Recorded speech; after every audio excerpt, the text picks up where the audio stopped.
Welcome to the calmest coding journey you'll ever take.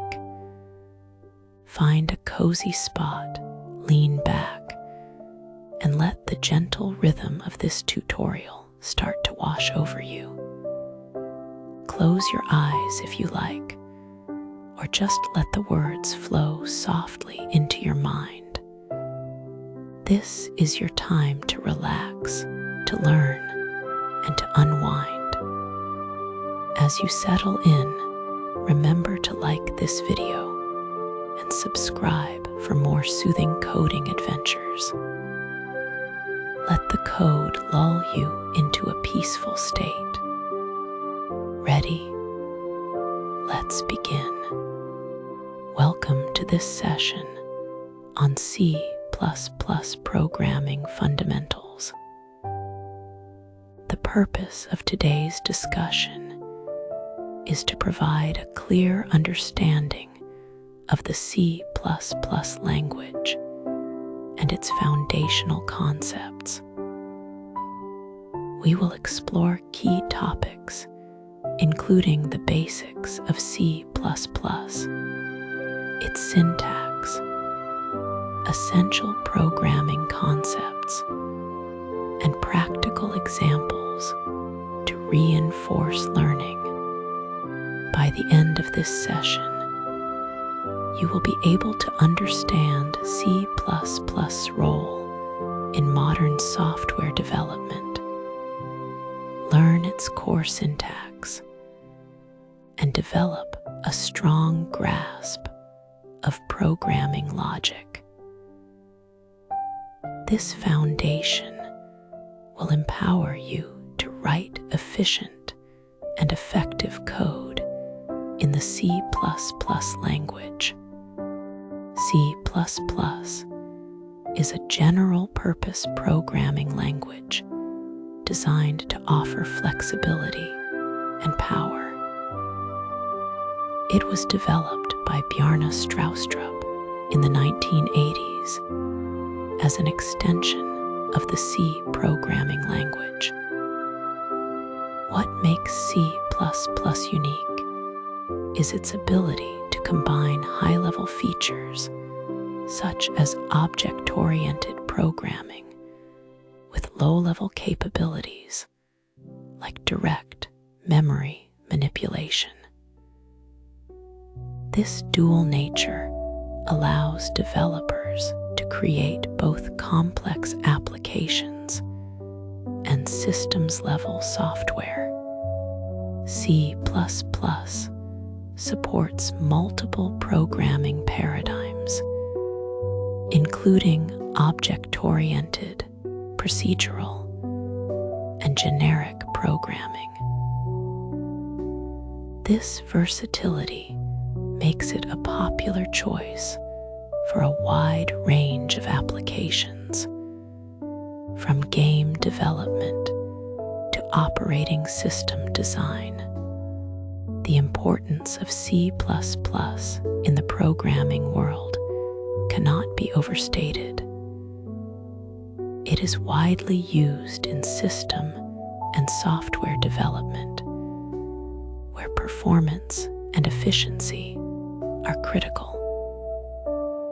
For example, game engines often rely on C++ for its ability to handle real-time graphics and complex calculations. It is also a key language in embedded systems, where precise control over hardware is necessary. C++ is known for its efficiency, allowing developers to write code that runs quickly and uses resources optimally. Many modern programming languages, such as C, Java, and Python, have been influenced by C++ syntax and features. Understanding C++ provides a strong foundation for learning these languages appreciating the principles of software development. A C++ program has a specific structure that ensures it runs correctly. The first part of a program typically includes header files using the hash include directive. These headers provide access to libraries that contain pre-written functions. For example, the IOStream header allows input and output operations. The using namespace std statement is used to avoid repeatedly typing std before standard library functions. The main function serves as the entry point of the program, where execution begins. To demonstrate, the line count less than hello world prints the message to the console. This simple example illustrates the basic components of a C++ program and how they work together. Variables in C++ are used to store data that can be accessed and modified during program execution. For instance, an integer variable named age can hold the value 25. C++ supports various data types, including integers, floating point numbers, characters, and Boolean values. Each data type has a specific range of values it can store. For example, an int typically holds whole numbers, while a float or double stores decimal values. Constants, declared with the const keyword, are values that cannot be changed once initialized. This helps prevent accidental modifications and improves code reliability.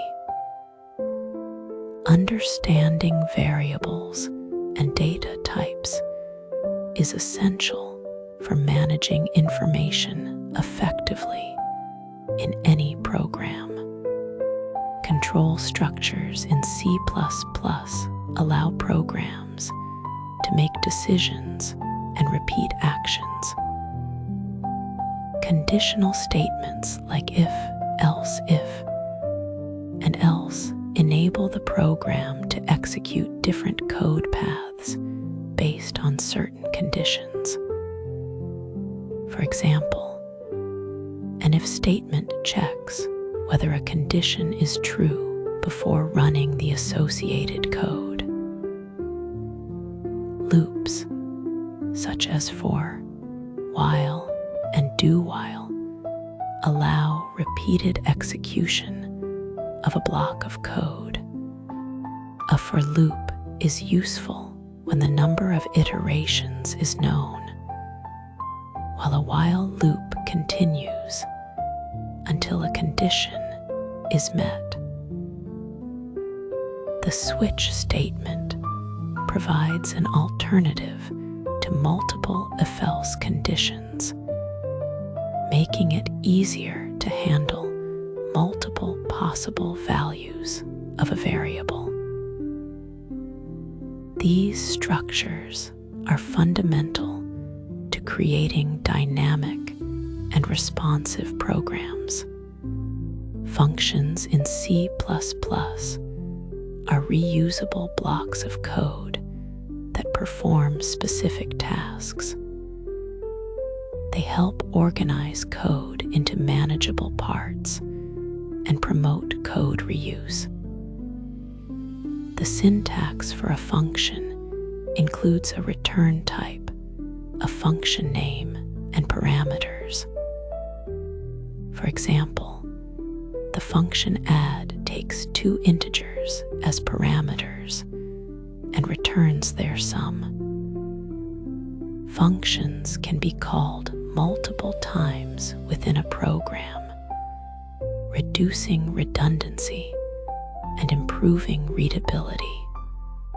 By breaking down complex tasks into smaller functions, developers can write more efficient and maintainable code. Understanding functions is crucial for building scalable and modular programs. Object-oriented programming is a programming paradigm that organizes software design around objects and data. In C++, classes serve as blueprints for creating objects, which are instances of those classes. For example, a car class might define properties like color and speed, and methods like accelerate and brake. The key principles of object-oriented programming include encapsulation, which hides internal details and exposes only necessary features; inheritance, which allows new classes to inherit properties from existing ones; polymorphism, which enables objects to take many forms; and abstraction, which simplifies complex systems by hiding unnecessary details. These concepts are essential for building flexible and maintainable software. Programming involves several fundamental concepts that are crucial for developing effective solutions. Algorithms are step-by-step procedures for solving problems, such as sorting or searching data. Debugging is the process of identifying and fixing errors in code to ensure it runs correctly. Version control systems like Git help manage changes to code over time, allowing multiple developers to collaborate efficiently. These concepts are vital for writing reliable software and working in team environments. Mastering them will enhance your ability to create and maintain high-quality programs. In summary, C++ is a powerful and versatile programming language that forms the foundation of many modern applications. Its ability to combine high-level features with low-level control makes it a valuable tool for developers. To truly master C++, practice is essential. Writing code regularly helps reinforce concepts and improve problem-solving skills. I encourage you to ask questions, explore advanced topics, and continue learning. Programming is a journey of continuous improvement, and every line of code brings you closer to becoming a proficient developer. Thank you for your attention. A C++ development environment consists of the tools and software needed to write, compile, and run C++ programs. Key components include a compiler, which translates human-readable code into machine-executable instructions, an integrated development environment, or text editor for writing code, and additional tools like debuggers and build systems. Proper setup ensures that these tools work seamlessly together, saving time and reducing errors during development. To configure a C++ environment, start by selecting a compiler, then choose an IDE or text editor that suits your workflow. Next, set up environment variables so the system can locate the compiler and other tools. Finally, test your setup by writing and running a simple program. Each step is crucial for a smooth coding experience. When choosing a C++ compiler, consider options like GCC, MSVC, and Clang. GCC is open source and supports multiple platforms, making it a popular choice for Linux and Mac OS users. MSVC is the Microsoft Visual C++ compiler, ideal for Windows development with a strong integration into Visual Studio. Clang, known for its fast compilation and detailed error messages, is widely used on Mac OS and Linux and works well with tools like LLDB. For cross-platform projects, GCC or Clang may offer more flexibility. On Windows, MSVC provides excellent performance and debugging tools, while Mac OS users benefit from Clang as the default compiler. Linux users often rely on GCC for its robustness. Select a compiler based on your operating system and project requirements. Selecting an IDE or text editor enhances productivity by providing features like syntax highlighting, code completion, and built-in debugging. Visual Studio is a powerful option for Windows users, offering advanced tools for large projects. Code Blocks is lightweight and works across platforms, making it suitable for beginners. CLion is a dedicated C++ IDE with smart code navigation and testing tools. VS Code, a popular text editor, supports C++ through extensions and is highly customizable. To install these tools, download the appropriate version from their official websites. Follow the installation wizard and configure any necessary plugins or extensions for C++ support. Each IDE has unique strengths, so choose one that aligns with your coding style and project needs. Environment variables, particularly the path variable, allow the operating system to locate executable files. By adding the compiler and tool paths to the path, you can run commands like G++ or CL from any directory in the terminal.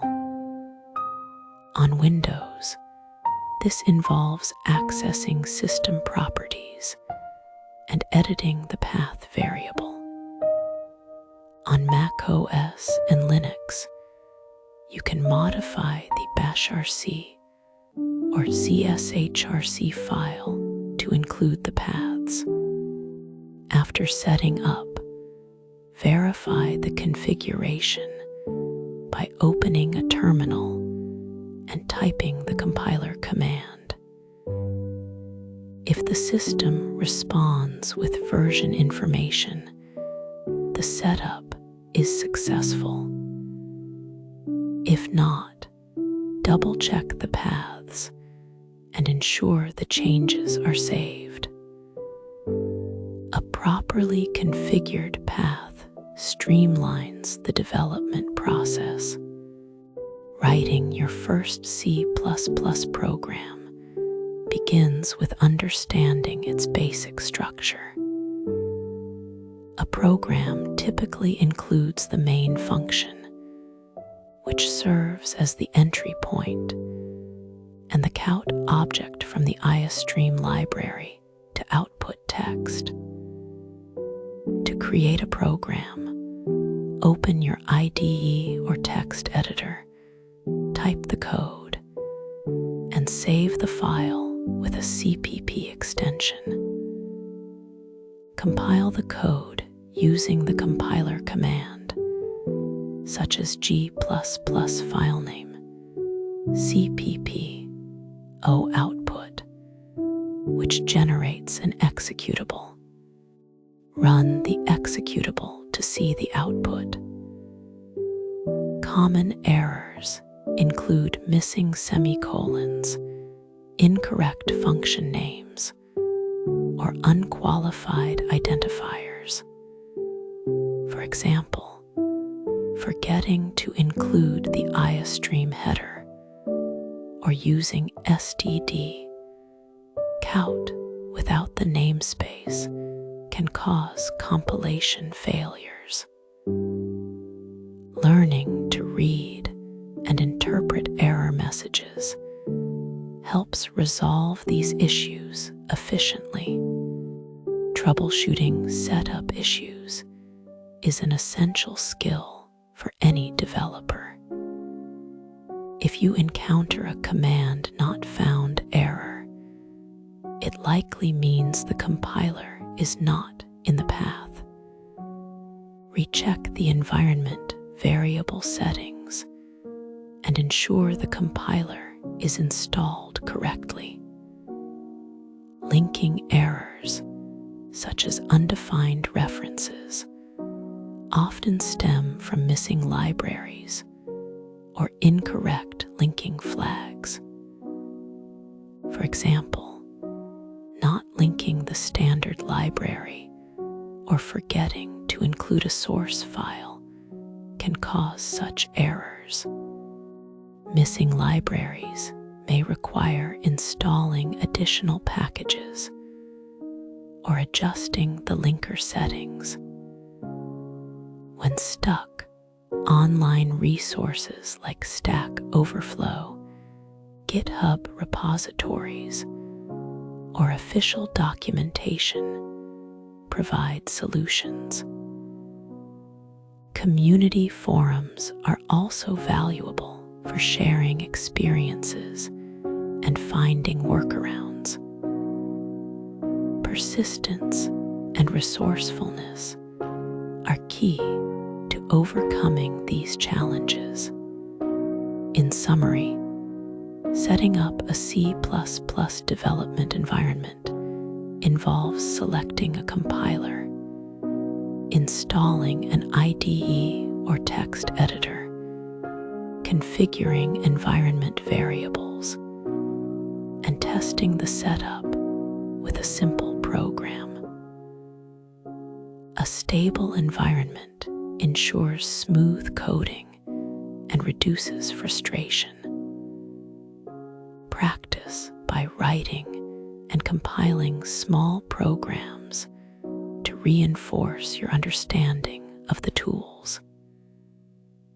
As you gain confidence, explore more advanced features and projects.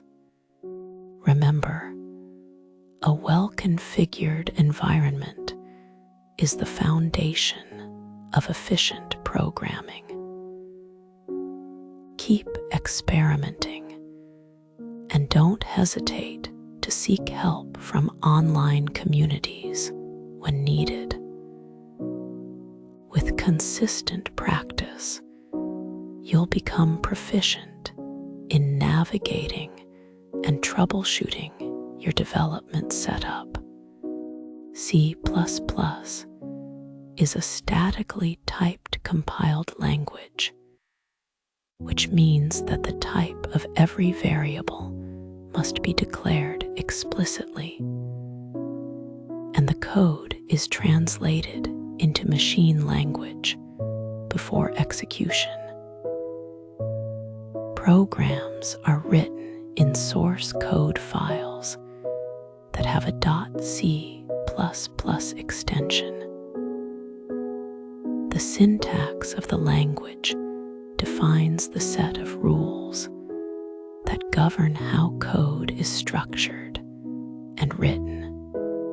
Key components of the syntax include keywords, which are reserved words with specific meanings, operators, which perform operations on variables and values, variables which store data, and statements, which are instructions that the program executes. Understanding these elements is essential for writing valid and functional code. A C++ program is structured with several important parts. Preprocessor directives, such as hash include, are used to include header files that provide necessary functions and definitions. Namespace declarations help organize code and prevent naming conflicts, with the standard namespace std being commonly used. The main function, which is denoted by int main, is the entry point of the program where execution begins. Code blocks are enclosed within curly braces, which define the scope of functions and control structures. Comments are also used to document the code and improve readability for other developers. Include directives such as hash, include followed by the name of a header file, are used to add functionality from libraries. For example, including the iostream header allows the program to use input and output operations. Namespaces, such as the standard namespace std, are used to group related functions and objects.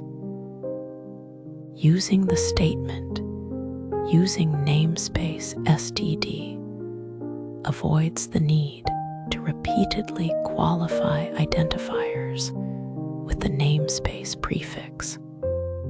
This makes the code cleaner, but can sometimes lead to naming conflicts if not used carefully.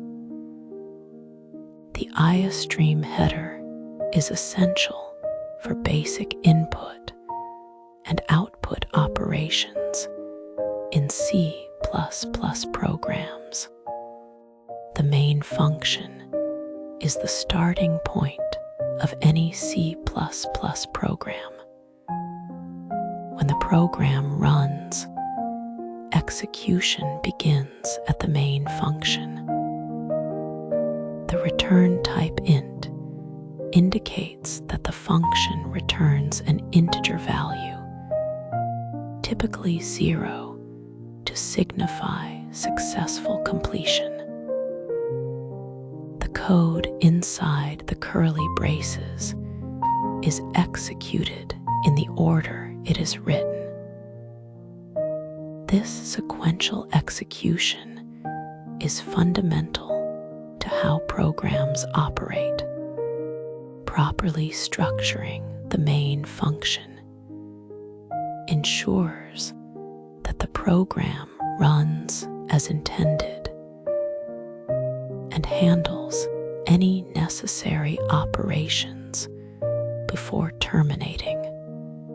Variables in C++ are declared with a specific data type followed by the variable name. Basic data types include integers for whole numbers, floats for single precision floating points, characters for single letters, booleans for true or false values, and doubles for double precision floating points. For example, the statement int age equals 25 initializes an integer variable. Constants are declared using the const keyword to prevent their values from changing during program execution. This helps in maintaining data integrity and improving code readability. Output in C++ is performed using the standard output stream called count. The left shift operator is used to send data to the output device, such as the console. For example, count left shift double quote hello double quote outputs the text. Input is handled through the standard input stream syn, which uses the right shift operator to read data into a variable, including the iostream header file is necessary for these operations, as it provides the definitions for the input and output streams. This allows the program to interact with the user and process external data. Comments in C++ are used to add explanatory notes within the code. Single-line comments start with 2 forward slashes and continue until the end of the line. Multi-line comments are enclosed within a forward slash followed by an asterisk and end with an asterisk followed by a forward slash. These comments help developers understand the purpose of specific code segments and make the code easier to maintain. Proper use of comments is an important practice in writing clear and well-documented programs. The structure and formatting of code in C++ play a significant role in its readability. Indentation helps to visually separate code blocks and improve comprehension. Curly braces are used to define the scope of functions, loops, and conditional statements. Missing semicolons at the end of statements is a common error that can cause compilation issues. Choosing meaningful variable names that reflect their purpose enhances code clarity and makes it easier for others to understand and modify the code. Common syntax errors in C++ include missing semicolons, which are required to terminate statements. Mismatched braces can lead to logical errors by altering the scope of code blocks. Incorrect variable types may cause unexpected behavior or compilation failures. Typos in keywords, such as writing in instead of int, can result in syntax errors. Avoiding these mistakes requires careful attention to detail and thorough testing of the code. Understanding these common pitfalls helps in writing more reliable and error-free programs. The syntax of C++ is strict, but follows a consistent set of rules that govern how code is written. A solid understanding of the language structure is crucial for developing functional programs. Practicing with simple examples helps reinforce these concepts and build confidence in writing code. Prioritizing readability and taking steps to prevent errors are essential skills for any C++ programmer. By mastering these fundamentals, learners can create efficient and well-structured programs. Variables are named storage locations in memory that allow programmers to store and manipulate data during the execution of a program. Think of them as containers that hold values which can be changed as the program runs. For example, if you have a variable called age, you can assign it a value like 25 and later update it to 30 as the program progresses. The syntax for declaring a variable in C++ is straightforward. It starts with the data type, which tells the compiler what kind of data the variable will hold, followed by the variable name and an optional assignment. The example int age equals 25 demonstrates this structure.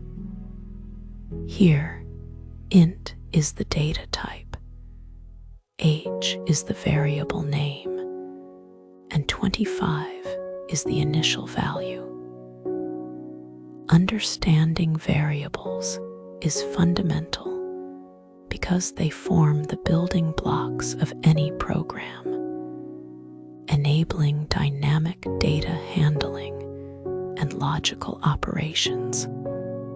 C++ offers a variety of data types to represent different kinds of information. Primitive types include integers, floating point numbers, characters, Boolean values, and void. Integers like int store whole numbers, while float and double handle decimal values with varying precision. Characters are represented by the char type, and Booleans use bool to store true or false values.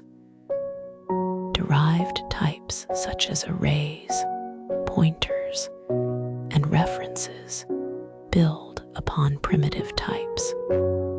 Arrays allow storing multiple values of the same type. Pointers hold memory addresses, and references provide an alias for existing variables. User-defined types, like classes, structures, and unions, let programmers create custom data structures tailored to specific needs. Choosing the right data type is crucial for efficient memory usage and preventing errors. For instance, using a float instead of a double might save memory, but could lead to precision issues in calculations. Always consider the range and requirements of the data you are working with. Constants are values that remain fixed throughout the execution of a program, ensuring data integrity and preventing accidental modifications. Literals are direct values written in the code, such as numbers like 5, 3.14, characters like A, and Boolean values like true. These literals can be used directly in expressions without needing a variable. In C++, the const keyword allows declaring constants, such as const int max equals 100, which ensures the value of max cannot be changed after initialization. This is particularly useful for defining values that should remain consistent, like maximum limits or configuration settings.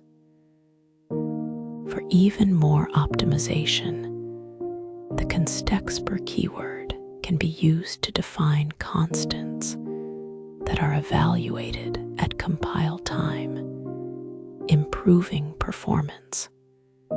This is especially beneficial for values used in contexts requiring constant expressions, such as array sizes or template parameters.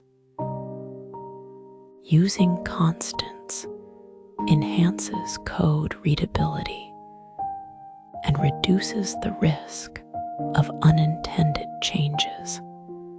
The scope and lifetime of a variable determine where it can be accessed and how long it remains in memory. Local variables are declared within a specific block or function and exist only during the execution of that block. Once the block is exited, the variable is no longer accessible. Global variables, on the other hand, are declared outside all functions and can be accessed from any part of the program. While convenient, they can lead to issues with maintainability and potential conflicts. Static variables have a unique behavior. They retain their value between function calls, making them useful for maintaining state across multiple invocations. For example, a static variable in a function will keep its value even after the function exits, which can be handy for counting function calls. The lifetime of a variable is closely tied to its scope and storage class.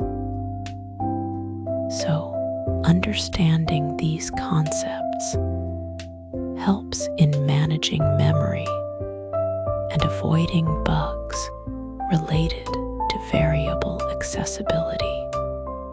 Adhering to best practices when working with variables enhances code quality and maintainability.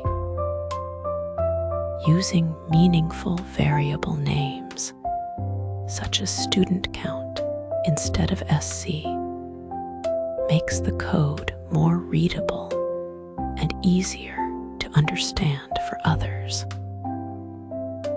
Always initializing variables is critical to avoid undefined behavior, as uninitialized variables can hold unpredictable values. For values that should not change, prefer using const to enforce immutability, which also helps the compiler optimize the code. Avoiding global variables, unless absolutely necessary, is another key practice, as they can lead to tight coupling and make the code harder to debug. By following these guidelines, programmers can create cleaner, more reliable, and scalable C++ applications. Remember, well-structured code is not just about functionality, but also about clarity and ease of maintenance. Operators are symbols that perform operations on variables and values. For example, the plus symbol is used to add two numbers. The minus symbol subtracts one value from another, and the asterisk symbol multiplies values. Expressions combine these operators with operands, which can be variables, constants, or other expressions, to produce a result.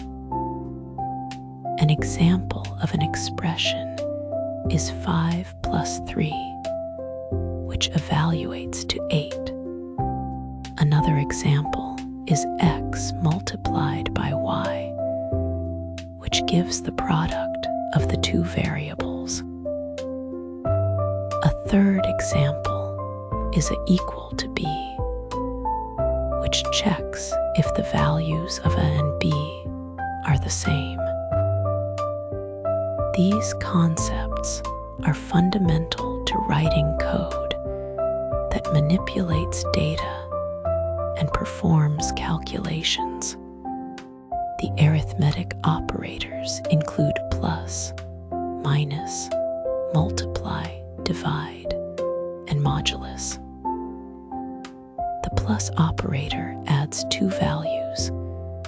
The minus operator subtracts one value from another. The multiply operator finds the product of two numbers. The divide operator performs division, and the modulus operator returns the remainder of a division operation. Additionally, the increment operator adds 1 to a value, and the decrement operator subtracts 1 from a value. For instance, if you have an integer variable called result, you can calculate the sum of 10 and 5, and then multiply it by 2. This expression would evaluate to 30, demonstrating how arithmetic operators work together to perform calculations. Relational operators are used to compare values and determine their relationship. The equal to operator checks if two values are the same. The not equal to operator checks if they are different. The greater than operator verifies if one value is larger than another. The less than operator checks if one value is smaller. The greater than or equal to operator confirms if one value is larger or equal. And the less than or equal to operator checks if one value is smaller or equal. These operators are essential for making decisions in code. For example, in a conditional statement, you might check if X is greater than Y to execute a specific block of code. Relational operators always return a Boolean result, either true or false. Logical operators combine relational expressions to create more complex conditions. The logical AND operator returns true only if both conditions are true. The logical OR operator returns true if at least one condition is true. And the logical NOT operator inverts the result of a condition. For example, if you want to check if X is greater than 5 and Y is less than 10, you would use the logical AND operator. This allows you to create sophisticated decision-making structures in your code, such as nested conditions or combinations of multiple checks. Logical operators are crucial for controlling the flow of programs based on multiple criteria. Assignment operators are used to assign values to variables. The simple assignment operator equals assigns a value directly, while compound assignment operators perform an operation and then assign the result. For example, the plus equals operator adds a value to the current value of a variable and stores the result. Similarly, the minus equals operator subtracts a value from the current value. The multiply equals operator multiplies. The divide equals operator divides. And the modulus equals operator calculates the remainder. These operators help streamline code by reducing the need to repeat the variable name multiple times. For instance, x plus equals 5 is equivalent to x equals x plus 5, making the code more concise. The increment and decrement operators are used to increase or decrease the value of a variable by 1.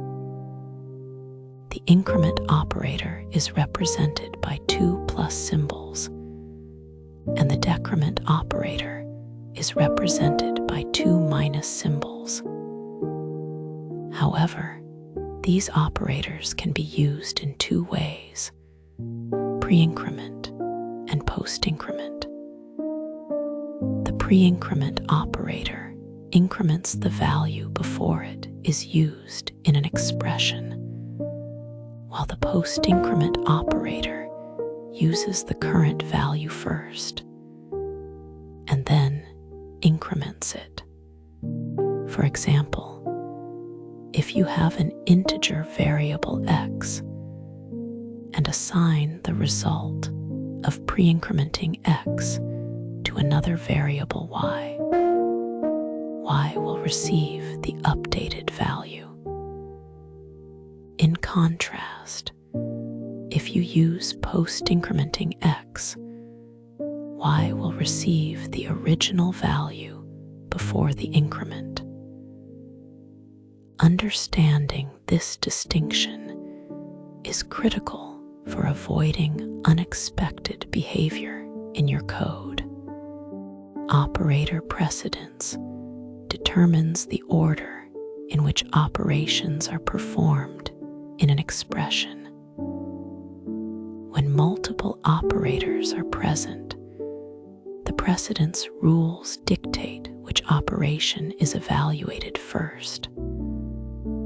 For example, multiplication and division have higher precedence than addition and subtraction, so they are calculated first.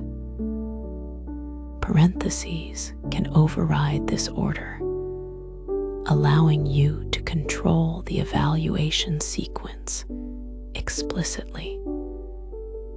Consider the expression 3 plus 5 multiplied by 2.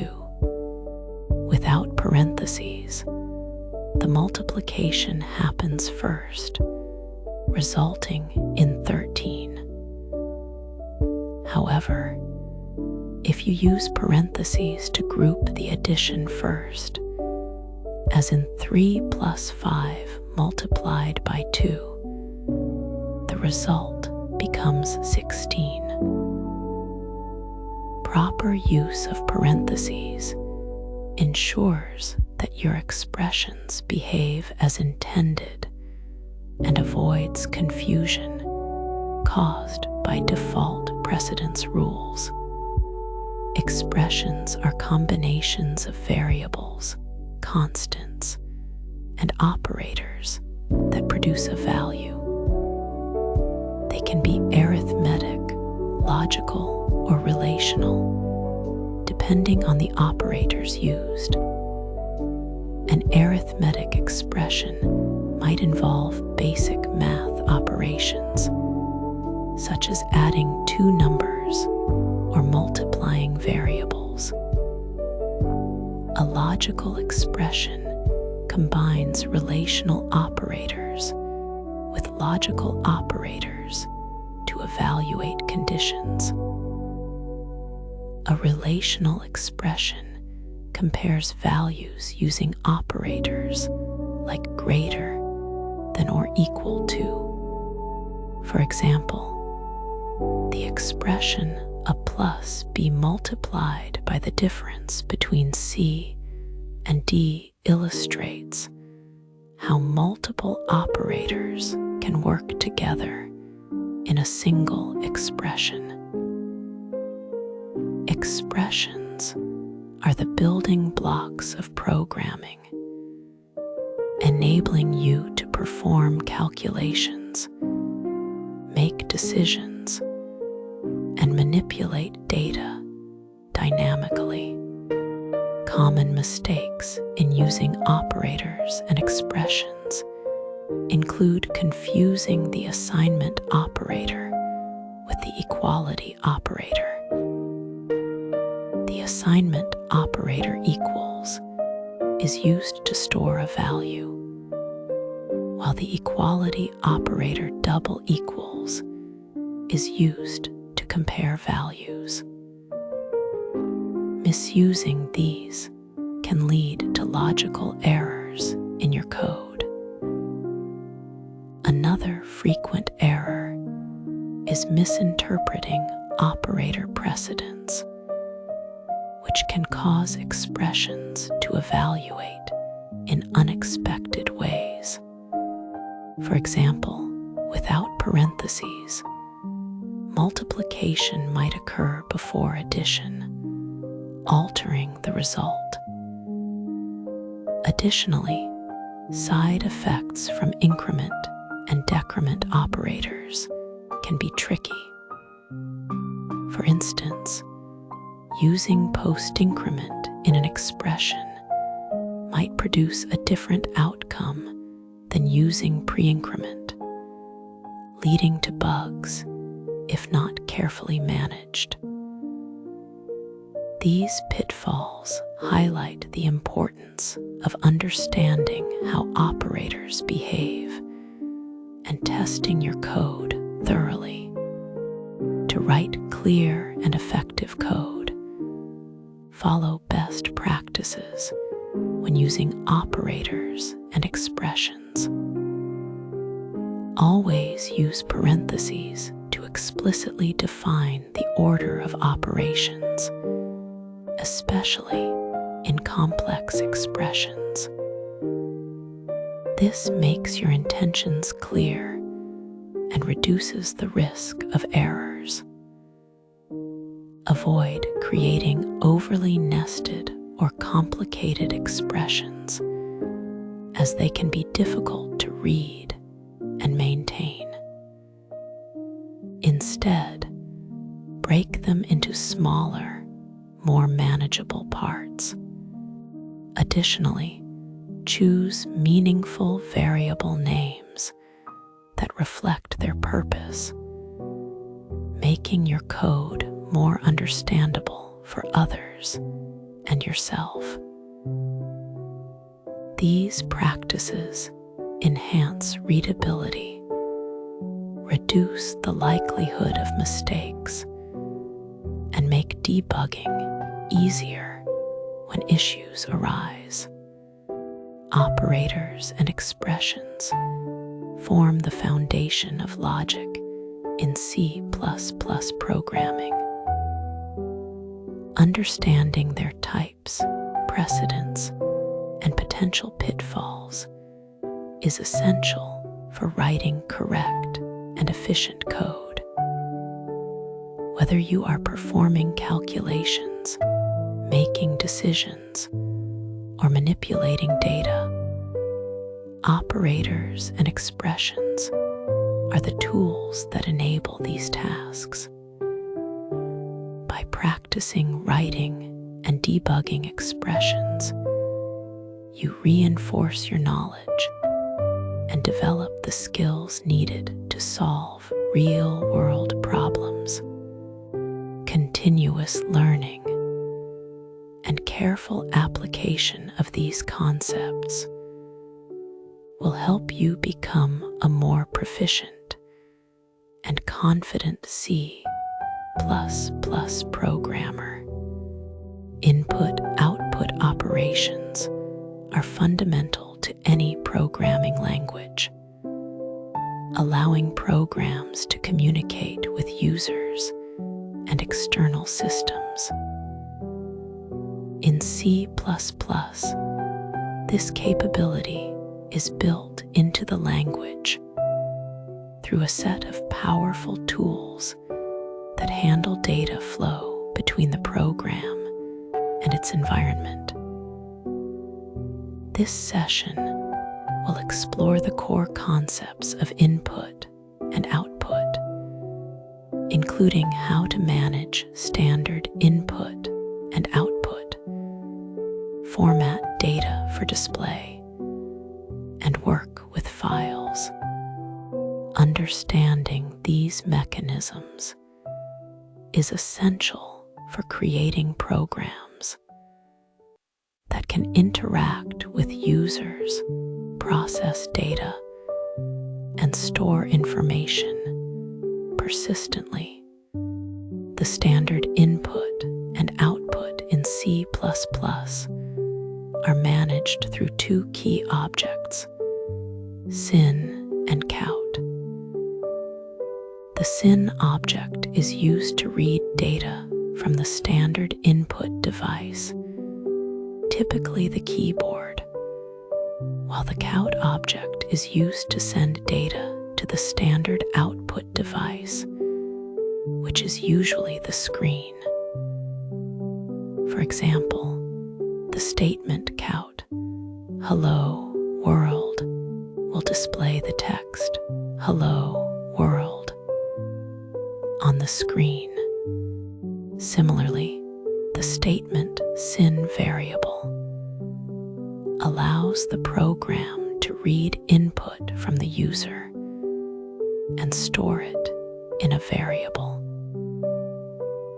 These tools form the basis of interactive programs, enabling users to provide data and receive immediate feedback. Formatting output in C++ can be achieved using manipulators, which are special functions that modify the behavior of input and output operations. For instance, the setwa manipulator sets the width of the field for output, while the setfill manipulator specifies the character used to fill the space. The left and right manipulators control the alignment of the output within the specified field. For example, the code count setwa 10, setfill 0, 42 will display the number 42 as 42, padding it with zeros to occupy 10 characters.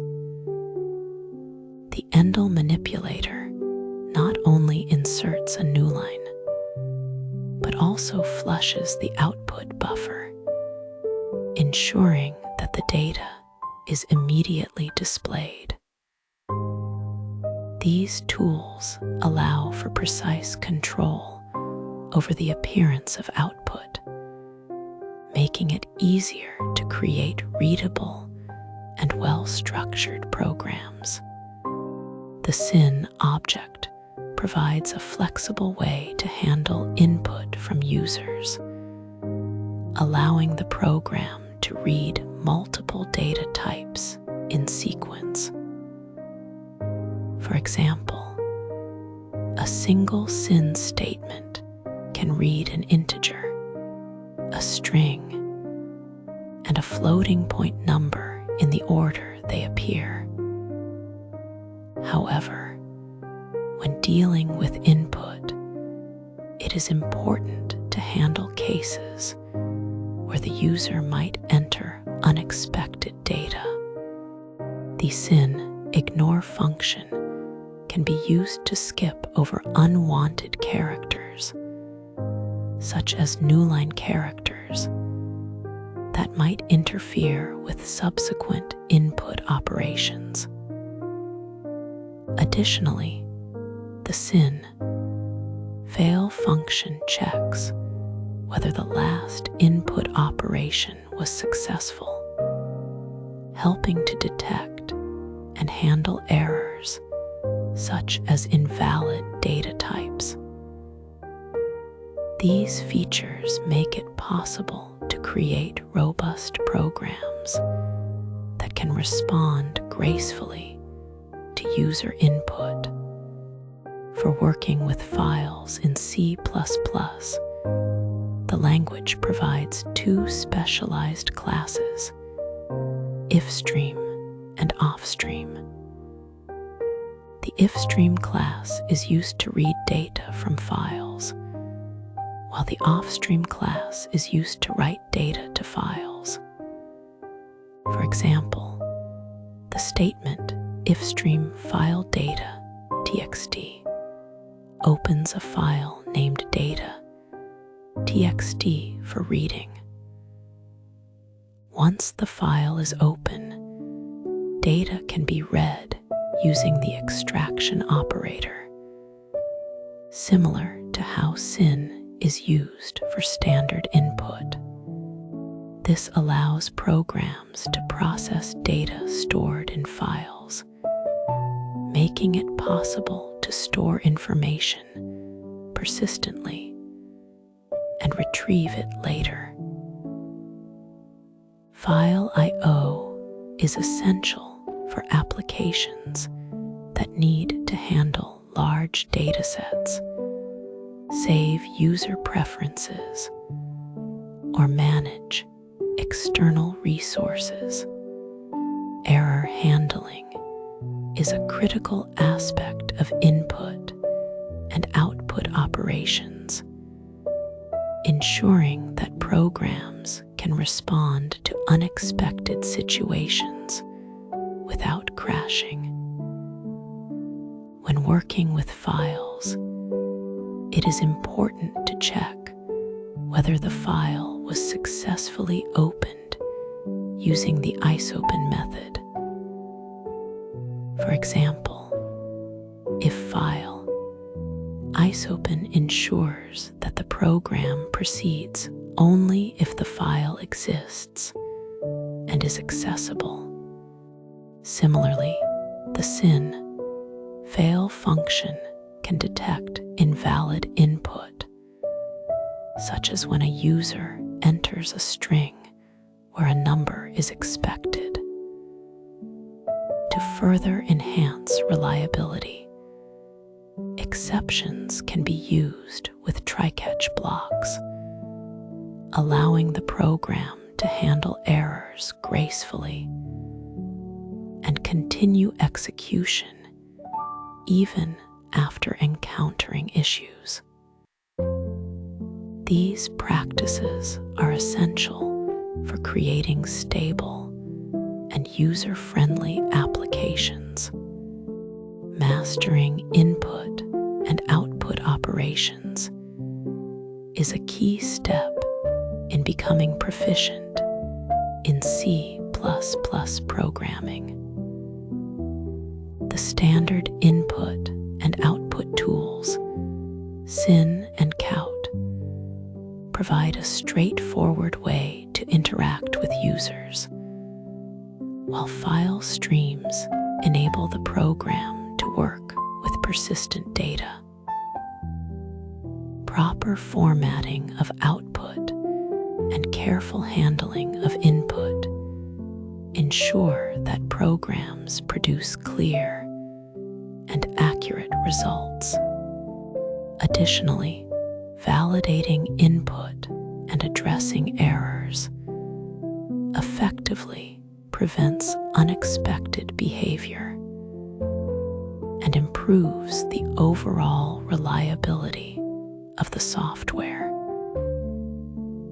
By combining these techniques, developers can create interactive, efficient, and robust applications that meet the needs of users and systems alike. Control structures are the fundamental tools that dictate the order in which a program executes its instructions. These structures allow a program to make decisions and repeat actions, which is essential for creating dynamic and responsive software. For example, without control structures, a program would simply run from the first line to the last, without any ability to adapt to different situations. The primary types of control structures include if-else statements, which handle conditional execution, switch statements for multiple value comparisons, and loops, which will be discussed in future sessions. These elements are crucial for implementing logic that enables programs to respond to varying inputs and scenarios, forming the backbone of decision-making in software development. The if-else statement is a core construct in C++ that allows a program to execute different code blocks based on a condition. The syntax begins with the keyword if followed by a condition in parentheses, and then a block of code enclosed in curly braces. If the condition evaluates to true, code inside the if block runs. If it is false, the else block executes. This structure is vital for handling binary decisions, such as checking if a user is of legal age. Additionally, if-else statements can be nested, meaning one if-else can be placed inside another, enabling the program to handle more complex logic. For instance, a program might first check if a user is logged in, and then check their permissions within that block. An else-if chain extends the functionality of if-else by allowing multiple conditions to be checked sequentially. The syntax starts with an if statement, followed by one or more else if statements, each with its own condition, and ends with an optional else block. The program evaluates each condition in order, and once a true condition is found, the corresponding code block executes, skipping the rest. This structure is ideal for scenarios with several possible outcomes, such as determining a student's grade based on a score range. For example, a program might check if a score is 90 or higher, then 80 or higher, and so on, ensuring that only the first matching condition is processed. The switch statement provides a way to compare a single variable against multiple constant values, making it highly efficient for certain scenarios. The syntax begins with the keyword switch, followed by an expression in parentheses, then a series of case labels, each with a specific value, and a corresponding block of code. The program matches the expression to a case value and executes the associated code. If no match is found, the default case executes, acting as a fallback. For example, a menu-driven program might use a switch statement to handle user input, where each case corresponds to a menu option. However, it is important to include a break statement after each case to prevent fall-through, where the program continues executing subsequent cases unintentionally. The choice between if-else and switch depends on the specific requirements of the program. If-else statements are more versatile, as they can handle complex conditions involving logical operators, ranges, and comparisons. For instance, checking if a number is between 10 and 20 requires if-else. In contrast, switch statements are optimized for comparing a single variable against discrete values, such as checking the day of the week. While switch can be faster for many cases due to its jump table implementation, it lacks the flexibility of if-else. Additionally, switch requires the expression to be of an integer type, making it unsuitable for floating point variables or strings, whereas if else can handle these data types with appropriate conditions.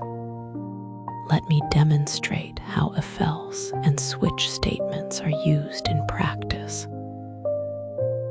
In the first example, an if else statement checks if a person's age is greater than or equal to 18. If this condition is true, the program prints adult, otherwise, it prints minor. This simple structure is ideal for binary decisions. In the second example, a switch statement evaluates the value of a variable called choice. If the choice is 1, the program outputs option 1. And if it is not matched by any case, the default case prints invalid. These examples highlight how each structure can simplify decision-making in different contexts, with if else offering flexibility and switch providing clarity for discrete options. When working with control structures, there are several common pitfalls to avoid. One major issue is forgetting to include a break statement in a switch case, which leads to fall through, where the program executes all subsequent cases after a match. Another mistake is overusing nested if else statements, which can make code difficult to read and maintain. It is also crucial to handle all possible cases in a switch statement, including the default case, to prevent unhandled scenarios. Additionally, using floating point variables in a switch statement is not allowed, as the expression must evaluate to an integer type. These errors can introduce bugs that are challenging to trace, so careful attention to syntax and logic is essential. To write effective control structures, follow these best practices. Use a switch statement when comparing a single variable against multiple constants, such as handling menu options or status codes. For conditions involving ranges, logical operators, or complex expressions, rely on if else statements. Keep conditions simple and readable by breaking them into smaller, manageable parts. Always include a default case in switch statements to handle unexpected values. Finally, test edge cases, such as minimum and maximum input values, to ensure the program behaves as intended under all circumstances. These strategies will help create robust and maintainable code. Control structures are indispensable for implementing decision-making in programs, allowing them to respond to various conditions and inputs. If-else statements provide the flexibility to handle complex logic, while switch statements offer efficiency for discrete value comparisons. By mastering these constructs, you can create software that adapts to user interactions and environmental changes. As you continue learning, remember to apply best practices, such as avoiding fall-through in switch cases and keeping conditions clear. Practice using these structures in real-world scenarios to build confidence and proficiency in programming. With time and experience, you will be able to design elegant solutions to even the most challenging problems. Functions are reusable code blocks that perform specific tasks. Think of them as building blocks in a program, allowing you to break down complex problems into smaller, manageable pieces. By using functions, you can enhance code modularity, which means organizing code into distinct sections. This makes the code easier to read, debug, and maintain. For example, if you have a function that calculates the sum of two numbers, you can reuse it throughout your program without rewriting the same code multiple times. This not only saves time, but also reduces the chances of errors. Functions are a fundamental concept in C++ and are essential for writing efficient and scalable programs. A function declaration is a statement that tells the compiler about the function's name, return type, and parameters. It is typically placed at the top of a file or in a header file so that other parts of the program know how to use the function. For example, the declaration int add int a int b semicolon indicates that there is a function called add that takes two integers and returns an integer. The function definition, on the other hand, provides the actual implementation of the function. This is where the code that performs the task is written.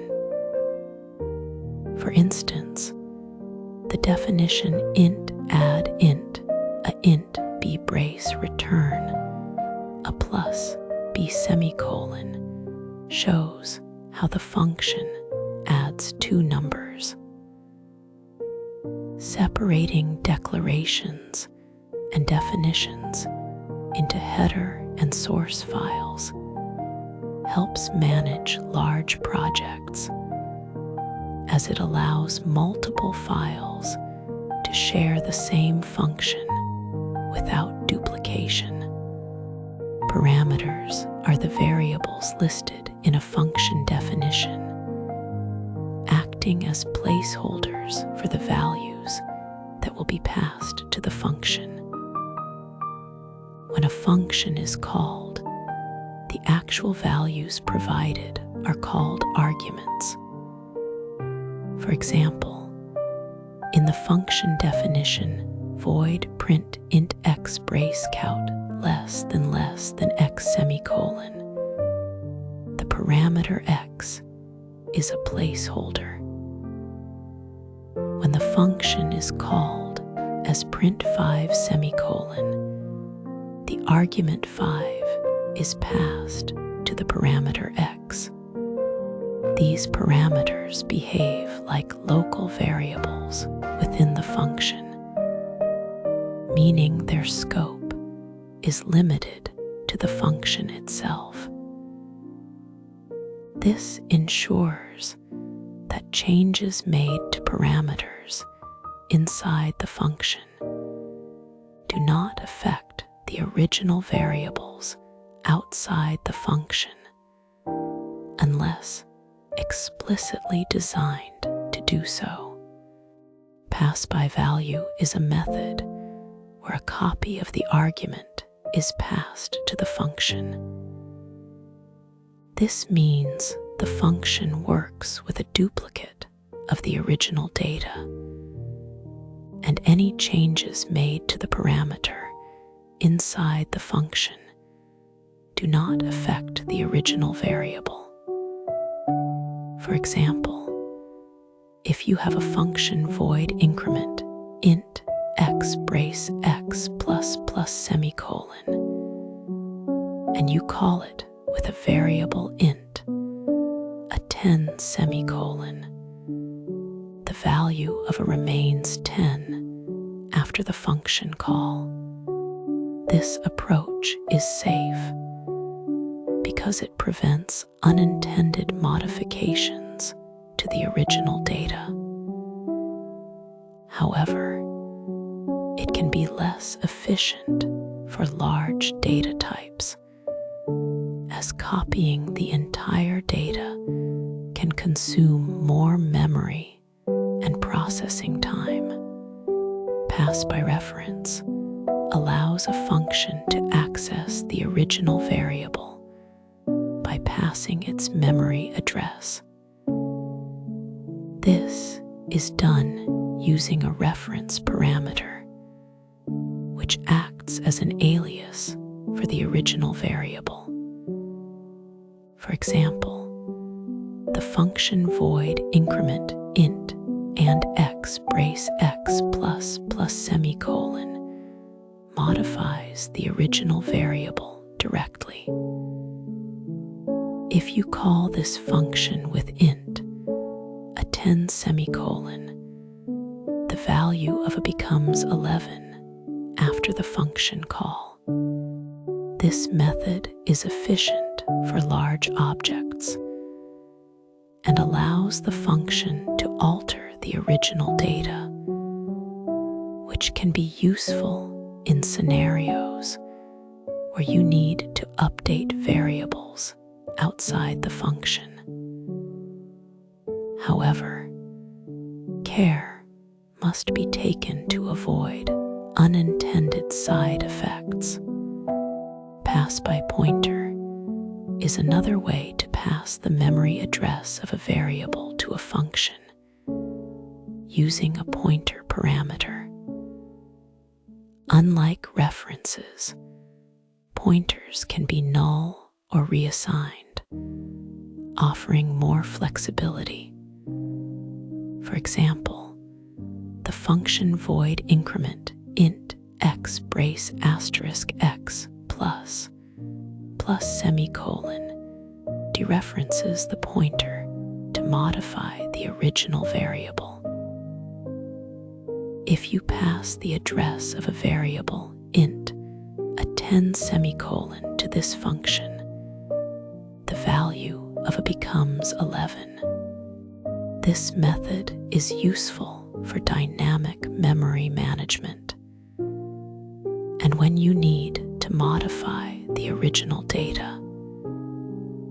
However, it requires careful handling to avoid issues like dangling pointers or memory leaks. Using const parameters in a function ensures that the function cannot modify the passed arguments. This is particularly useful for protecting data integrity and preventing accidental changes.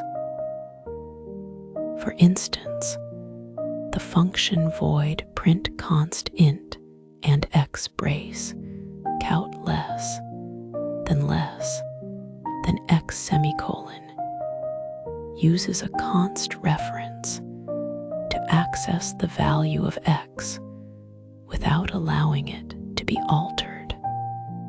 This approach is efficient for large objects and provides a safety net for the caller, as the function is guaranteed not to change the input. Const parameters also enable the compiler to optimize code and catch potential errors at compile time. Function overloading allows multiple functions to share the same name, but differ in their parameters. This means the compiler can choose the correct function based on the number, type, or order of the arguments. For example, you can have two functions named add1 that takes two integers and another that takes two doubles. When you call add23 semicolon, the integer version is used, while add2.53.5 semicolon invokes the double version. Overloading improves code readability and allows for more intuitive function names, as the same function can handle different data types. However, it is important to ensure that the differences in parameters are clear to avoid confusion. Following best practices when using functions can significantly improve the quality of your code. For large objects, always use pass by reference or pointers to avoid the overhead of copying data. Using const references is especially beneficial for read-only parameters, as it combines efficiency with data protection. Avoid relying on global variables, as they can make code harder to debug and maintain. Instead, pass data through parameters to keep functions self-contained and reusable. These practices not only enhance performance, but also make your code more robust and easier to understand for others. Functions are a cornerstone of C++ programming, enabling code reuse, modularity, and clarity. Understanding the different ways to pass parameters, value, reference, and pointer is crucial for writing efficient and effective code. Each method has its own advantages and trade-offs, so choosing the right one depends on the specific requirements of your program. By mastering these concepts, you can create well-structured, scalable, and maintainable C++ applications. Remember, the goal of functions is not just to perform tasks, but to make your code more organized, readable, and easier to work with over time. Arrays are a fundamental concept in programming that allow us to store multiple elements of the same data type in a single variable.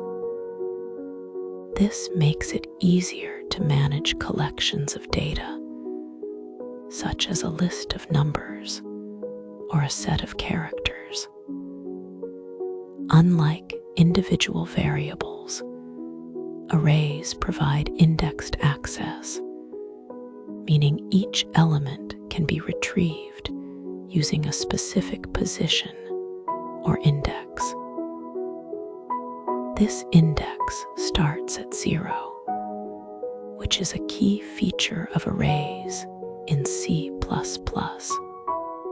When declaring an array, we must specify a fixed size at compile time, which means the number of elements it can hold is determined when the program is built. For example, the code int numbers 5 semicolon creates an array that can hold 5 integers.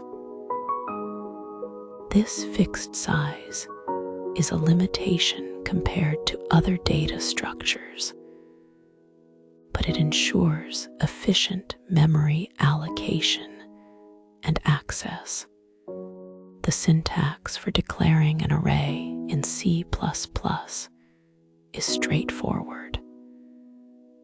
We start with the data type, followed by the array name and the size in square brackets. For instance, int nums 3 semicolon declares an array of 3 integers. Initialization can be done in 2 ways.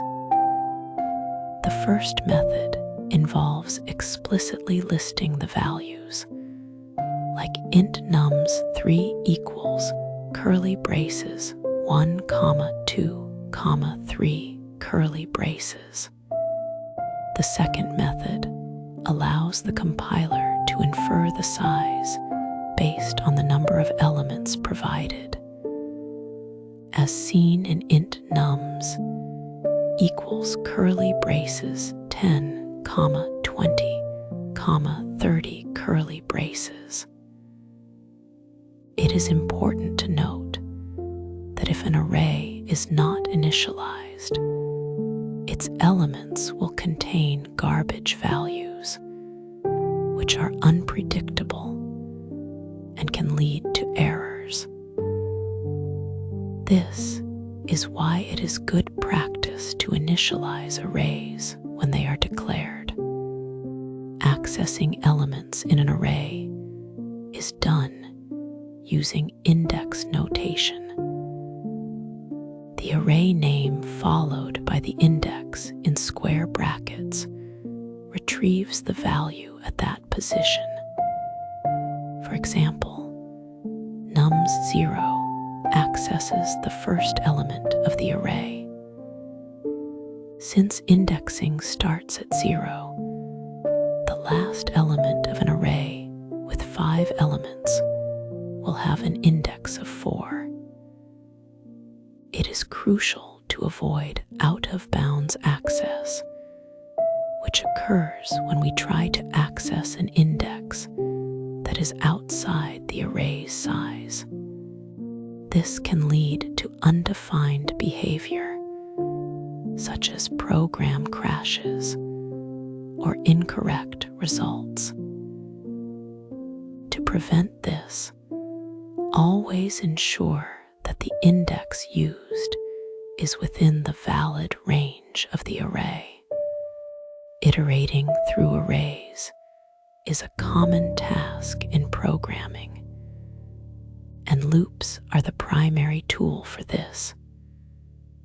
A traditional for loop can be used to access each element by incrementing the index from 0 to the size of the array -1.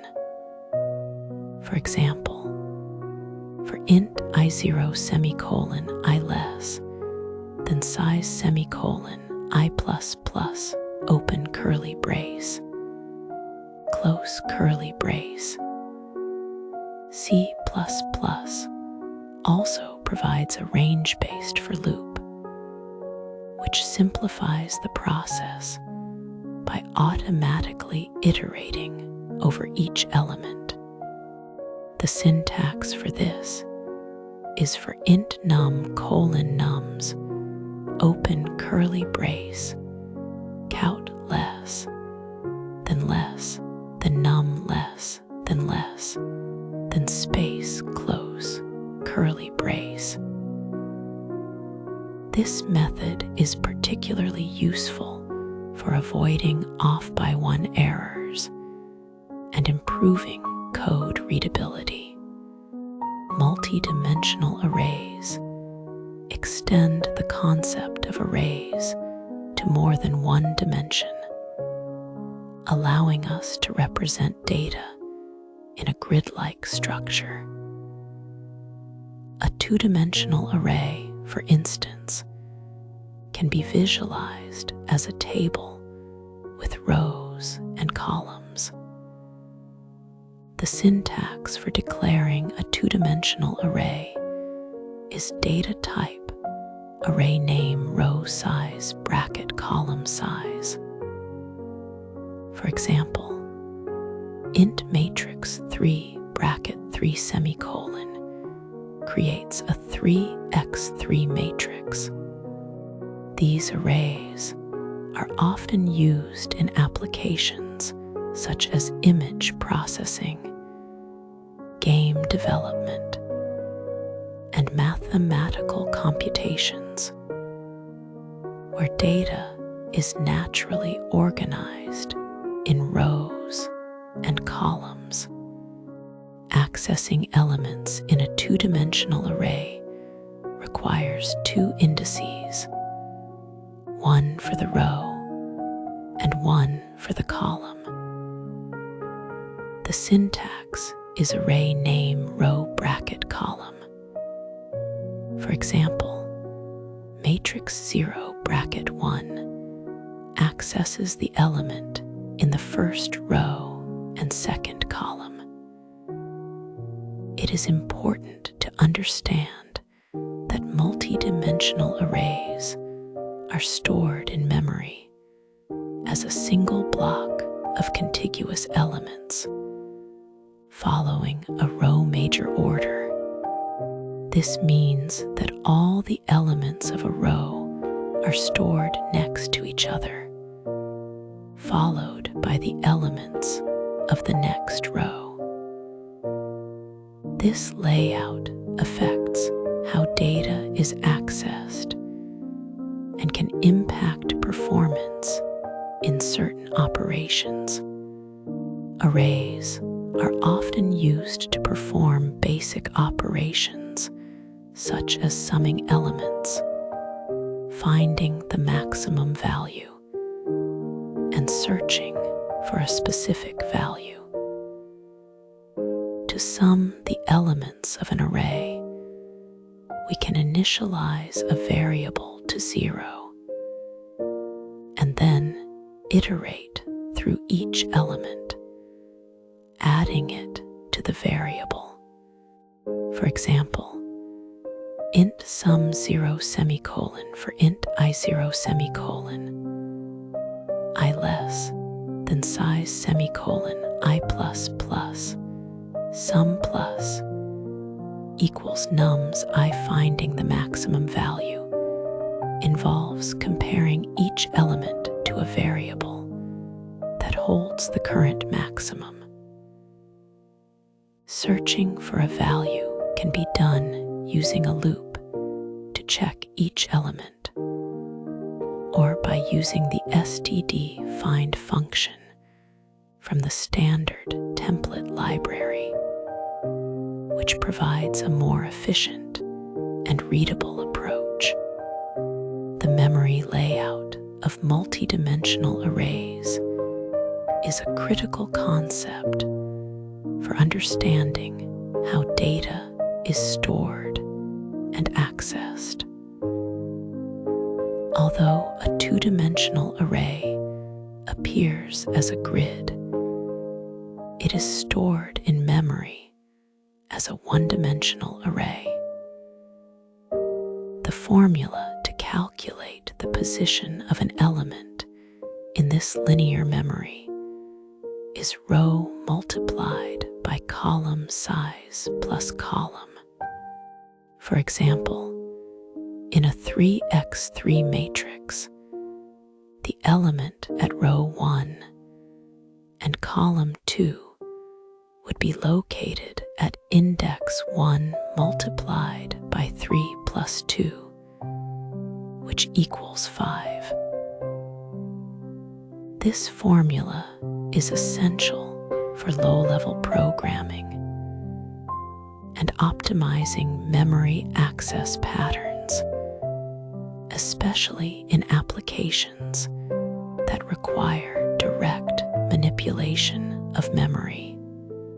When working with arrays, following best practices can significantly improve code quality and reduce errors.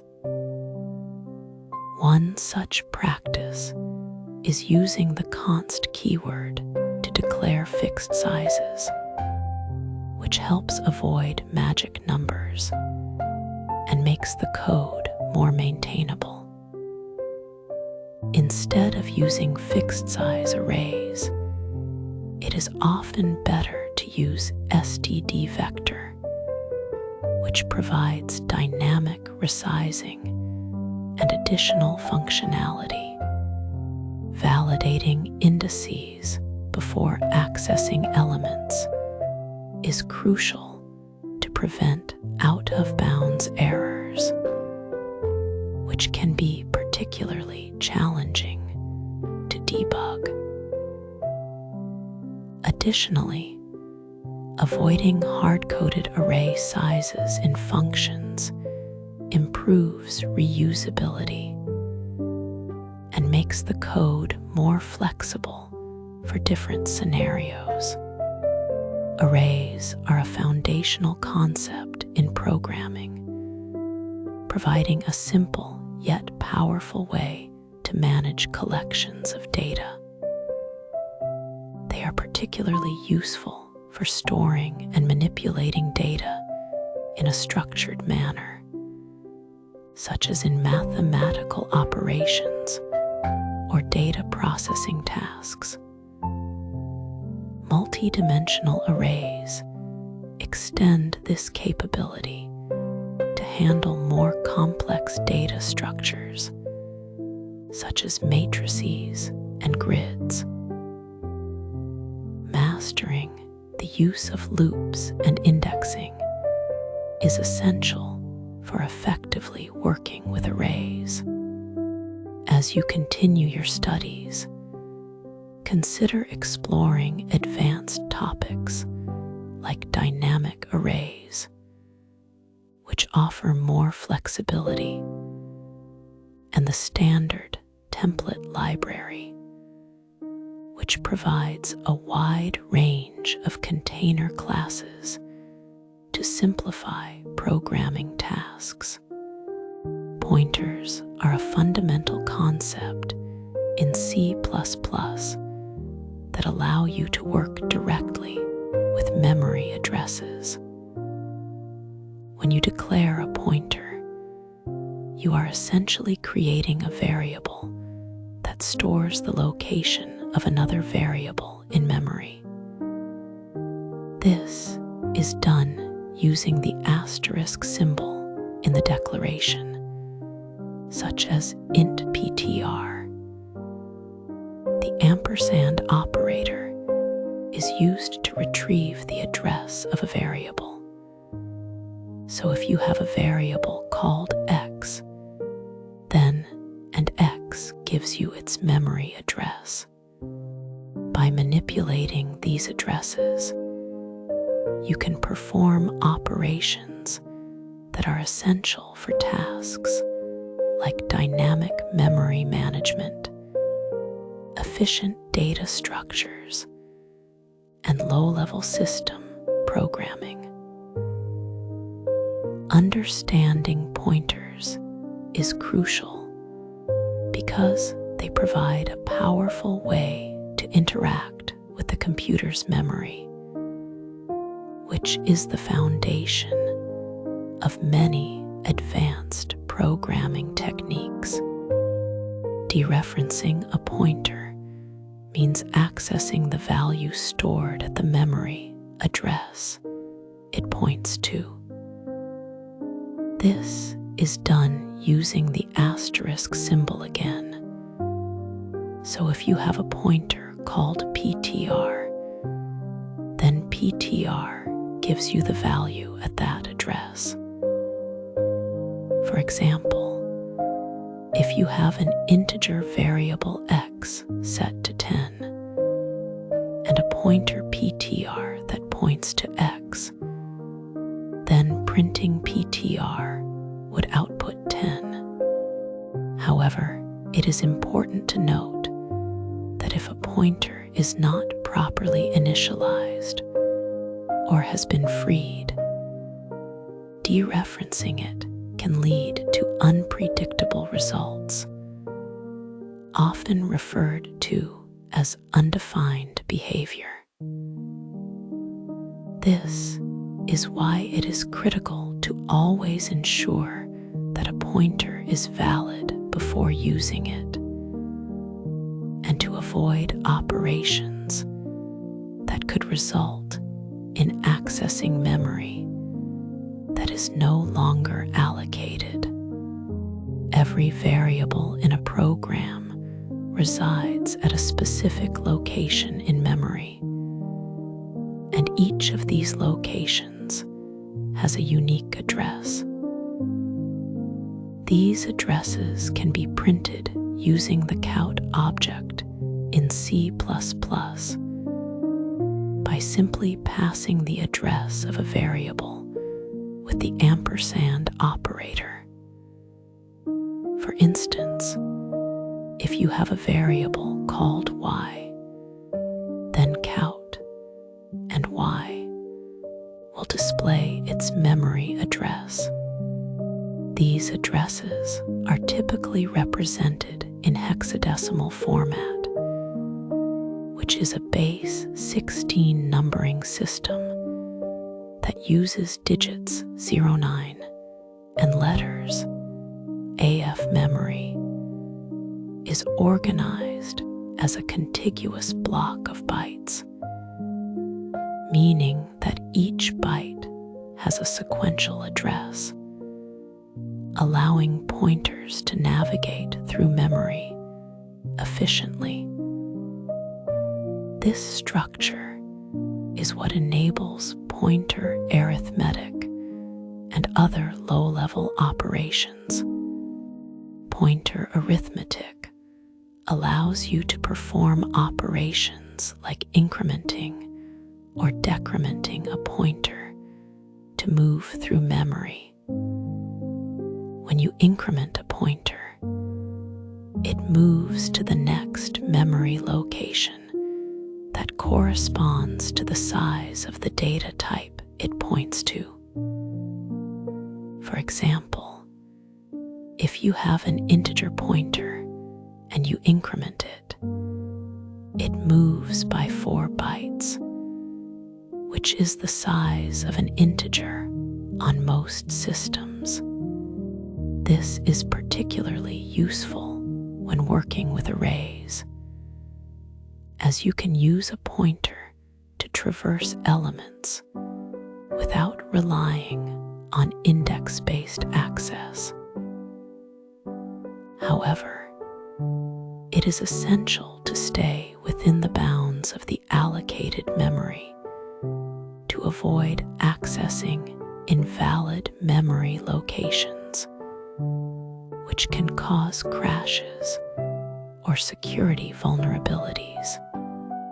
Pointers and arrays are closely related in C++. When you use the name of an array in an expression, it automatically decays into a pointer to its first element. This means that array is functionally equivalent to r plus I, where r is the array name.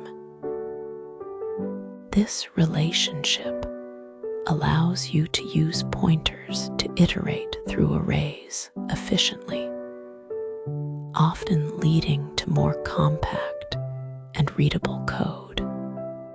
Additionally, you can determine the number of elements in an array by dividing the total size of the array by the size of a single element, which is done using the sizeof operator.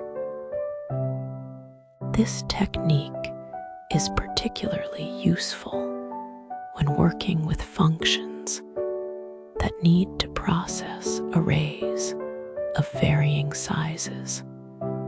Dynamic memory allocation is a powerful feature of C++ that allows you to allocate memory at runtime rather than at compile time.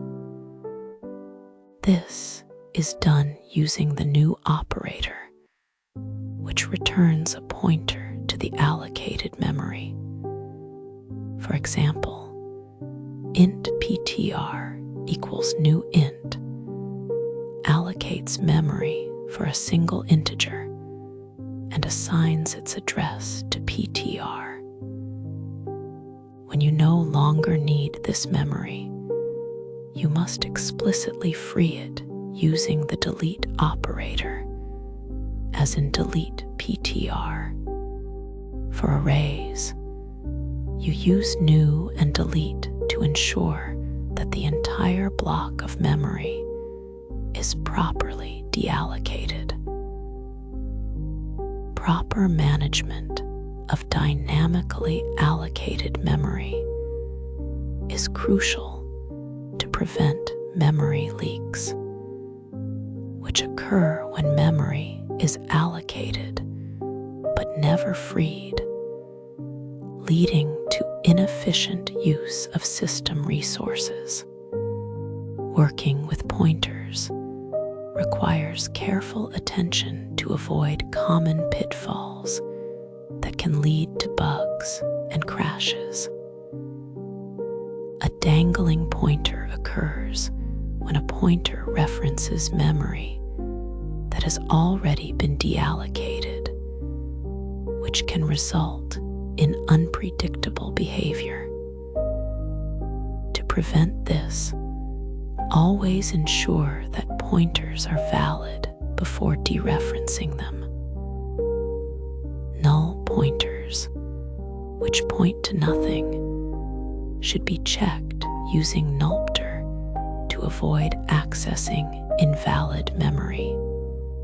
Memory leaks happen when allocated memory is not properly freed.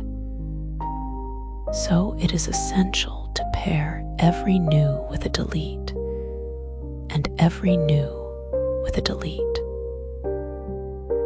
Modern C++ provides smart pointers like uniquepter and sharedpter, which automatically manage memory and reduce the risk of errors by handling deallocation for you. Pointers and references are both tools for working with variables indirectly, but they have distinct differences. A reference must be initialized when it is declared and cannot be changed to point to a different variable, whereas a pointer can be null and can be reassigned to point to different memory locations.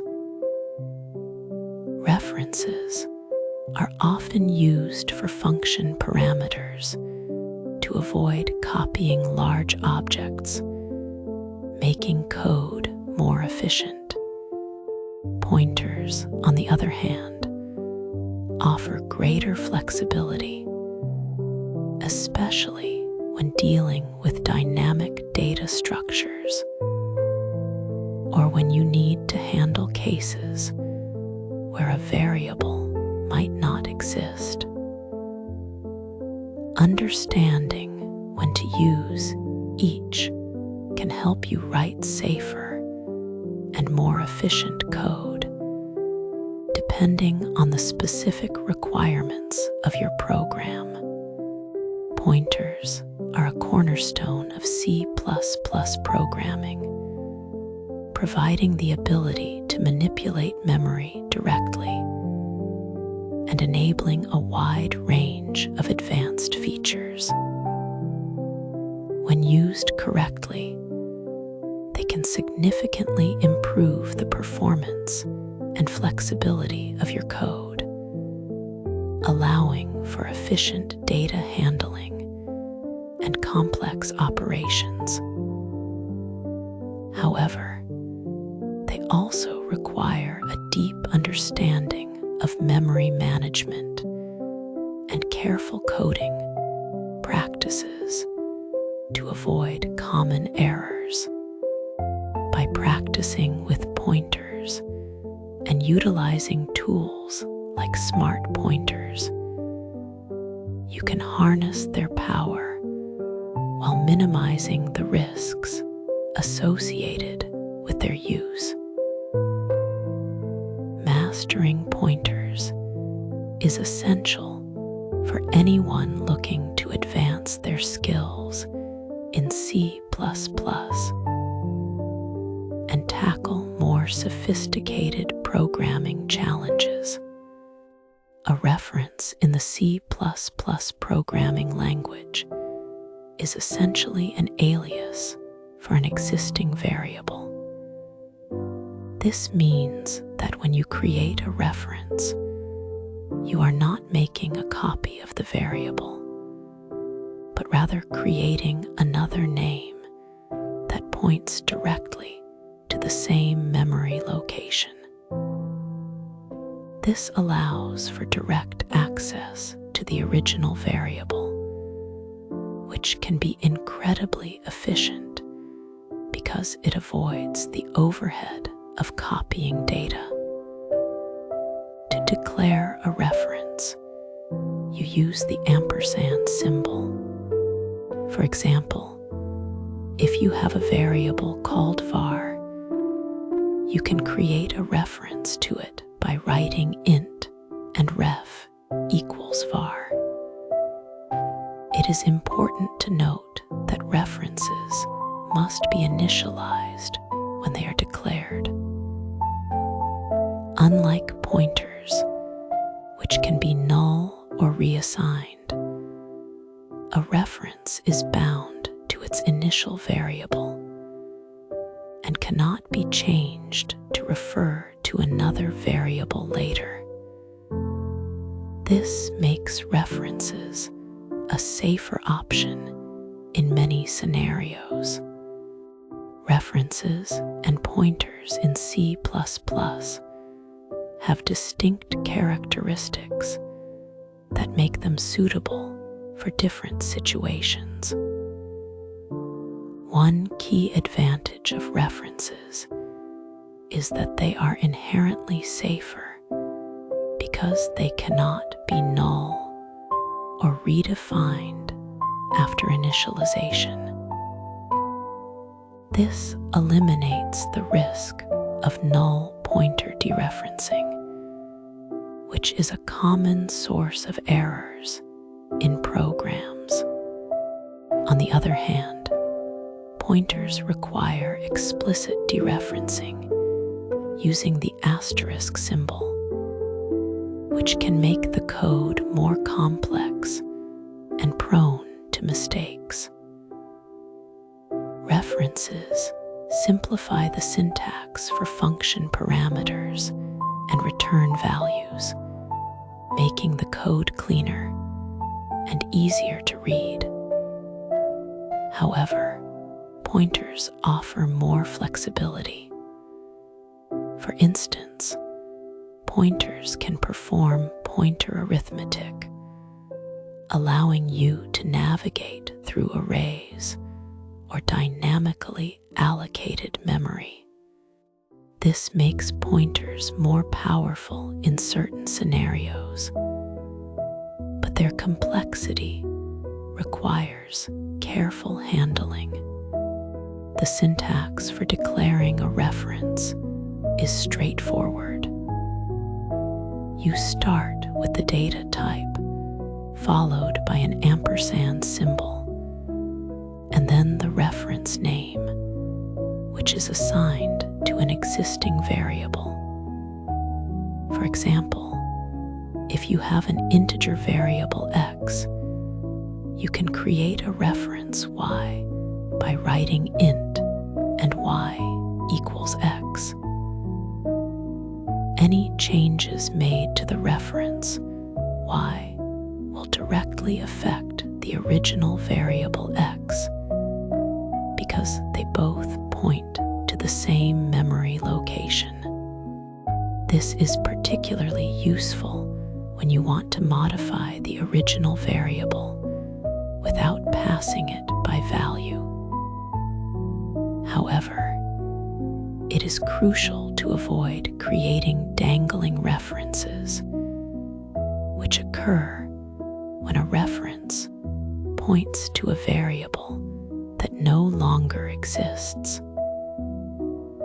This can happen if you return a reference to a local variable from a function, as the variable will be destroyed once the function exits, leaving the reference invalid. Using references as function parameters is a powerful technique in C++ that can improve both efficiency and clarity. When you pass a variable by reference, you avoid the overhead of copying the entire variable, which is especially beneficial for large objects or data structures. This not only saves memory, but also speeds up program execution. Additionally, because the function operates on the original variable, any changes made inside the function will persist outside of it. For example, a function called increment that takes a reference to an integer will modify the original value passed to it. This is different from passing by value, where the function works with a copy of the variable. By using references, you can ensure that the function has direct access to the data, making it more efficient and intuitive. Returning references from functions is another important application of references in C++. However, there are specific rules to follow to avoid creating dangling references. You can safely return a reference to a variable that has static or global scope, as these variables exist for the entire duration of the program. For instance, a static variable inside a function will retain its value between function calls, allowing you to return a reference to it. On the other hand, returning a reference to a local variable is dangerous because the local variable is destroyed once the function exits, leaving the reference pointing to an invalid memory location.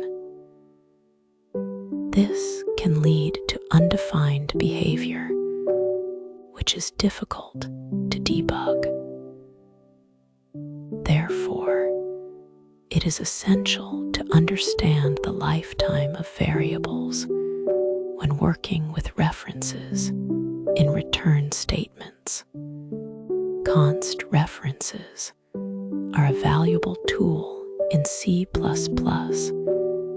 that allows you to pass variables to functions without the risk of modifying the original data. By declaring a reference as const, you ensure that the function cannot alter the value of the variable it refers to. This is particularly useful when you want to read data without changing it, which enhances both safety performance. For example, a function that prints the value of an integer can take a const reference as a parameter, preventing any unintended modifications. Const references also improve efficiency by avoiding the need to copy the data. This combination of safety and performance makes const references a best practice in many programming scenarios, especially when dealing with large objects or when you want to enforce immutability. References play a critical role in operator overloading, a feature that allows you to define custom behavior for operators when used with user-defined types. For example, when overloading the stream insertion operator, you typically return a reference to the stream object, enabling chaining of operations. This means that after using count, you can immediately follow it with count B, creating a fluent interface. Similarly, overloading the subscript operator requires a reference to allow assignment and modification of elements in a container. References make this possible by providing direct access to the underlying data. This capability is essential for creating intuitive and expressive code, especially in object-oriented programming, where operators are often overloaded to mimic built-in types. While references are powerful, they come with their own set of challenges that can lead to errors if not handled carefully. One common pitfall is forgetting to initialize a reference when it is declared, which results in a compilation error. Since references must be initialized, this is a critical point to remember. Another issue is returning references to local variables, which creates a dangling reference and leads to undefined behavior.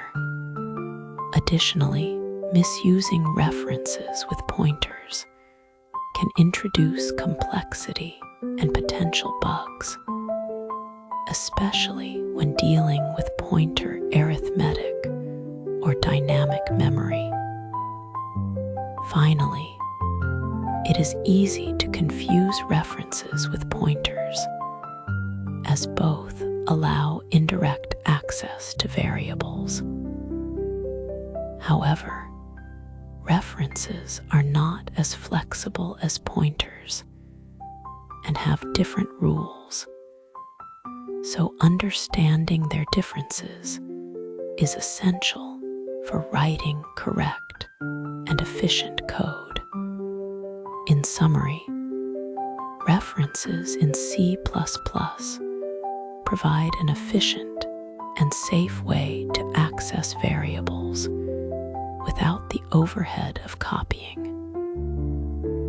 They are particularly useful in function parameters, return values, and operator overloading, where direct access to the original data is necessary. By using const references, you can ensure that data remains immutable, enhancing both safety and performance. However, it is crucial to avoid common mistakes, such as uninitialized references or returning references to local variables. When used correctly, references can significantly improve the clarity and efficiency of your code, making them an indispensable tool in the C++ programmer's arsenal. Strings in C++ are managed through the std string class, which is part of the standard library. These strings represent sequences of characters and are crucial for tasks involving text processing. They offer a flexible way to perform operations such as combining strings, comparing their content, and modifying their structure. Understanding these capabilities is essential for developing applications that handle user input, process files, or manipulate data in various formats. The ability to work with strings effectively can significantly enhance the functionality and efficiency of your programs. To declare a string in C++, you use the syntax std string myString. This creates an empty string object.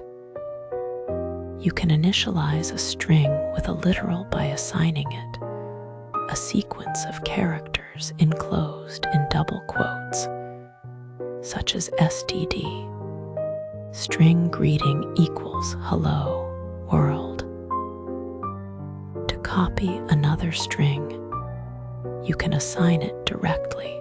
For example, std string copy equals myString. Additionally, the string class provides constructors that allow you to create strings that are empty, filled with repeated characters, or initialized to a specific size. These constructors offer versatile ways to set up strings based on your needs. Combining strings in C++ can be done using the plus operator, which allows you to join two strings together. For instance, std string result equals str1 plus str2. Another method is the append function, which modifies the original string by adding another string to its end, as in str1 append str2. You can also concatenate strings with literals, such as std string full equals C++ plus programming. These techniques provide different approaches to building strings dynamically within your code. Accessing individual characters in a string can be done using index notation, where you specify the position in square brackets, like char c equals myString 0. This method is efficient, but does not check for out-of-bounds access. Alternatively, the at function provides a safer way by checking if the index is valid. For example, char c equals myString at 2. To iterate through all characters, you can use loops or range-based for loops, such as for char c myString, which simplifies the process of processing each character in sequence common functions for manipulating strings include length or size to determine the number of characters, subster to extract a portion of the string, find to locate a substring, and replace to modify specific sections. For example, the length function returns the count of characters, while subster allows you to create a new string from a starting position and a specified length. The find function helps locate the first occurrence of a substring, and replace enables you to substitute a section of the string with another string. These methods are fundamental for tasks like parsing data or transforming text. The STD string stream class is useful for converting between strings and other data types. For instance, you can use it to convert an integer into a string by first inserting the value into the stream and then extracting it as a string. This is demonstrated by creating a string stream object, inserting the integer 42, and then retrieving the string representation. This approach is particularly helpful for formatting data, such as generating messages that include multiple types of information, or parsing input that contains mixed data formats. Comparing strings in C++ can be done using standard operators like equals, not equals, less than, or greater than. For more detailed comparisons, the compare method can be used, which returns a value indicating the relationship between the strings. For example, str1 compare str2 might return a negative number if str1 is less than str2. By default, these comparisons are case sensitive, but you can use functions like std, transform, to make them case insensitive. This flexibility allows for precise control over how strings are compared in different scenarios. An example of string manipulation is reversing a string using reverse iterators, which traverse the string from end to start. Another task might involve removing white space by iterating through the string and checking for spaces, then constructing a new string without them. Parsing a comma-separated values CSV line can be achieved by splitting the string at each comma and processing the resulting parts. These examples illustrate how string operations can be applied to solve practical problems, such as data cleaning or formatting. In conclusion, strings are a foundational element in C++ programming, enabling a wide range of text processing tasks. Mastering their manipulation is key to with building robust applications that handle data effectively.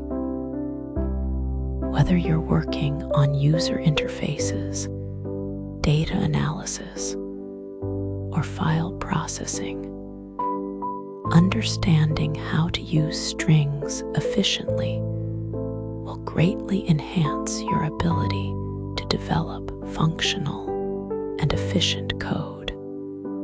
Practice with real-world examples will solidify your skills and prepare you for complex programming challenges.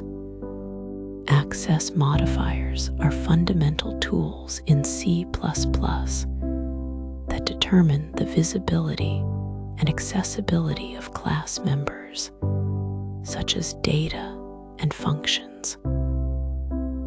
They act as gatekeepers, defining which parts of a class can be accessed by other parts of the program or external code.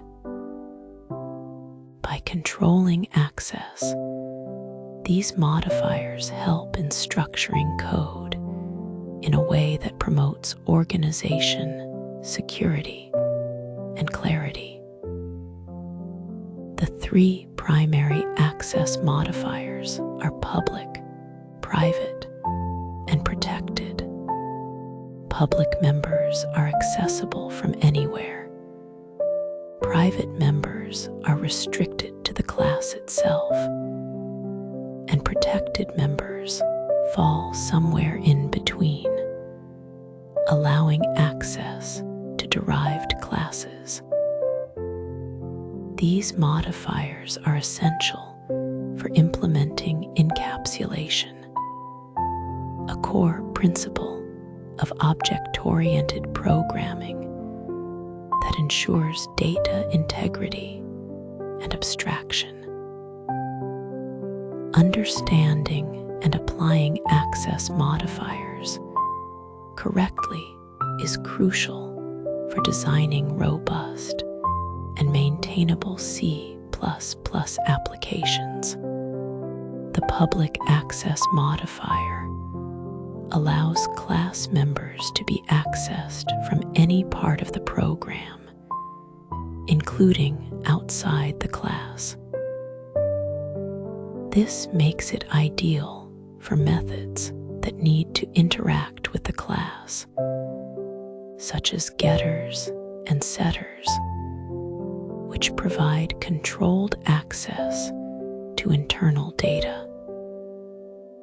For example, a public method like void display might be used to output the state of an object.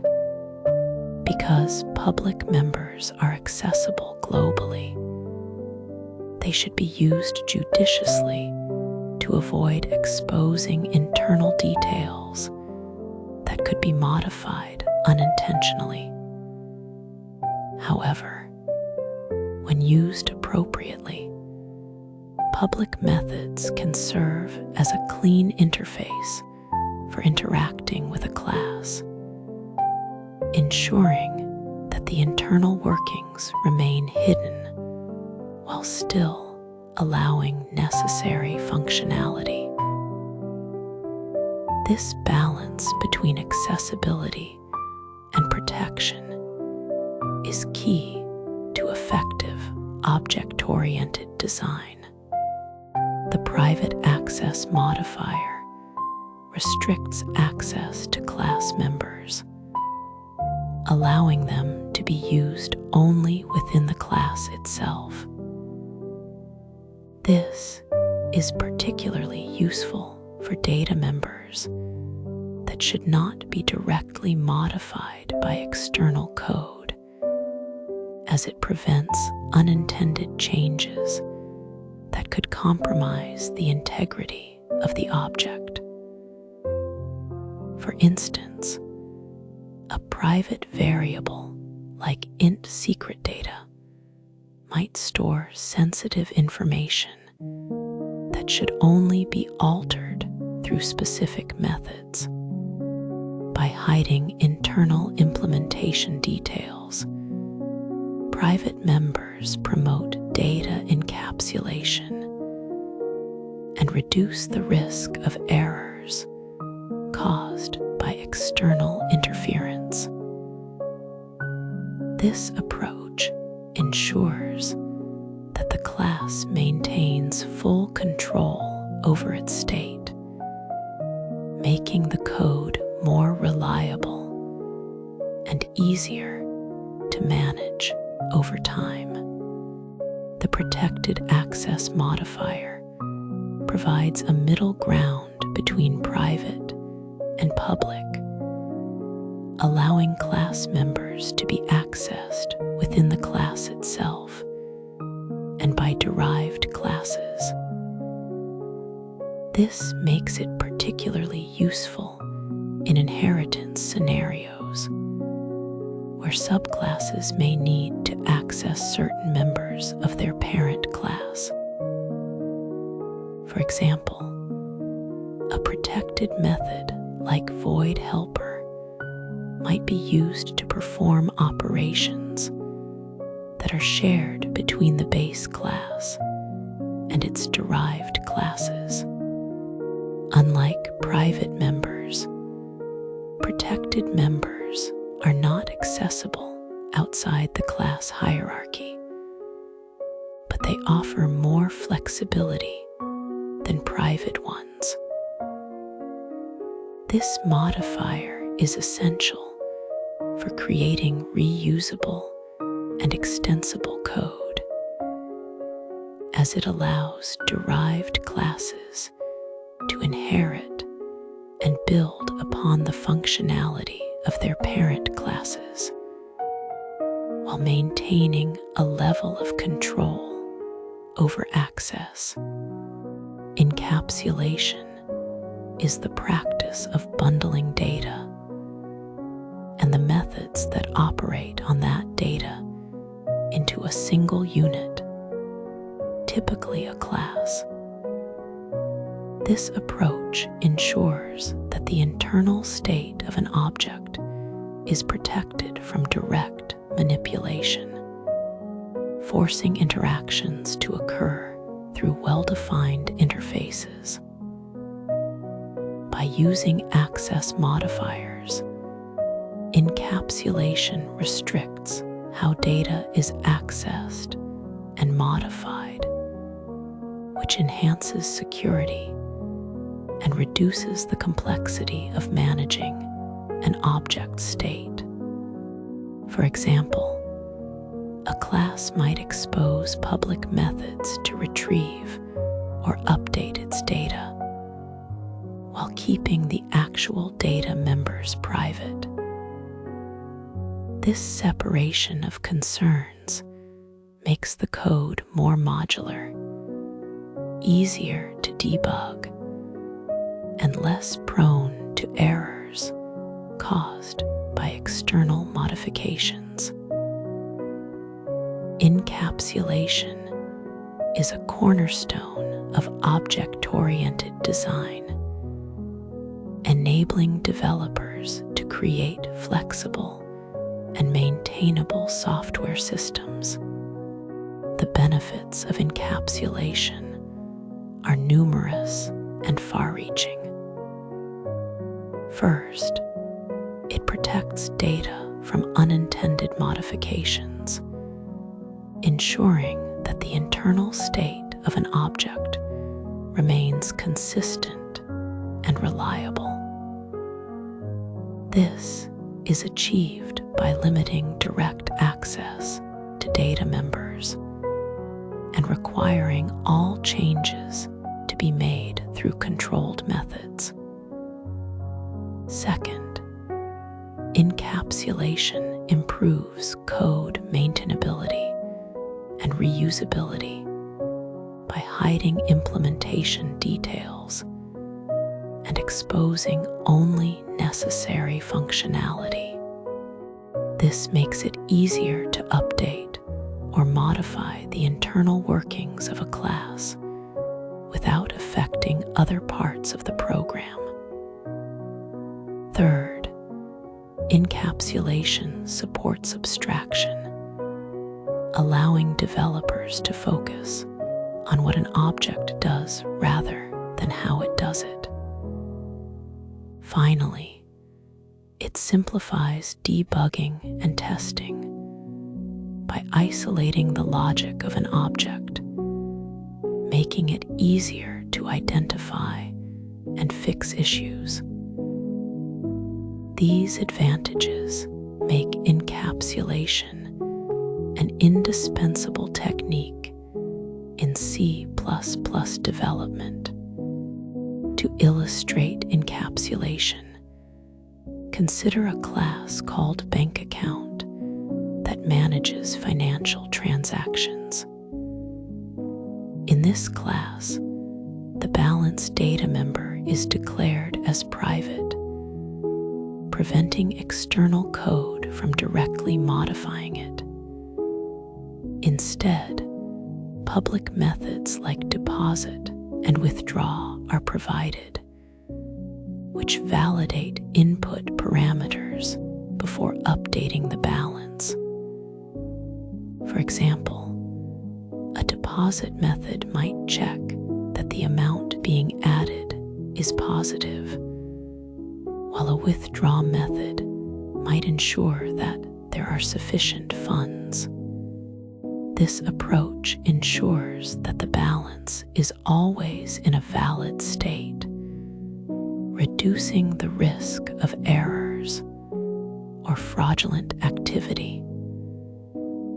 By encapsulating the balance and its associated operations, the bank account class maintains control over its data, making the code more secure and easier to manage. When using access modifiers, it is essential to follow best practices to ensure effective encapsulation and code quality. First, always declare data members as private unless there is a compelling reason to make them public. This prevents external code from altering the internal state of an object directly. Second, expose only the methods that are necessary for interacting with the class, using public access for these functions. This minimizes the risk of unintended side effects and keeps the interface clean. Third, use protected access for members that need to be accessible in derived classes, such as helper functions or shared data. Finally, avoid making data members public, as this undermines the principles of encapsulation and increases the likelihood of errors. By adhering to these guidelines, developers can create more robust and maintainable C++ applications. There are several common mistakes that developers should avoid when working with access modifiers. One of the most frequent errors is exposing internal data directly, such as declaring a variable like int age as public. This allows external code to modify the data without validation, leading to potential inconsistencies or security vulnerabilities. Another mistake is neglecting to use access modifiers altogether, which results in all members being public by default and exposing the internal workings of a class.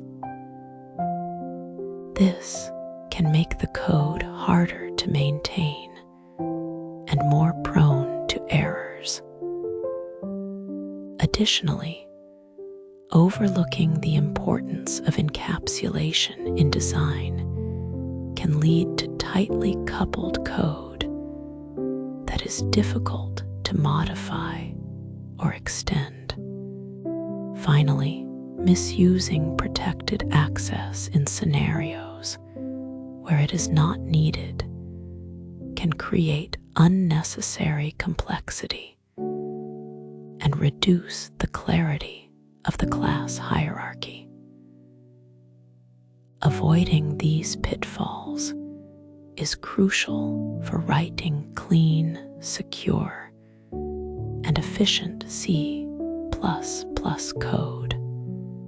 In conclusion, access modifiers such as public, private, and protected play a vital role in controlling the visibility of class members and enforcing encapsulation in C++ programming.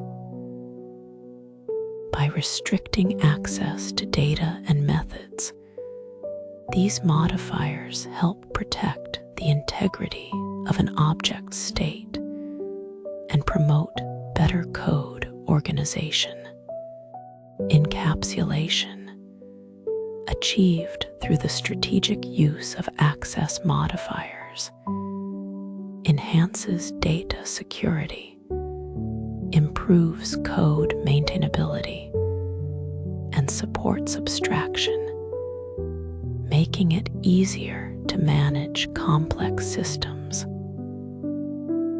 Applying these principles effectively leads to more robust, scalable, and reusable C++ applications. As you continue your journey in object-oriented programming, remember that thoughtful use of access modifiers is essential for creating high-quality software that meets the demands of modern development. Polymorphism is a fundamental concept in object-oriented programming that allows objects of different classes to be treated as objects of a common base class.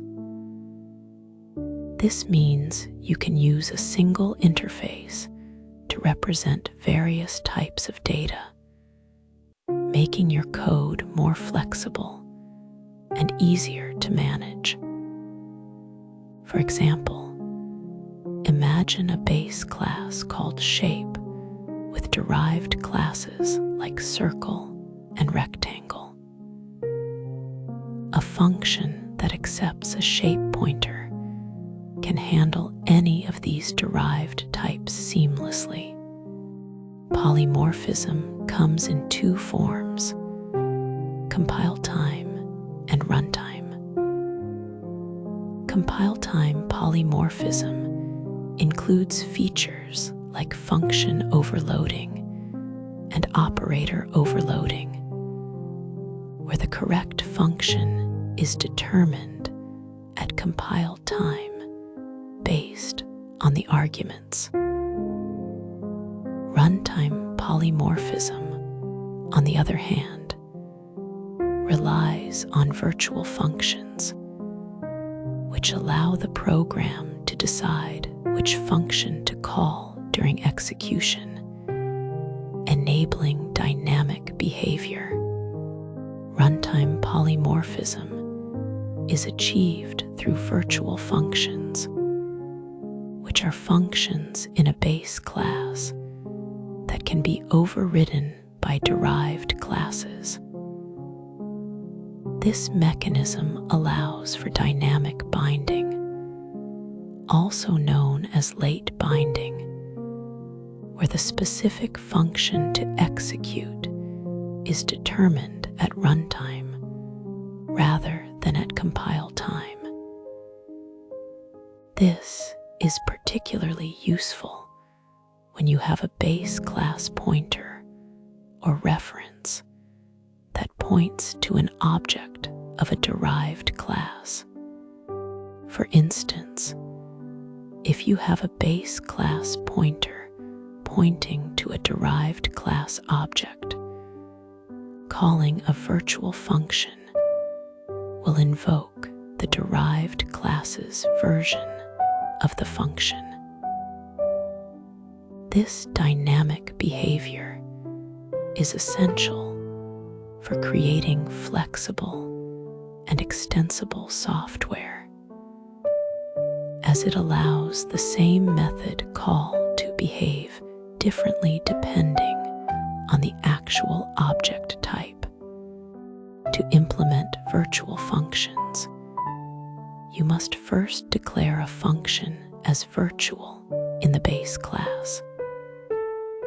This tells the compiler that the function can be overridden in derived classes. The derived class then provides its own implementation of the function using the same signature, meaning the function name, return type, and parameters must match exactly. For example, a base class might declare a virtual function called show, and a derived class would override it with the same function name and parameters. This ensures that when the function is called through a base class pointer, the correct version of the function is executed based on the actual object type. The syntax for a virtual function in C++ is straightforward, as demonstrated by the example where the base class declares a virtual void show, and the derived class implements it without needing to redeclare the virtual keyword. A pure virtual function is a special type of virtual function that is declared in a base class but has no implementation. It is defined by assigning 0 to the function, like this: virtual void function equals 0.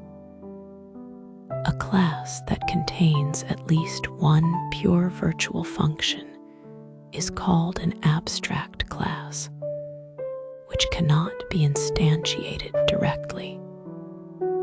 Instead, it serves as a blueprint for derived classes, which must provide implementations for all pure virtual functions. This is particularly useful for defining interfaces, where the base class specifies a set of methods that all derived classes must implement. Abstract classes enforce a design contract, ensuring that any subclass adheres to a specific structure, which promotes consistency and clarity in large software projects. Virtual destructors play a critical role in ensuring proper cleanup of objects when using polymorphism. If a base class does not have a virtual destructor, deleting an object of a derived class through a base class pointer can lead to undefined behavior, including memory leaks. This is because the destructor of the base class would be called, but the derived class's destructor would not. By declaring the destructor as virtual in the base class, the program ensures that the correct destructor is called based on the actual object type. For example, If you have a base class with a virtual destructor and a derived class that overrides it, deleting the derived object through a base pointer would invoke both the derived and base destructors in the correct order, preventing resource leaks and ensuring clean object destruction. Polymorphism offers several advantages that enhance the quality of software development. It improves code flexibility by allowing functions to work with objects of different types, which makes the code more adaptable to changes. It promotes code reuse through inheritance, as derived classes can build upon existing functionality without rewriting it. Additionally, polymorphism simplifies maintenance by abstracting the behavior of objects, making the code easier to understand and modify. For instance, a single function that accepts a base class pointer can handle multiple derived types, reducing the need for repetitive code. This abstraction also makes the system more scalable, as new classes can be added without modifying existing code, leading to more maintainable and efficient software.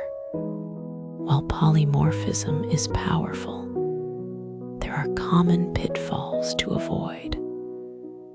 One major mistake is forgetting to declare a function as virtual in the base class, which prevents it from being overridden in derived classes.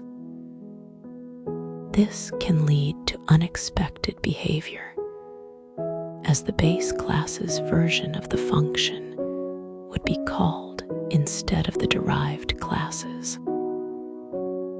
Another issue is incorrect overriding, such as mismatched parameters or return types, which can cause compilation errors or unintended function calls. Additionally, neglecting to use virtual destructors in polymorphic hierarchies can result in memory leaks, as the derived class's destructor may not be called when an object is deleted through a base class pointer. These issues highlight the importance of careful design and adherence to best practices when working with virtual functions and polymorphism. In summary, polymorphism and virtual functions are essential tools for creating dynamic and flexible C++ programs. They enable the same interface to be used for different data types, allowing for more modular and scalable code. Proper use of virtual functions ensures that the correct method is resolved at runtime, which is crucial for dynamic behavior. Abstract classes and pure virtual functions further enhance design consistency by enforcing required implementations in derived classes. By understanding and applying these concepts effectively, developers can build robust, maintainable, and efficient software systems that adapt changing requirements. Abstraction is a fundamental concept in object-oriented programming that allows us to focus on the essential features of a system while hiding the complex details. In C++, this is achieved by using classes and access specifiers, such as private, protected, and public. For example, a class might have private data members that are not directly accessible from outside the class, but public methods that interact with these data members. This separation ensures that the internal workings of a class remain hidden, allowing users to interact with the class through a simplified interface. This approach not only makes the code easier to manage, but also reduces the risk of unintended modifications to the internal state of an object. The benefits of abstraction are numerous and impactful.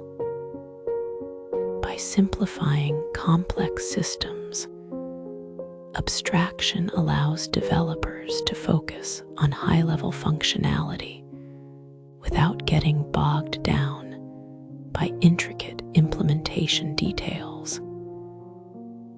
This leads to improved code maintainability and modularity, as changes to one part of the system are less likely to affect other parts.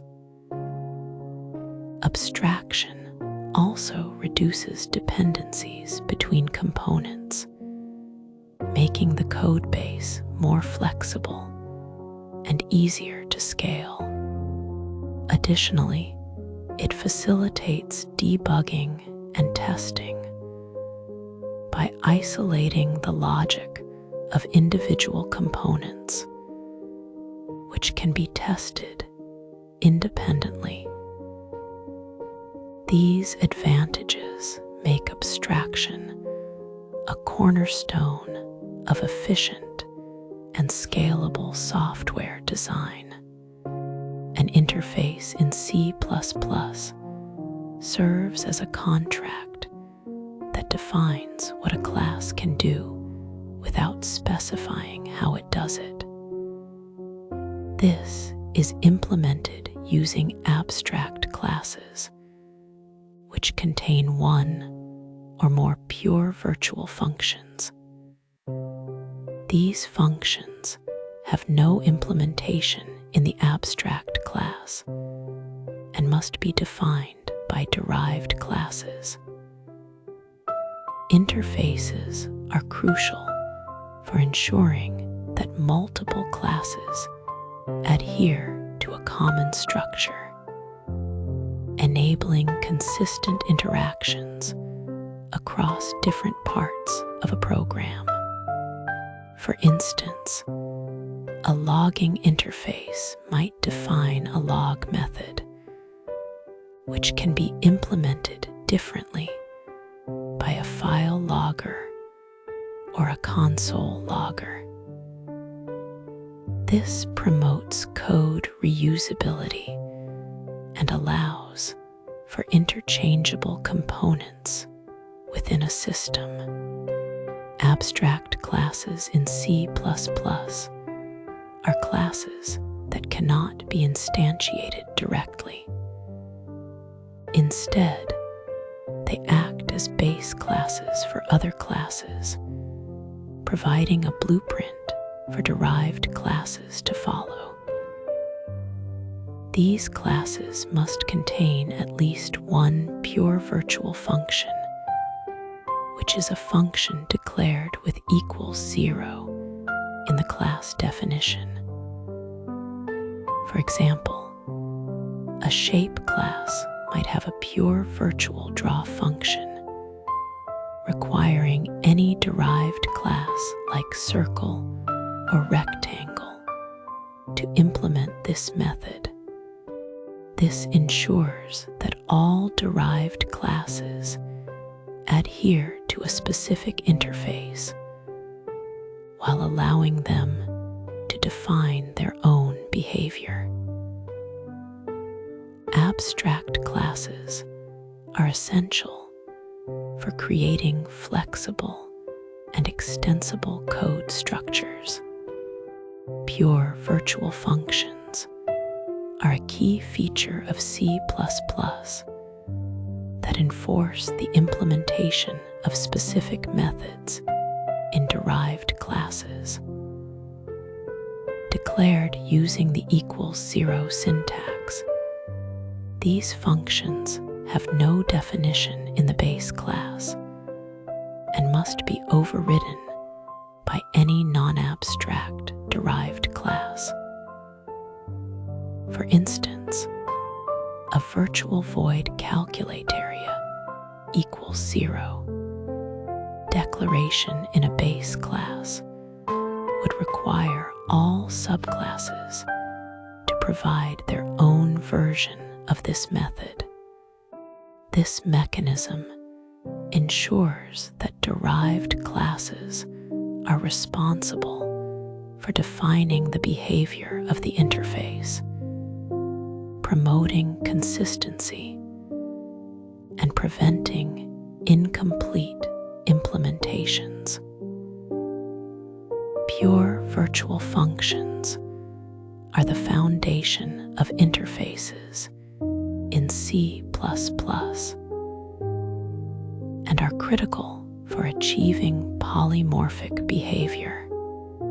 Implementing interfaces in C++ involves creating an abstract class with one or more pure virtual functions. Derived classes then provide the necessary implementations for these functions, effectively adhering to the interface contract. For example, a logger interface might define a log method, which is implemented by a file logger class to write logs to a file, and a console logger class to display logs on the console. This approach allows different classes to fulfill the same interface, enabling them to be used interchangeably in a program. By decoupling the interface from its implementation, this design pattern enhances flexibility and makes the code base easier to maintain and extend. C++ supports multiple inheritance, allowing a class to inherit from multiple interfaces. This means a single class can implement several different interfaces, combining their functionalities. For instance, a device class might inherit from both a logger interface and a printer interface, enabling it to handle logging and printing operations. This capability enhances design flexibility, as it allows for the creation of complex behaviors by combining simpler interfaces. Multiple inheritance also promotes code reusability, as common functionalities can be defined in separate interfaces and shared across multiple classes without duplicating code. Abstraction and encapsulation are both core principles of object-oriented programming, but serve distinct purposes. Abstraction focuses on hiding complex implementation details and exposing only the essential features of a system. For example, a bank account class might abstract away the logic for managing a balance, providing methods like deposit and withdraw for interaction. Encapsulation, on the other hand, bundles data and methods into a single unit, often restricting direct access to the internal state. This is typically achieved by declaring data members as private, while abstraction deals with simplifying the interface. Encapsulation ensures data integrity and control over how data is accessed and modified. Together, they form the foundation of robust and maintainable code. Abstraction plays a vital role in real-world applications across various domains. In graphical user interface frameworks, interfaces are used to handle events such as button clicks or mouse movements, allowing developers to focus on the logic behind these interactions without worrying about the underlying implementation. Database systems often abstract data access through interfaces, enabling developers to interact with databases using high-level operations like query or insert without understanding the database's internal structure. APIs also rely heavily on abstraction to provide simplified interactions, such as res-tfal endpoints that hide the complexity of backend services. These applications demonstrate how abstraction enables efficient and scalable software development. In conclusion, abstraction is a powerful tool for managing complexity in software development. By leveraging encapsulation and interfaces, developers can create systems that are easier to understand, maintain, and scale. In C++, interfaces are implemented using abstract classes and pure virtual functions, which enforce a common structure across different classes. This approach not only improves code design, but also enhances modularity and reusability.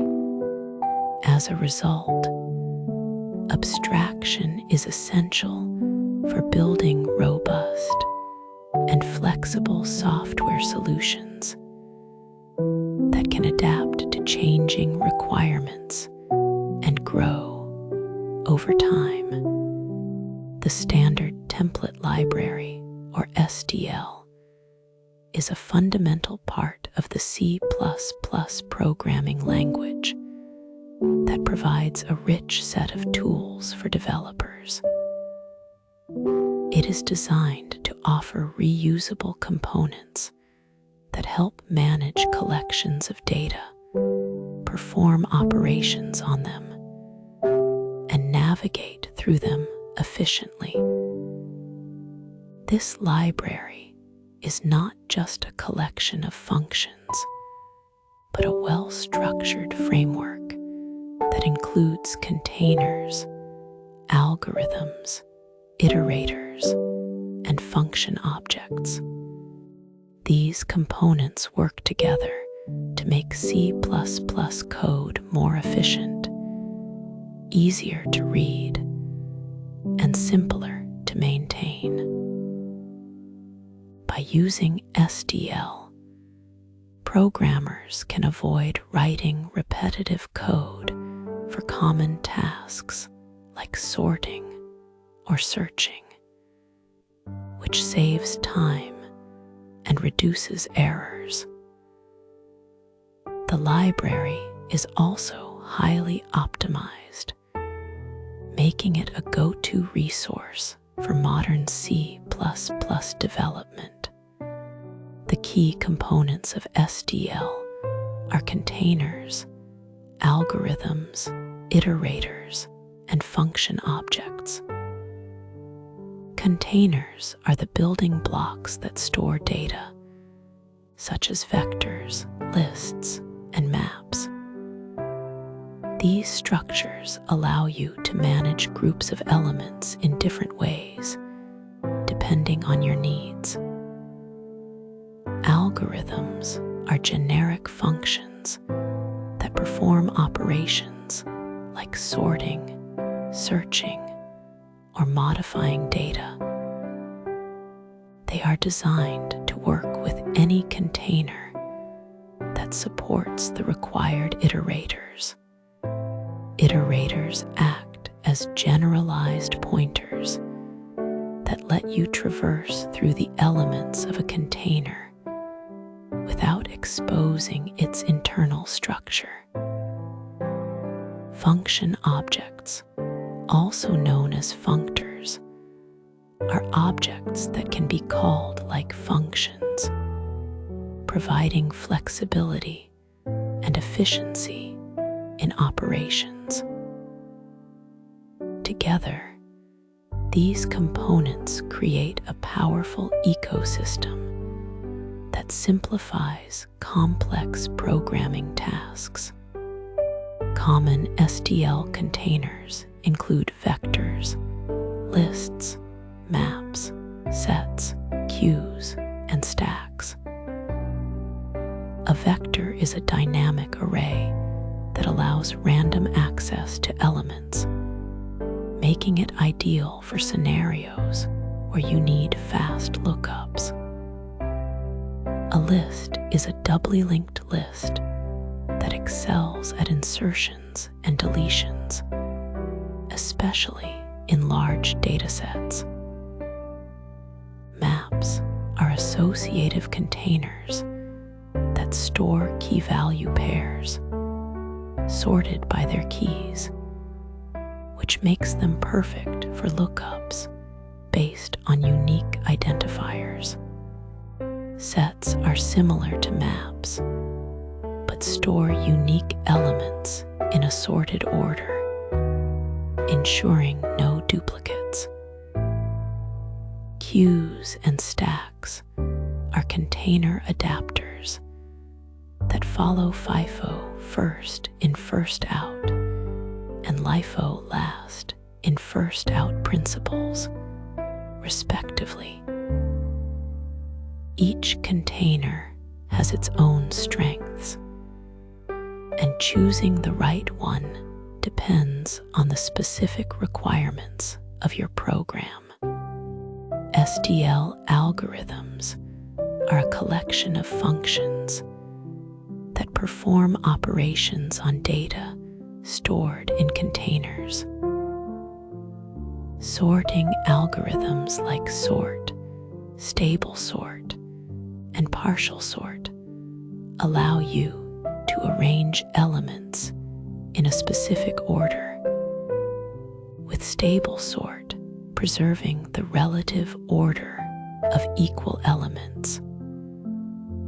Searching algorithms such as find, binary search, and count help locate elements or count their occurrences.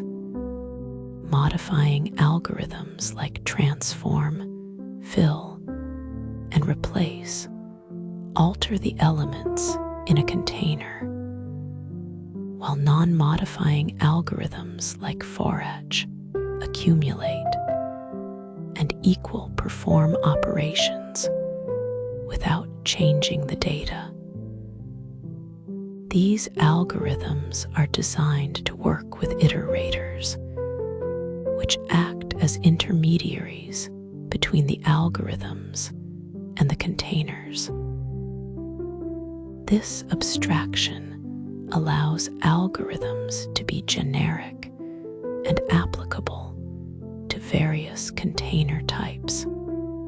Iterators in SDL come in different types, each with specific capabilities. Input iterators allow read-only access to elements in a sequential manner, making them suitable for input streams. Output iterators enable write-only access, often used for output operations. Forward iterators support both reading and writing, allowing single-pass traversal of data.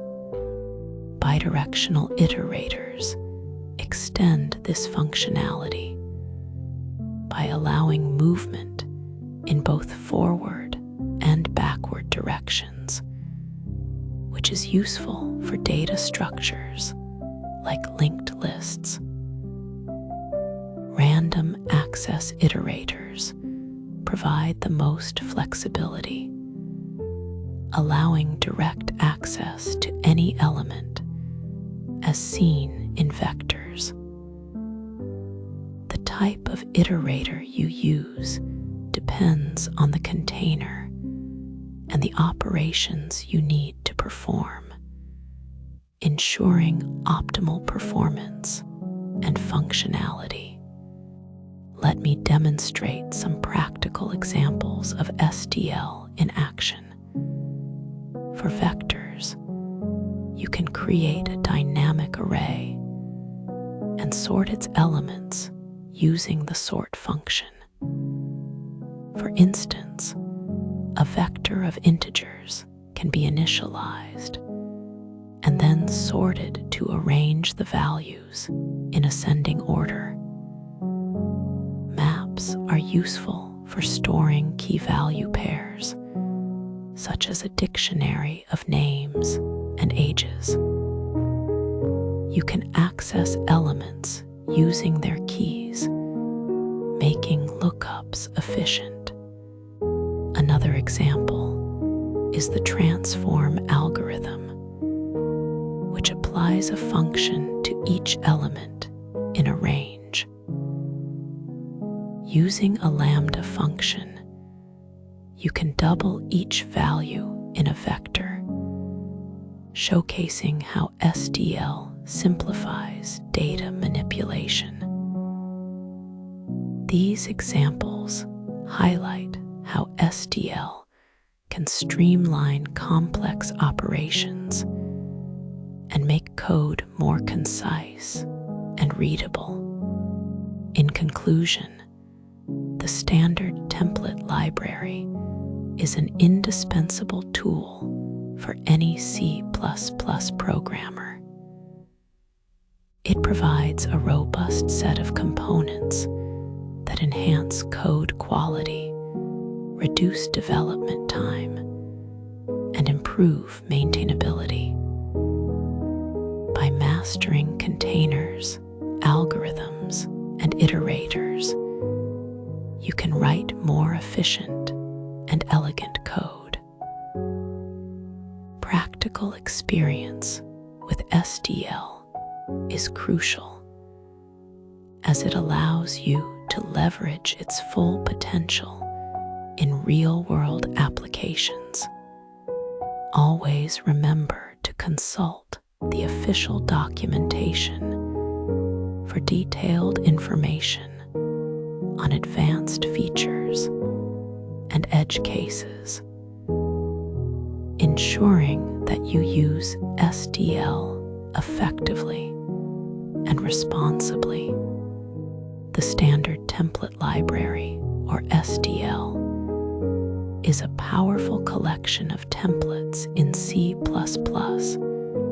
that provides ready-to-use data structures and algorithms. These tools help developers manage data efficiently and write cleaner, more maintainable code. The key containers in SDL include maps, sets, vectors, lists, queues, stacks, and others. Each of these containers is designed for specific scenarios, balancing performance, functionality, and memory usage. For example, a vector offers fast random access, while a list excels at frequent insertions and deletions. Understanding the strengths and weaknesses of each container is essential for optimizing your programs.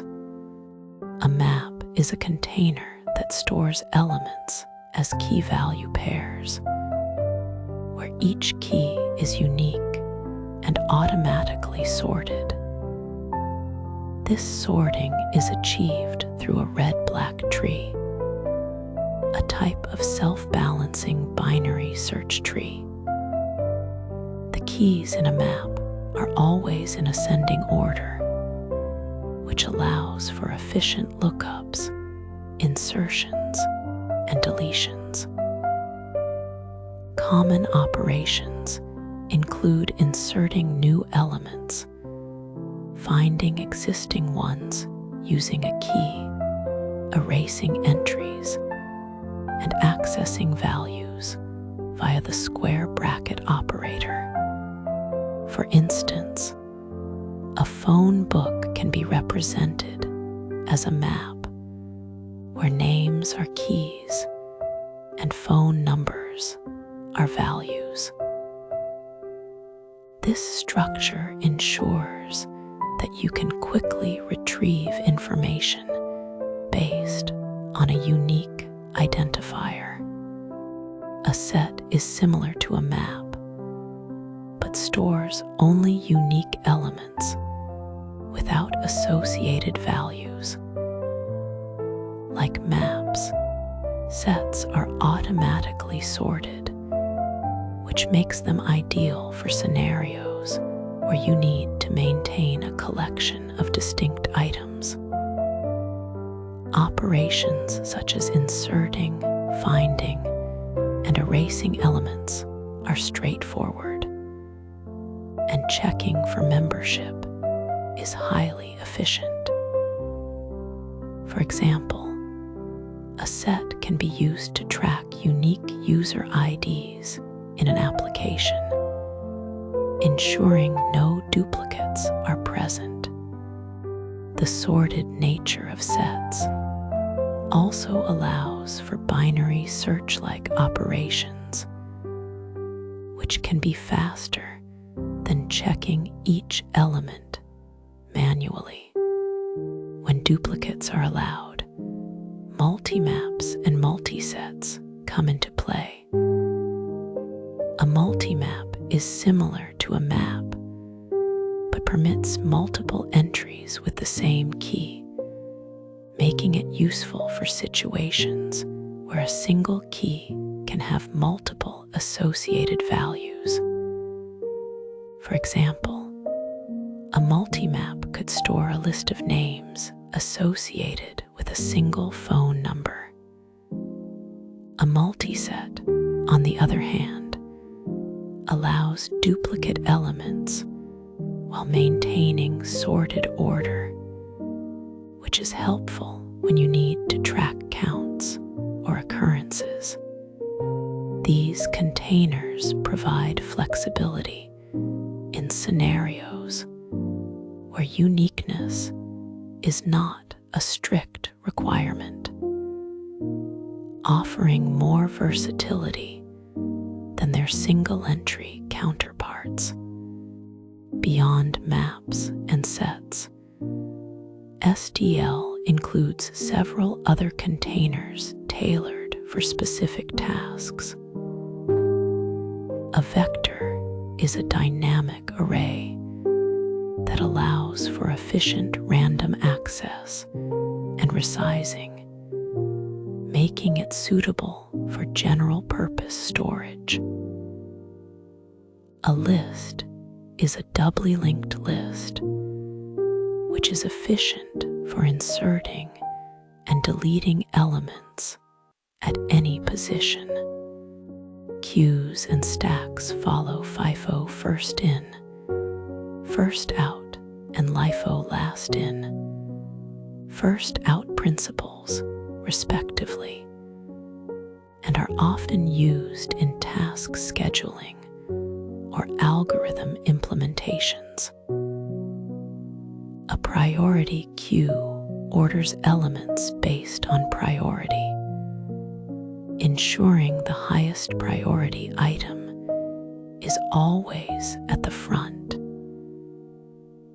Each of these containers has unique characteristics that make them ideal for particular applications. Working with SDL containers involves common operations such as insertion, deletion, iteration, and size checks. Insertion can be done using methods like pushback for vectors, insert for maps, or in place for constructing elements in place. Deletion is handled through erase, popback, or clear, depending on the container. Iteration is typically done with iterators, which provide a way to traverse elements, or with range-based for loops for simplicity. Checking the size of a container is straightforward with size, while empty determines if it contains any elements. These operations are fundamental to manipulating data effectively across different container types. Understanding the time complexity of operations is crucial for selecting the right container. Maps and sets, which are implemented as balanced trees, offer logarithmic time complexity for insertions, deletions, and searches, making them efficient for large datasets. Vectors provide constant time access, but linear time for insertions and deletions in the middle, which can impact performance if used improperly. Unordered containers like unorderRedMap and unorderRedSet have average constant time complexity for operations, but their performance depends on hashing. Choosing the correct container based on these factors ensures your code runs efficiently, especially in resource-constrained environments. Practical use cases for SDL containers are vast and varied. Maps are ideal for storing configurations, dictionaries, or lookup tables where quick key-based access is needed. Sets are perfect for managing unique identifiers or filtering duplicates from a dataset.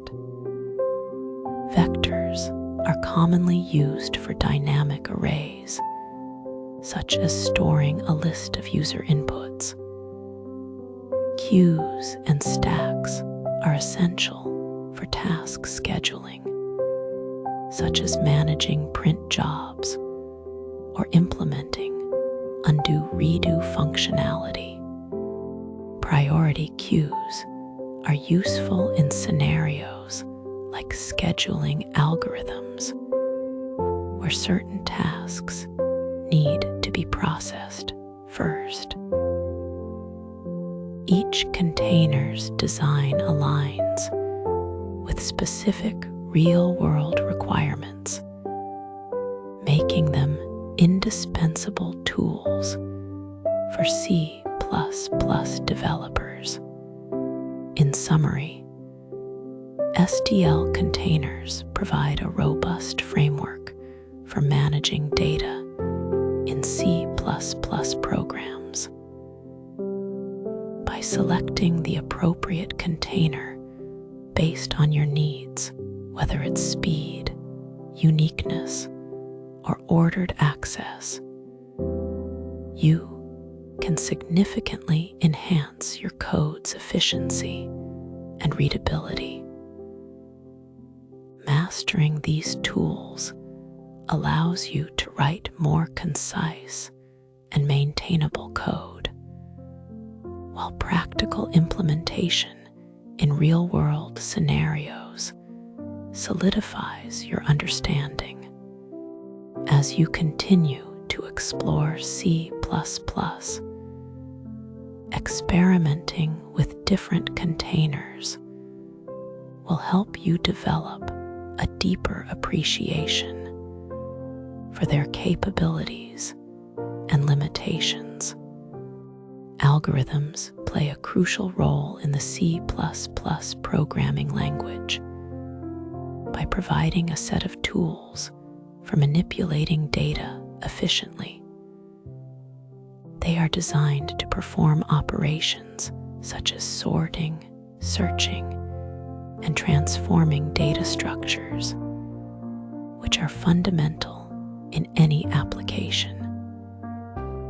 Function objects, also known as functors, are a powerful feature in C++ that allows objects to be treated as if they were functions.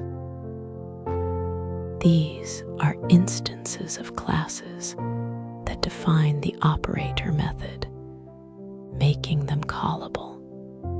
Functors are particularly significant in the standard template library because they enable custom operations, allowing developers to tailor the behavior of algorithms to specific needs. Unlike traditional functions, functors can maintain state, which adds flexibility and opens up new possibilities for dynamic and reusable code. The standard template library provides a rich set of algorithms that are essential for data manipulation. One such algorithm is STD, sort, which arranges elements in a range in ascending order by default, but can be customized with a comparator. Another common algorithm is STD, find, which searches for a specific value within a range and returns an iterator pointing to the first occurrence. The STD transform algorithm applies a given function to each element in a range, making it ideal for operations like converting data types or performing calculations. Lastly, the STD accumulate algorithm computes a cumulative value by applying a binary operation to the elements in a range, often used for summing or multiplying values. These algorithms are fundamental in streamlining data processing and reducing the need for repetitive code. Function objects, or functors, are objects that have the operator defined, allowing them to be invoked like functions. This unique capability makes them highly versatile in C++ programming. Unlike free functions, which are static and cannot maintain state, functors can store data between calls. This statefulness is particularly useful in scenarios where the operation performed by the functor needs to remember previous interactions, such as counting the number of times a function is called or keeping track of a running total. Functors are extensively used in algorithms to implement custom logic, offering a more flexible and powerful alternative to traditional function pointers. Their ability to encapsulate both data and behavior makes them a cornerstone of modern C++ design. Creating a function object in C++ involves defining a class or struct that overloads the operator method. For example, a simple function object named add can be defined with the operator taking two integers as parameters and returning their sum. This allows the add object to be called like a function, such as add, int result equals add 3, 5. Functors can be passed to algorithms like std, forEdge, which applies the function object to each element in a range.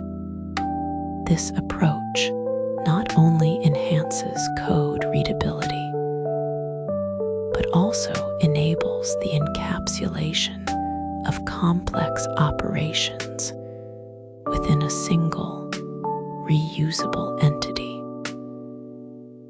By leveraging functors, developers can create more modular and maintainable code, especially when working with the standard template library. Functors offer several advantages that make them a preferred choice in many C++ applications.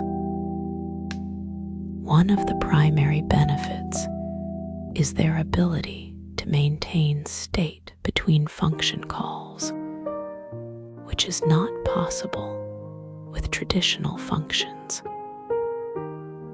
This makes them ideal for scenarios requiring persistent data, such as tracking the number of times a function is invoked or storing intermediate results.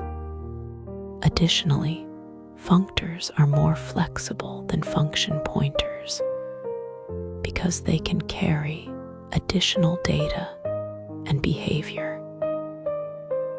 This flexibility is further enhanced by the introduction of lambda expressions in modern C++, which are essentially syntactic sugar for functors. Lambdas allow developers to define inline functions with ease, making code more concise and expressive while retaining the power of functors. In practice, function objects are used to customize the behavior of algorithms, such as sorting with a custom comparator. For instance, the std sort algorithm can take a lambda function to sort a vector in descending order by comparing elements with the greater than operator. This provides a compact and readable way to define the sorting logic. Another practical application is the use of std, bind, to create function objects by binding specific arguments to a function. This allows developers to create reusable function objects that can be passed to algorithms, enabling dynamic behavior without the need for explicit function definitions. These techniques demonstrate the power of functors in enhancing the flexibility and adaptability of C++ code. The practical applications of algorithms and functors are vast and impactful. Custom sorting, filtering, and transformation are just a few examples where these concepts shine.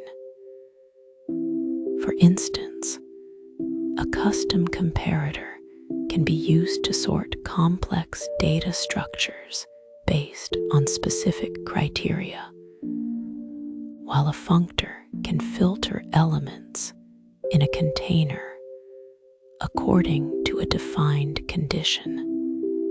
By integrating these tools, developers can enhance the dynamic behavior of algorithms, making them adaptable to various scenarios. Additionally, the use of functors promotes code reusability and readability, as they encapsulate logic into self-contained units. This not only improves the maintainability of the code, but also fosters a more organized and efficient development process, especially in large-scale applications.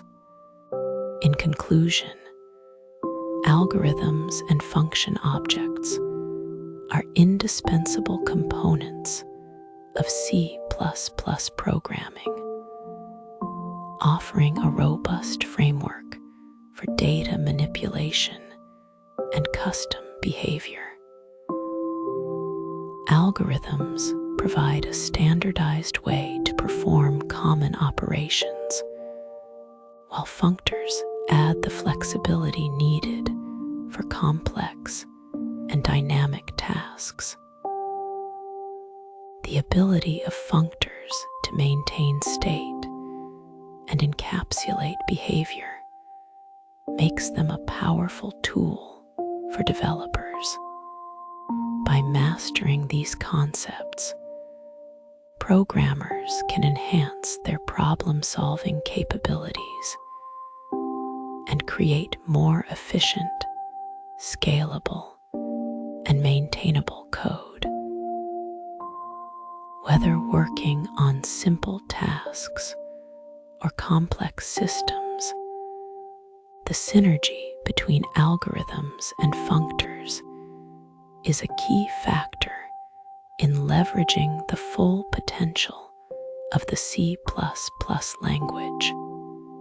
Exceptions are runtime errors that disrupt the normal flow of a program.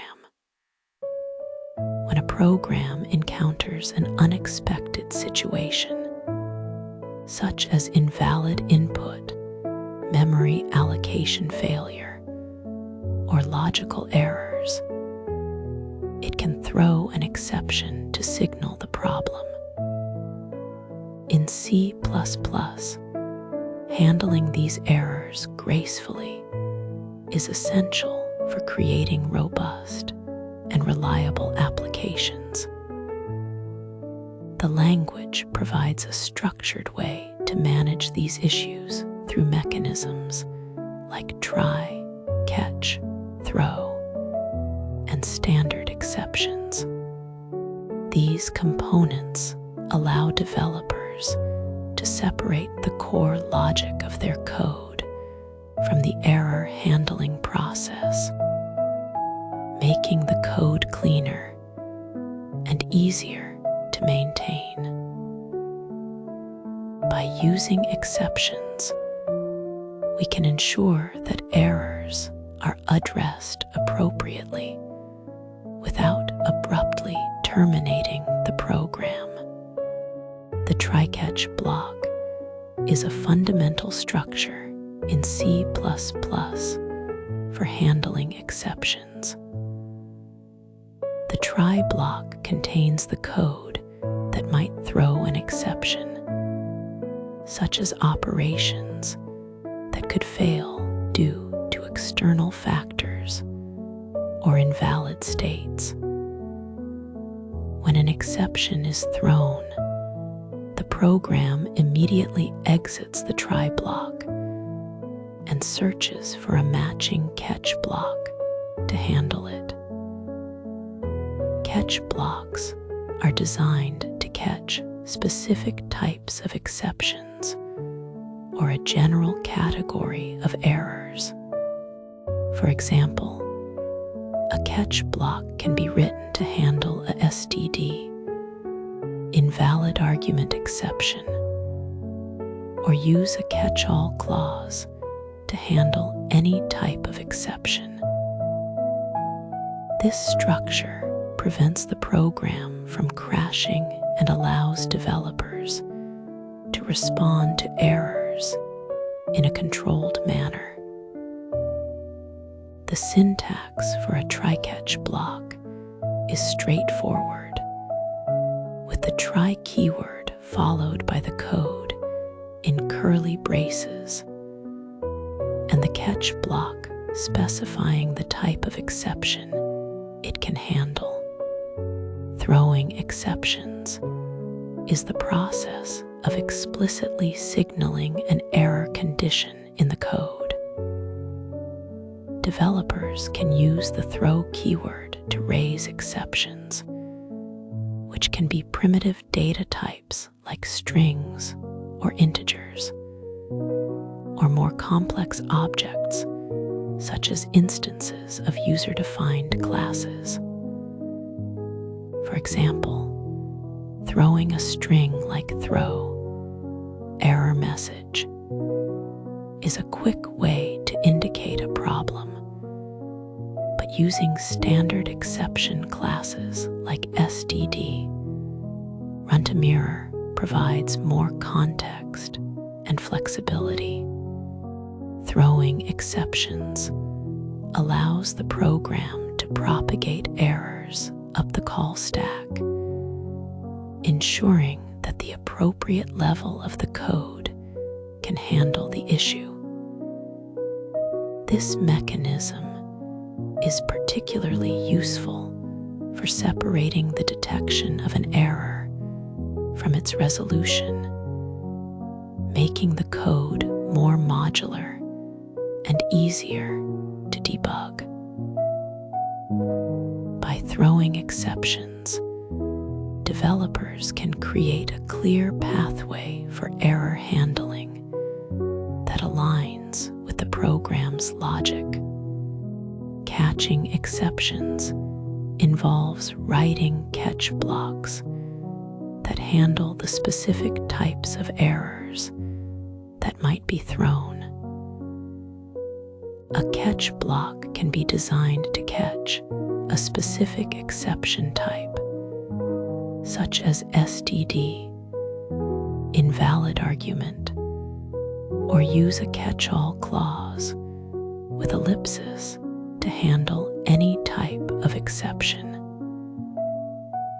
However, the order of catch blocks matters because specific exceptions must be caught before more general ones. For instance, if a catch block for STD, invalid argument, argument is placed after a catch-all block, it will never be reached. This is because the catch-all block would handle all exceptions first. It is crucial to avoid empty catch blocks, as they can lead to silent failures where errors are ignored without any indication. By properly structuring catch blocks, developers can ensure that all possible errors are addressed, and the program can respond to issues in a meaningful way. C++ provides a set of standard exceptions in the stdexcept header, which are part of the standard library. These exceptions include classes like stdException, which is the base class for all standard exceptions, and more specific types such as std run-to-mirror and std logiserror. These classes are designed to handle common error scenarios, such as invalid input, out-of-range values, or logical inconsistencies in the code. For example, throwing a std domain error can indicate that a function has been called with an argument that is outside its domain. These standard exceptions are useful because they provide a consistent way to communicate errors, making it easier for developers to understand and debug issues. By leveraging these predefined exceptions, developers can ensure that their error messages are meaningful and aligned with the expectations of the C++ community. Creating custom exceptions allows developers to define their own error types that are tailored to the specific needs of their applications. This is done by inheriting from the stdException class and overriding the what method, which returns a descriptive error message. For example, a custom exception class might be created to handle a specific type of error, such as a file not found or a network connection failure. By defining custom exceptions, developers can provide more precise and context-aware error messages, improving the readability and maintainability of the code. Custom exceptions also enable better error handling by allowing catch blocks to specifically target these user-defined error types. This approach is particularly useful in large applications where different parts of the code base may need to handle unique error conditions.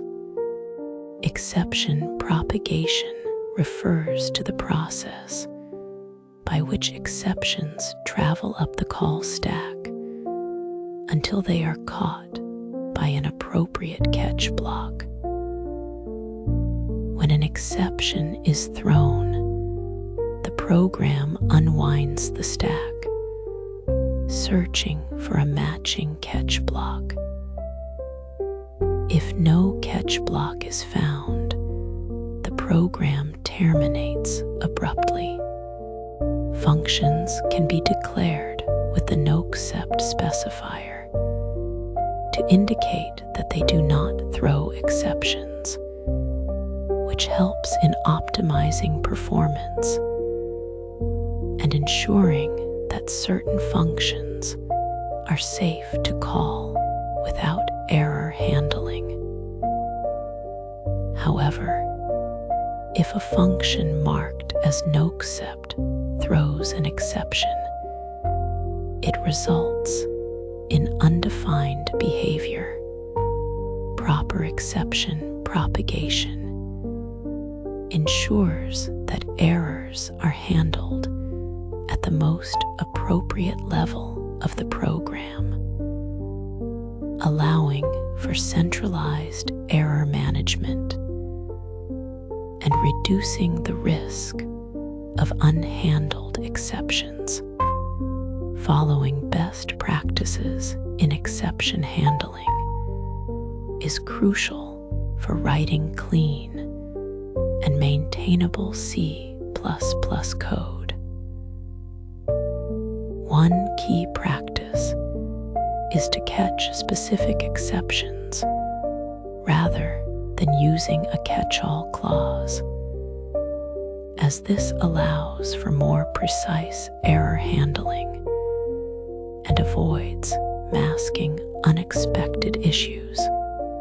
Resource acquisition is initialization, or RAII, is another important concept where resources like memory, file handles, or network connections are managed through object lifetimes, ensuring that they are properly released even if an exception occurs. Developers should also avoid throwing exceptions from destructors, as this can lead to undefined behavior when multiple exceptions are thrown simultaneously. Finally, documenting the exceptions that a function might throw helps other developers understand the potential error scenarios and handle them appropriately. These practices collectively contribute to writing robust and reliable C++ applications. Exception handling is a powerful feature in C++ that significantly enhances the robustness and maintainability of software.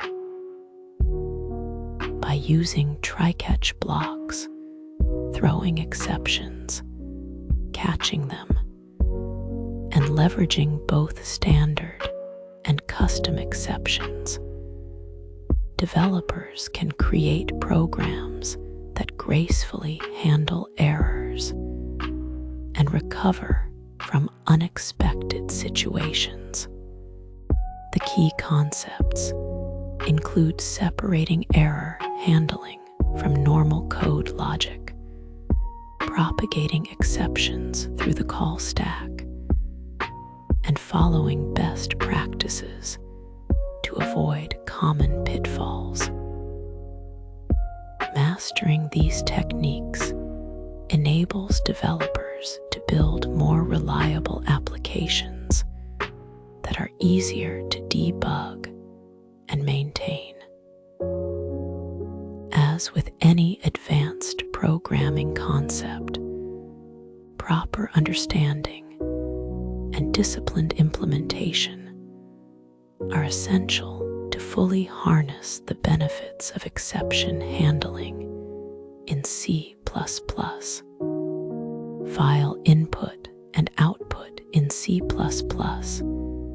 enables programs to interact with external files, allowing data to be stored, retrieved, and manipulated beyond the lifespan of a running application.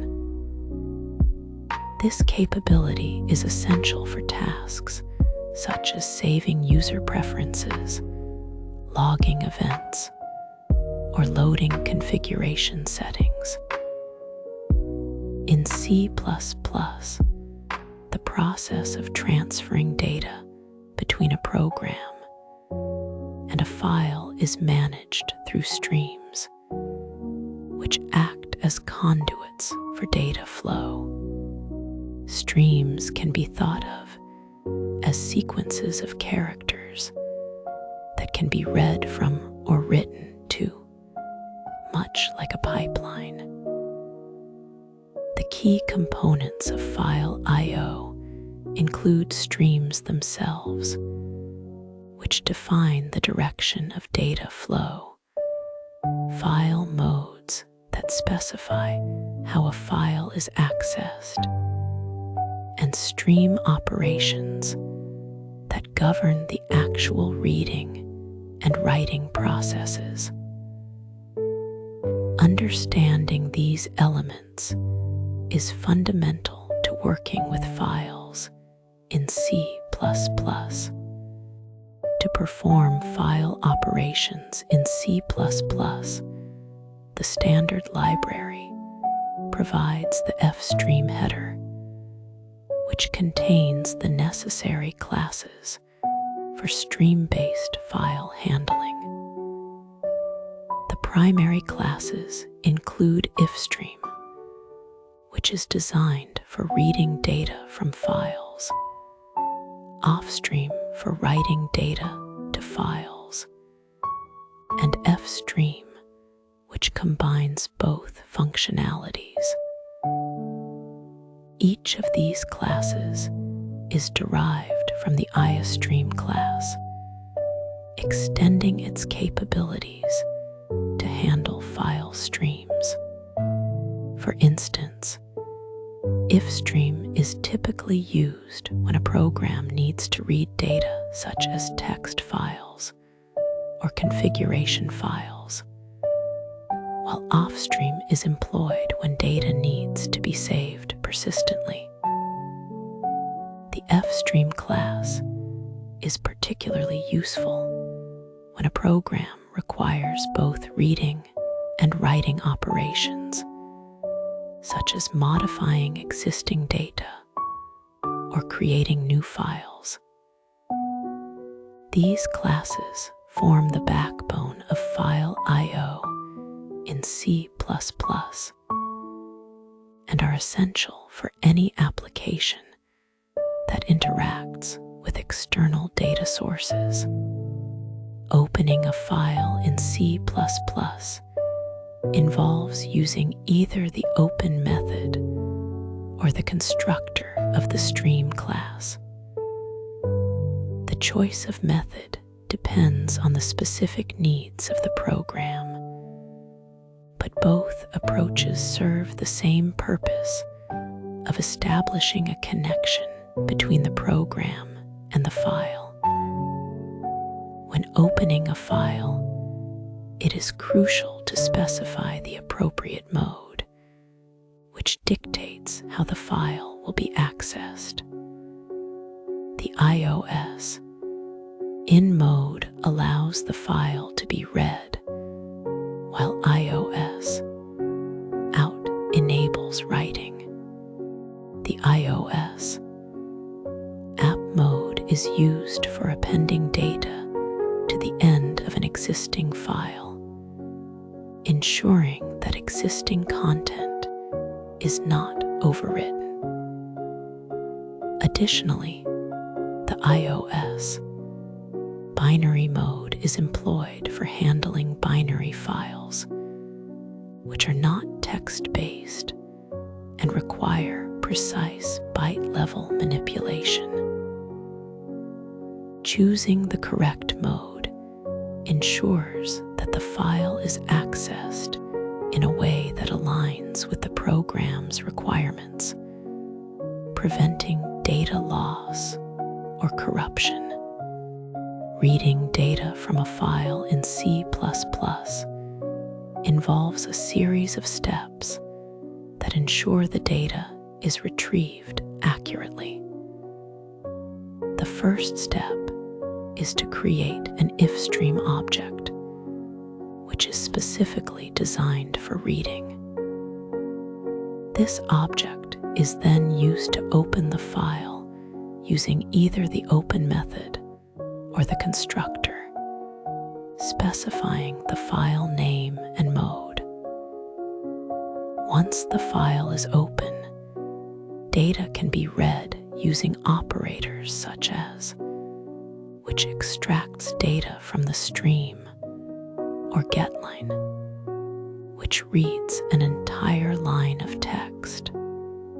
These methods allow for flexible data retrieval, whether the program is processing individual values or entire lines of text. After the data has been successfully read, it is important to close the file to release system resources and ensure that all data is properly saved. This step is critical for maintaining the integrity of the file and preventing potential errors. Writing data to a file in C++ follows a similar process to reading, but with a focus on the offstream class. The first step is to create an offstream object, which is then used to open the file, specifying the appropriate mode, such as iOS, out for writing, or iOS, app for appending. Once the file is open, data can be written to it using the operator, which functions similarly to how it is used with count. This operator allows for the insertion of data into the file, whether it is text, numbers, or other data types. After the data has been written, the file should be closed to ensure that all buffered data is flushed and the file is properly saved. This step is essential for preventing data loss and ensuring that the file is in a consistent state. Stream operations and manipulators in C++ provide advanced control over how data is formatted and positioned within a file. Manipulators such as setwa set the width of the output field. Setfill specifies the character used to fill the space, and scientific formats numbers in scientific notation. These tools are particularly useful when dealing with structured data or when formatting output for readability. Additionally, functions like telg and telp allow programmers to determine the current position of the read or write pointer within the file, enabling precise control over data access. The seek and seek functions further extend this capability by allowing the pointer to be repositioned, which is essential for random access to file data. These operations are fundamental for tasks such as modifying specific sections of a file or processing data in nonlinear sequences. Error handling is a critical aspect of file I/O in C++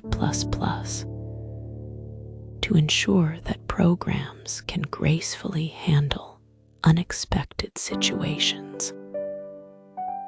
Before performing any operations, it is advisable to check if the file was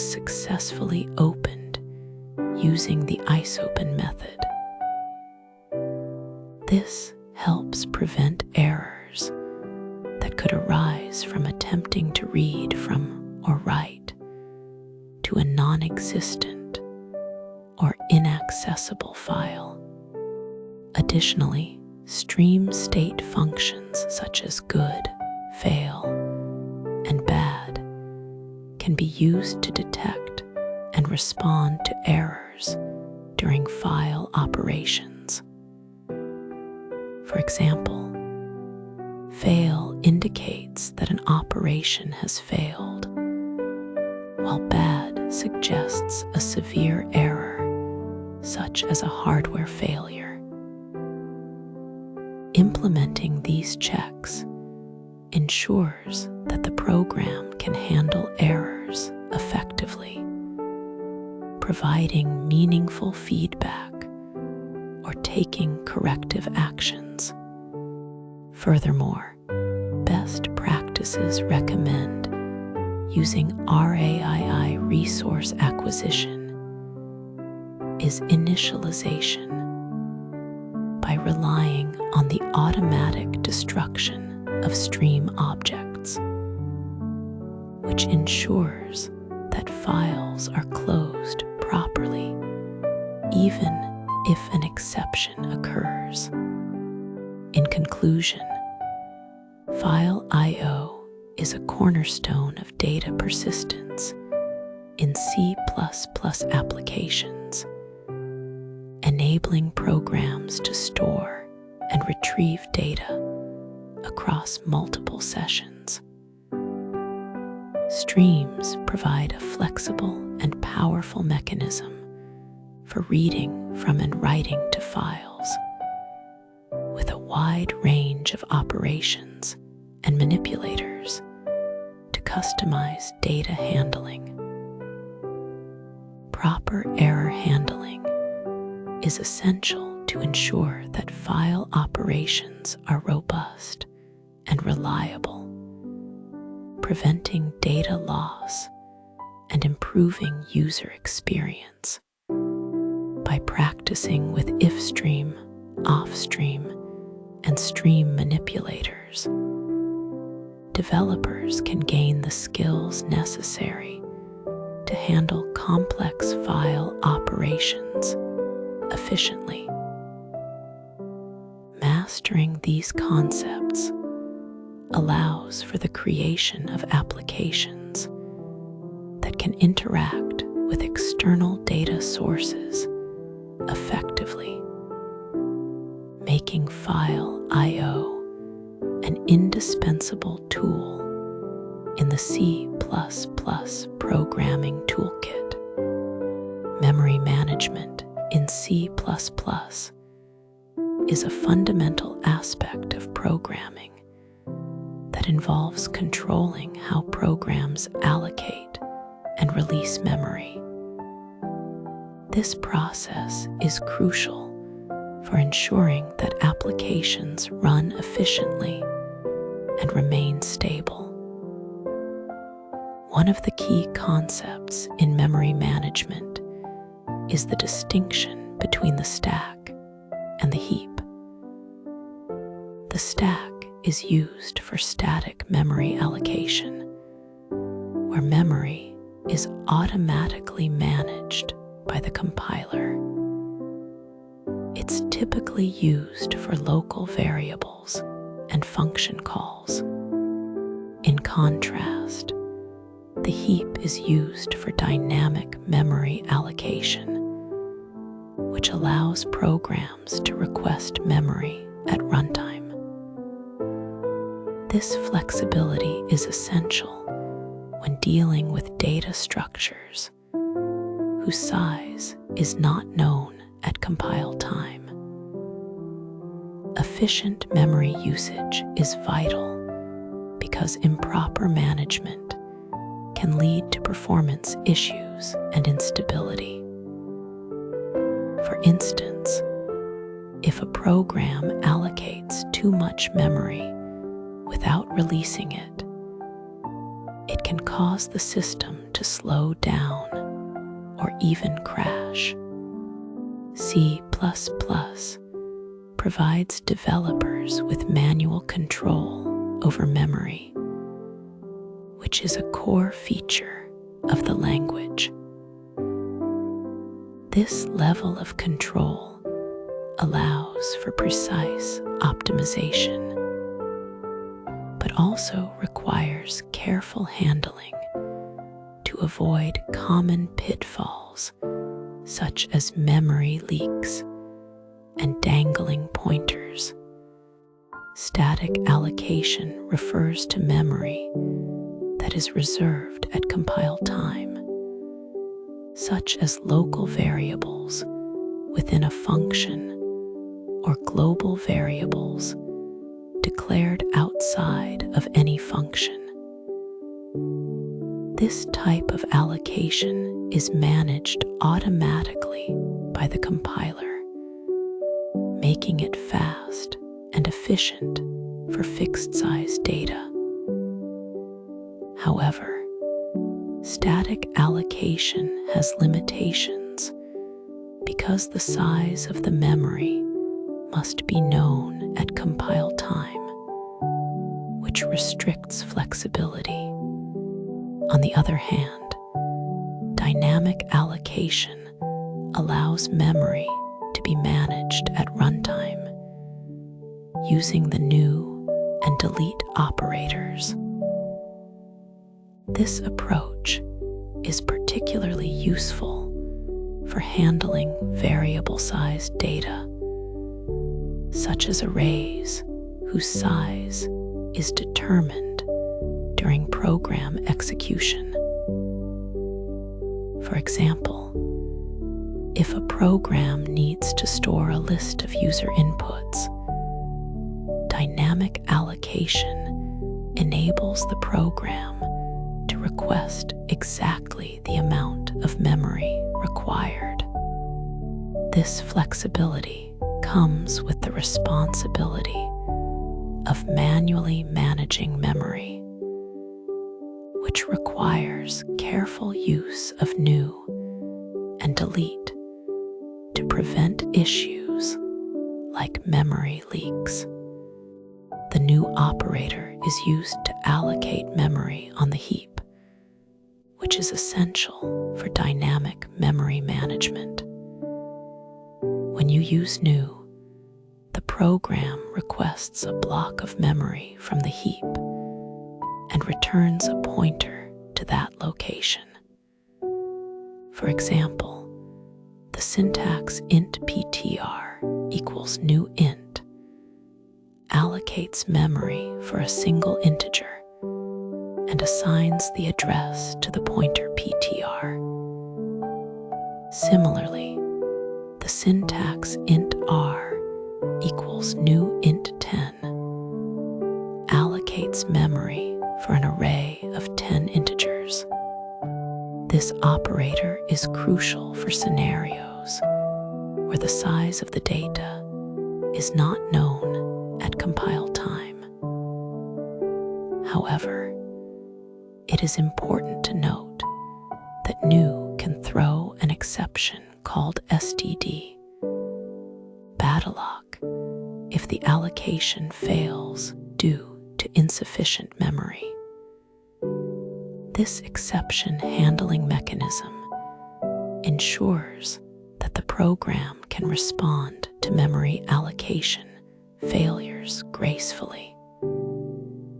By using new, developers gain the ability to manage memory dynamically. But this power requires discipline to avoid memory-related issues. The delete operator is used to free memory that was previously allocated using the new operator. This process is essential for preventing memory leaks, which occur when allocated memory is not properly released. For single objects, the syntax is straightforward. Delete PTR, where PTR is a pointer to the allocated memory.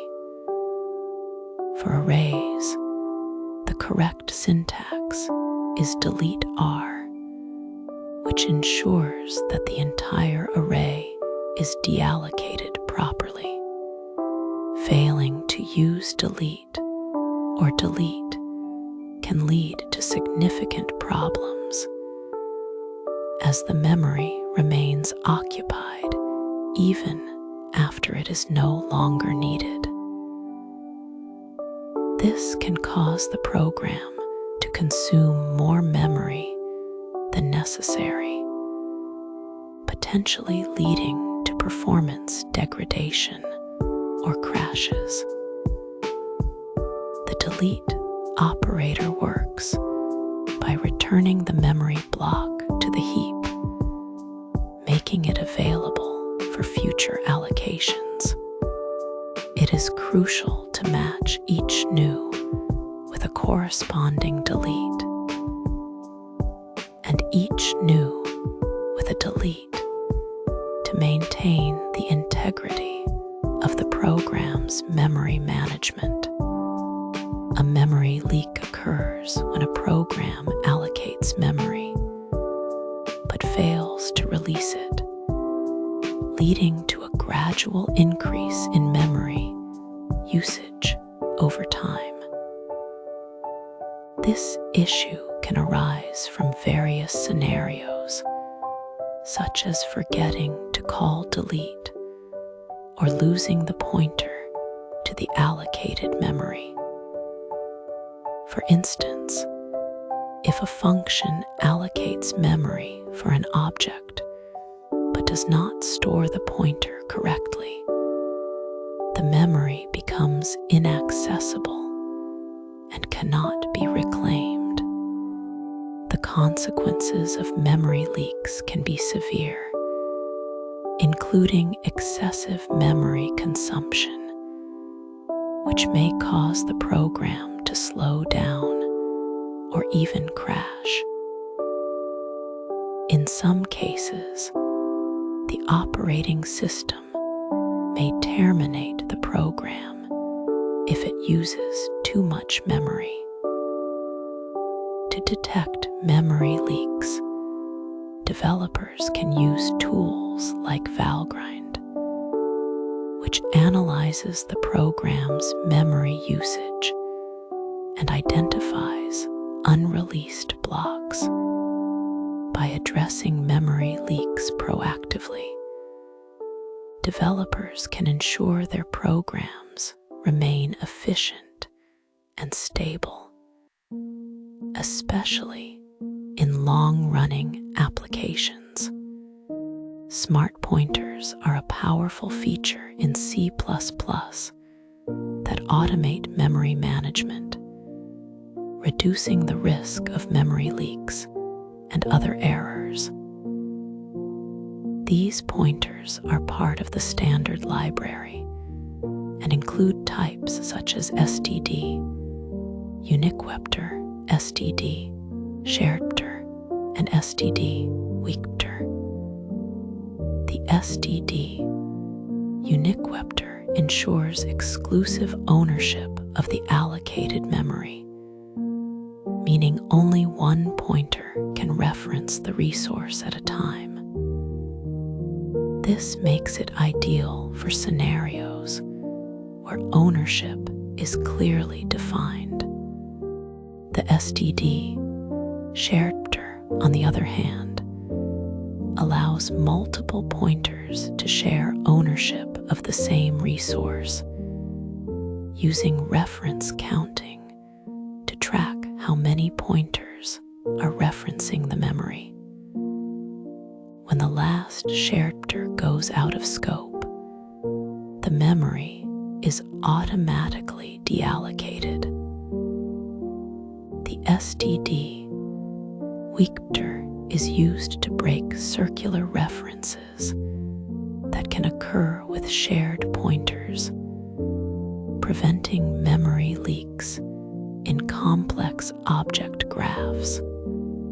By using smart pointers, developers can simplify memory management and reduce the likelihood of common errors. One of the most common pitfalls in memory management is the creation of dangling pointers, which occur when a pointer references memory that has already been deallocated. This can lead to undefined behavior, as the program may access invalid memory locations, causing crashes or data corruption. Another critical issue is double deletion, which happens when the delete operator is called on the same memory block more than once. This can corrupt the heap and lead to unpredictable results. Failing to use delete for arrays allocated with new is another frequent mistake, as it can result in incomplete deallocation and memory leaks. Additionally, memory fragmentation can occur due to frequent allocations and deallocations, where the heap becomes divided into small, unusable blocks. This can reduce the efficiency of memory usage and make it difficult to allocate large contiguous blocks. Addressing these pitfalls requires careful coding practices and a thorough understanding of memory management principles. Following best practices in memory management is essential for writing efficient and reliable C++ code.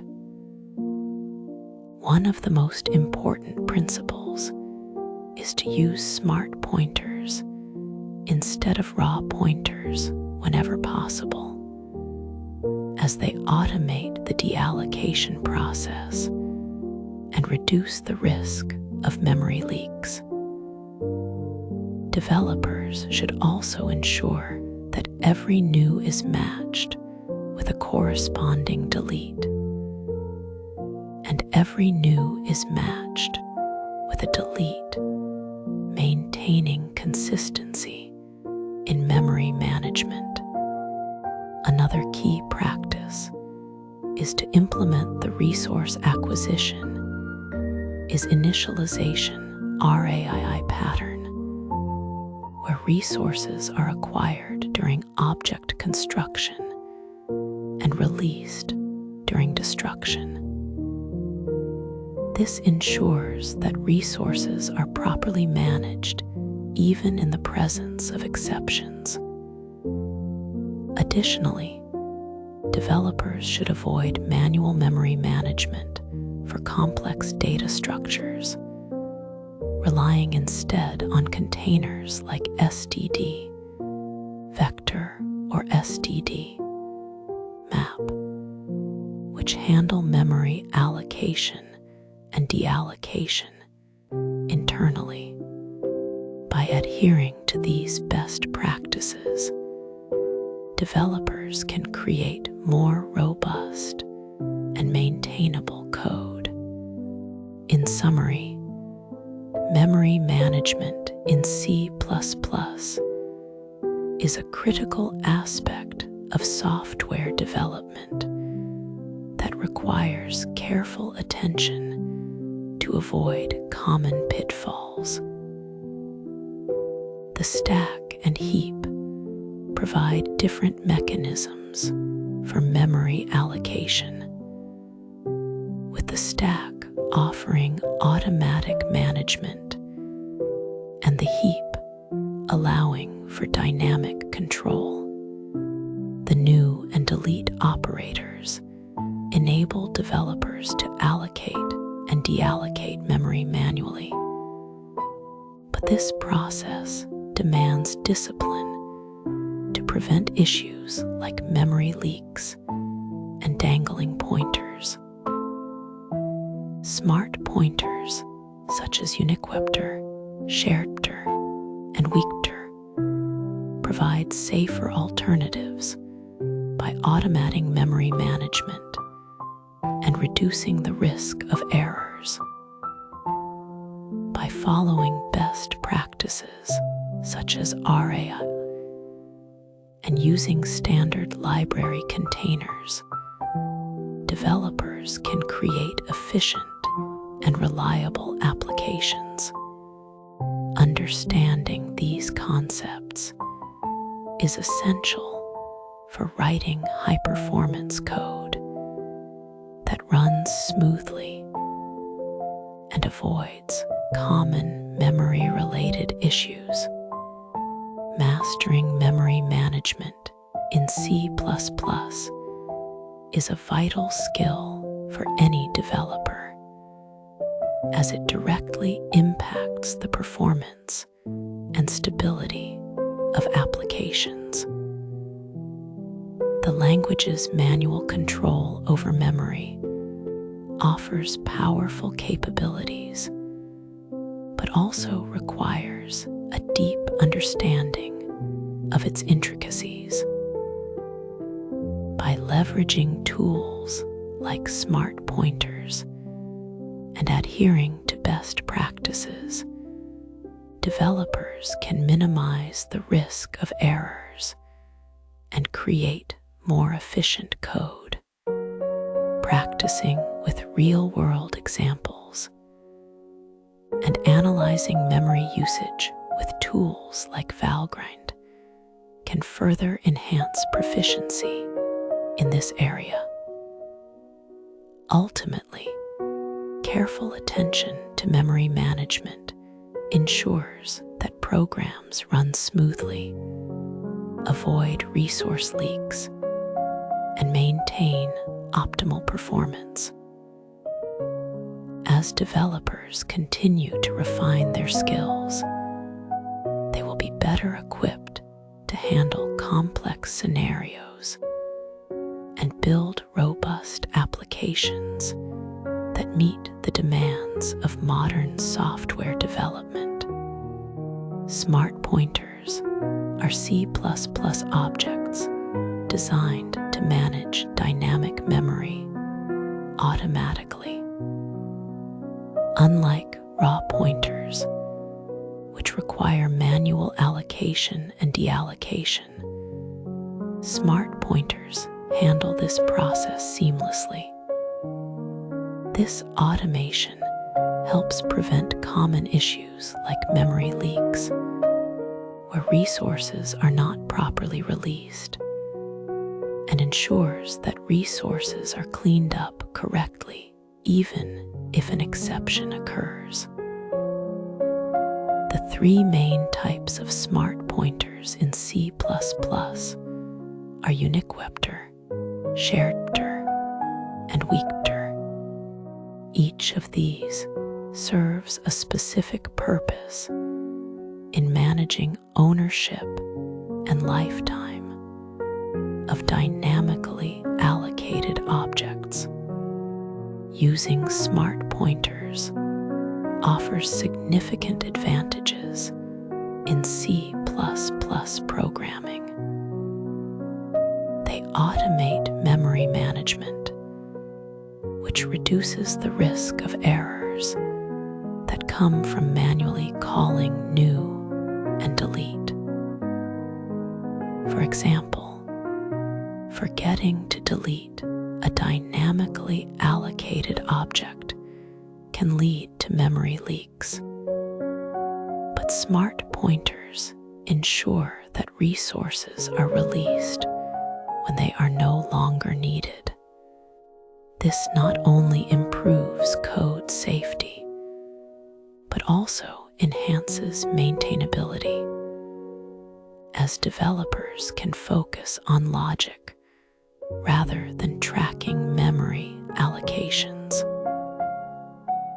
Additionally, smart pointers help prevent dangling pointers and other unsafe practices, making the code more robust and easier to debug. The three primary types of smart pointers in C++ are uniquepter, sharedpter, and weakpter. Uniquepter enforces exclusive ownership of a resource, meaning only one uniquepter can own the object at a time. This makes it ideal for scenarios where ownership is clearly defined and transferable. Sharedpter, on the other hand, allows multiple pointers to share ownership of the same resource. It uses a reference count to track how many sharedpter instances are referencing the object, and the resource is freed when the last sharedpter is destroyed. Weakpter is a special type that observes a sharedpter without increasing its reference count. This makes it useful for breaking circular references that can cause memory leaks. Uniquepter is the go-to smart pointer for scenarios requiring exclusive ownership. It ensures that only one pointer can manage a resource at any given time, which prevents accidental sharing or duplication. Transferring ownership of a uniquepter is done using the std move function, which explicitly transfers the resource from one pointer to another. For example, when you create a uniquepter with std macunique int5, it dynamically allocates an integer and manages its lifetime. If you attempt to copy a uniquepter, the compiler will generate an error, reinforcing the concept of exclusive ownership. This makes uniquepter both efficient and safe for cases where a single owner is sufficient. Sharedpter is designed for situations where multiple pointers need to share ownership of a resource. It uses a reference counting mechanism to track how many sharedpter instances are pointing to the same object. When the last sharedpter is destroyed, the resource is automatically deallocated. This makes sharedpter useful for scenarios like caching or shared data structures. For instance, when you create a sharedpter with std make shared int10, it allocates the integer and manages its lifetime across all sharedpter instances. However, because sharedpter increments the reference count, it is important to be cautious about creating circular references, which can lead to memory leaks if not handled properly.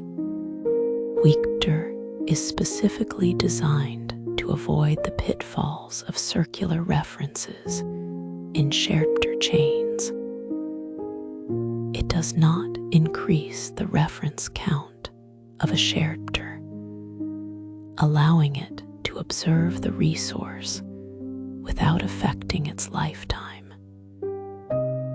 This makes weakpter ideal for scenarios like parent-child relationships, where the child should not keep the parent alive. For example, if a sharedter is assigned to a weakter, the weakter can check if the resource is still valid by converting it back to a sharedter. This conversion requires using the lock method, which returns a sharedter if the resource is still available. Weakter is a powerful tool for managing complex object graphs without introducing memory leaks. RAII, or resource acquisition is initialization, is a fundamental concept in C++ that ties into the functionality of smart pointers. The idea is to acquire resources such as memory or file handles in the constructor of an object and release them in the destructor. This ensures that resources are always properly released when the object goes out of scope, even if an exception is thrown. Smart pointers leverage RAI by encapsulating the allocation and deallocation of resources within their class. For example, when a uniquepter is destroyed, it automatically deletes the object it manages, eliminating the need for manual cleanup. This pattern is essential for writing safe and efficient C++ code. While smart pointers are powerful, there are common pitfalls to avoid. One such mistake is forgetting to use STD, MacUnique, or STD, MakeShared, which are safer alternatives to manually allocating memory with new. These functions ensure that the resource is properly managed and reduce the risk of exceptions during allocation. Another issue is circular references with sharedter, where two or more objects hold sharedter to each other, preventing their reference counts from reaching 0. This can lead to memory leaks that are difficult to debug. Additionally, misusing uniquepter by attempting to copy it instead of moving ownership can result in compilation errors or unexpected behavior. Understanding these pitfalls is crucial for effective smart pointer usage. Adhering to best practices when using smart pointers can greatly improve code quality. For exclusive ownership scenarios, prefer uniquepter as it is lightweight and enforces single ownership. Use sharedter when multiple pointers need to share ownership, but be mindful of reference counts and potential circular dependencies. In cases where a pointer must observe a shared resource without affecting its lifetime, weakter is the right choice. These guidelines help ensure that resources are managed efficiently and safely, reducing the likelihood of memory leaks and other bugs. Choosing the appropriate smart pointer type for each situation is a key skill for any C++ developer. Smart pointers are an essential tool for simplifying memory management in C++. By automating the allocation and deallocation of resources, they reduce the risk of errors and improve code reliability. The principles of RAII and ownership semantics play a critical role in ensuring that resources are released correctly. Whether using Uniquepter for exclusive ownership, Sharedpter for shared resources, or Weakpter to break circular references, selecting the right smart pointer for the task is vital. With proper usage, smart pointers enable developers to write safer, more maintainable, and more efficient C++ code. Operator overloading is a powerful feature in the C++ programming language that allows developers to redefine the behavior of operators for user-defined types. This means that you can use familiar symbols like plus minus and equals with your own classes, just as you would with built-in data types. For example, if you have a class representing a complex number, you can define what it means to add two complex numbers using the plus operator. This not only makes the code more intuitive, but also improves readability by allowing you to express operations in a way that closely mirrors mathematical notation.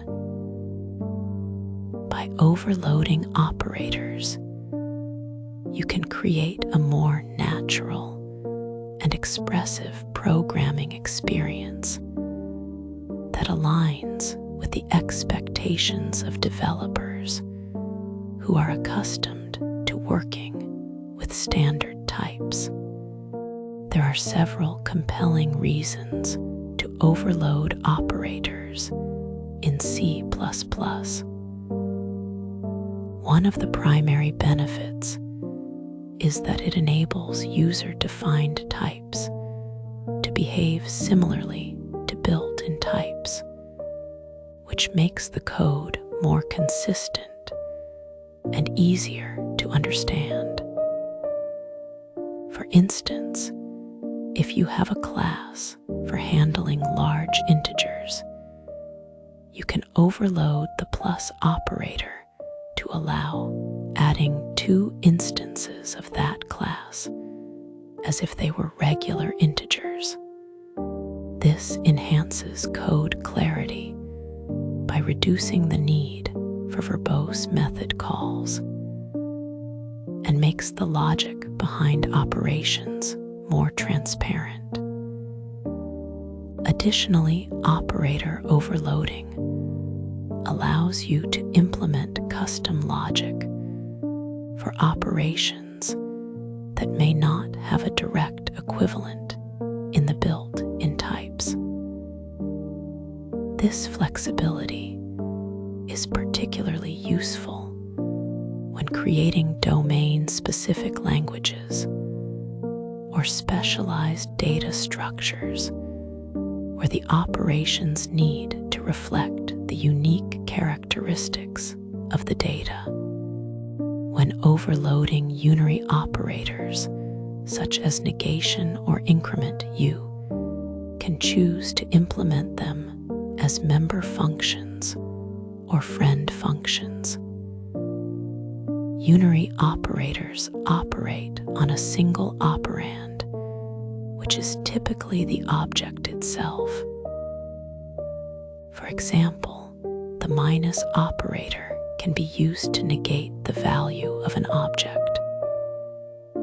In this case, the function would be declared as a member function with no parameters and a return type that matches the type of the object.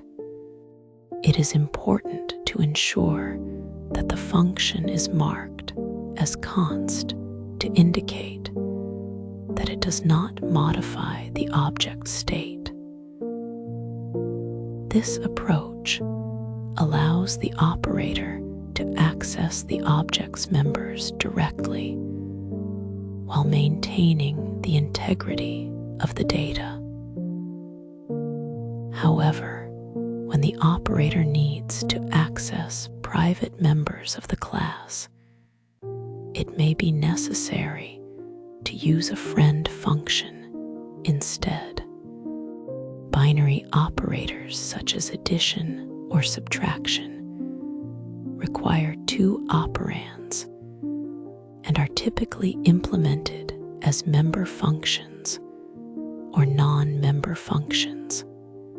When implemented as a member function, the left operand is the object on which the function is called, while the right operand is passed as a parameter. For example, the plus operator can be defined to add two instances of a class by taking a constant reference to the right operand. This approach ensures that the function does not modify the original object and allows for efficient parameter passing.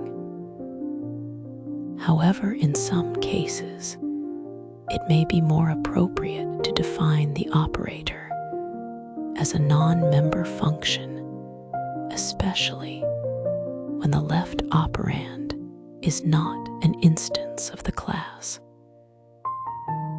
In such cases, the function will need to accept both operands as parameters and may require access to private members, which can be achieved by declaring the function as a friend.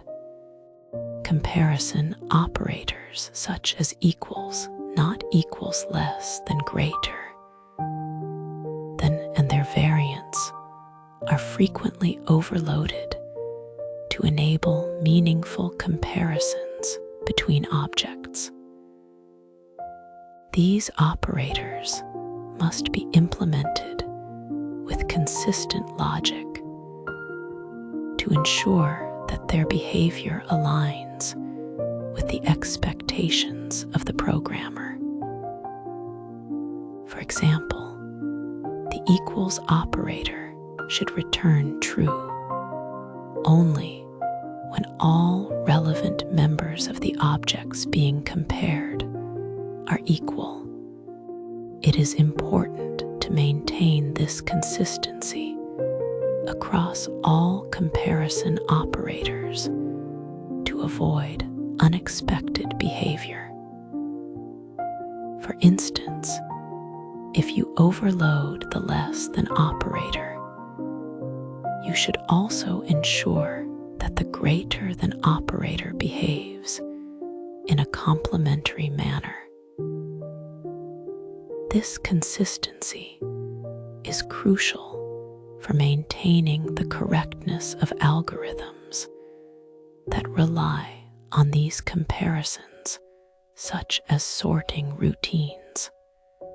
The assignment operator is used to copy the contents of one object into another and is typically defined as a member function.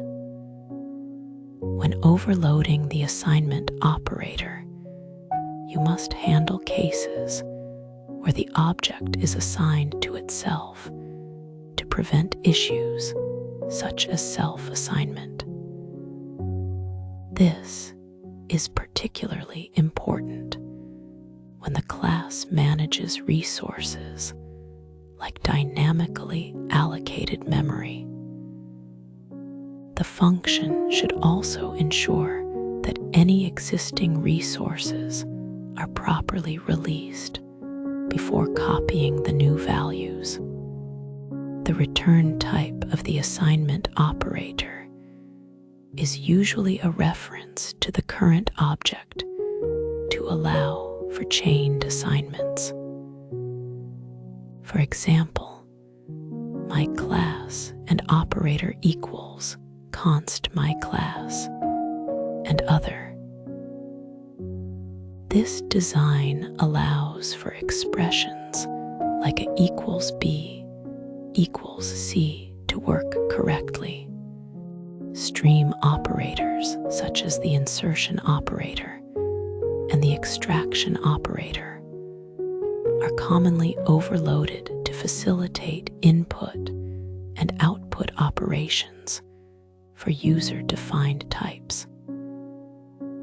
These operators are typically implemented as friend functions because they need access to the private members of the class.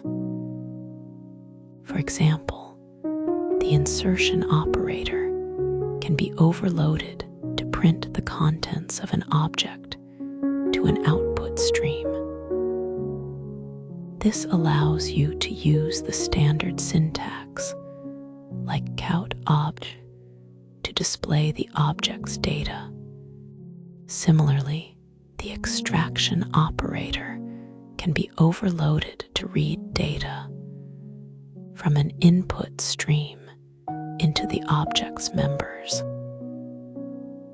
By overloading these operators, you can integrate your classes seamlessly with the standard I/O library, making the code more intuitive and easier to use.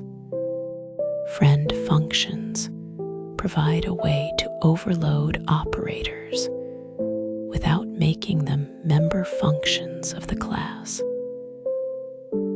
This is particularly useful when the operator needs to access private members of the class, but is not a member of the class itself.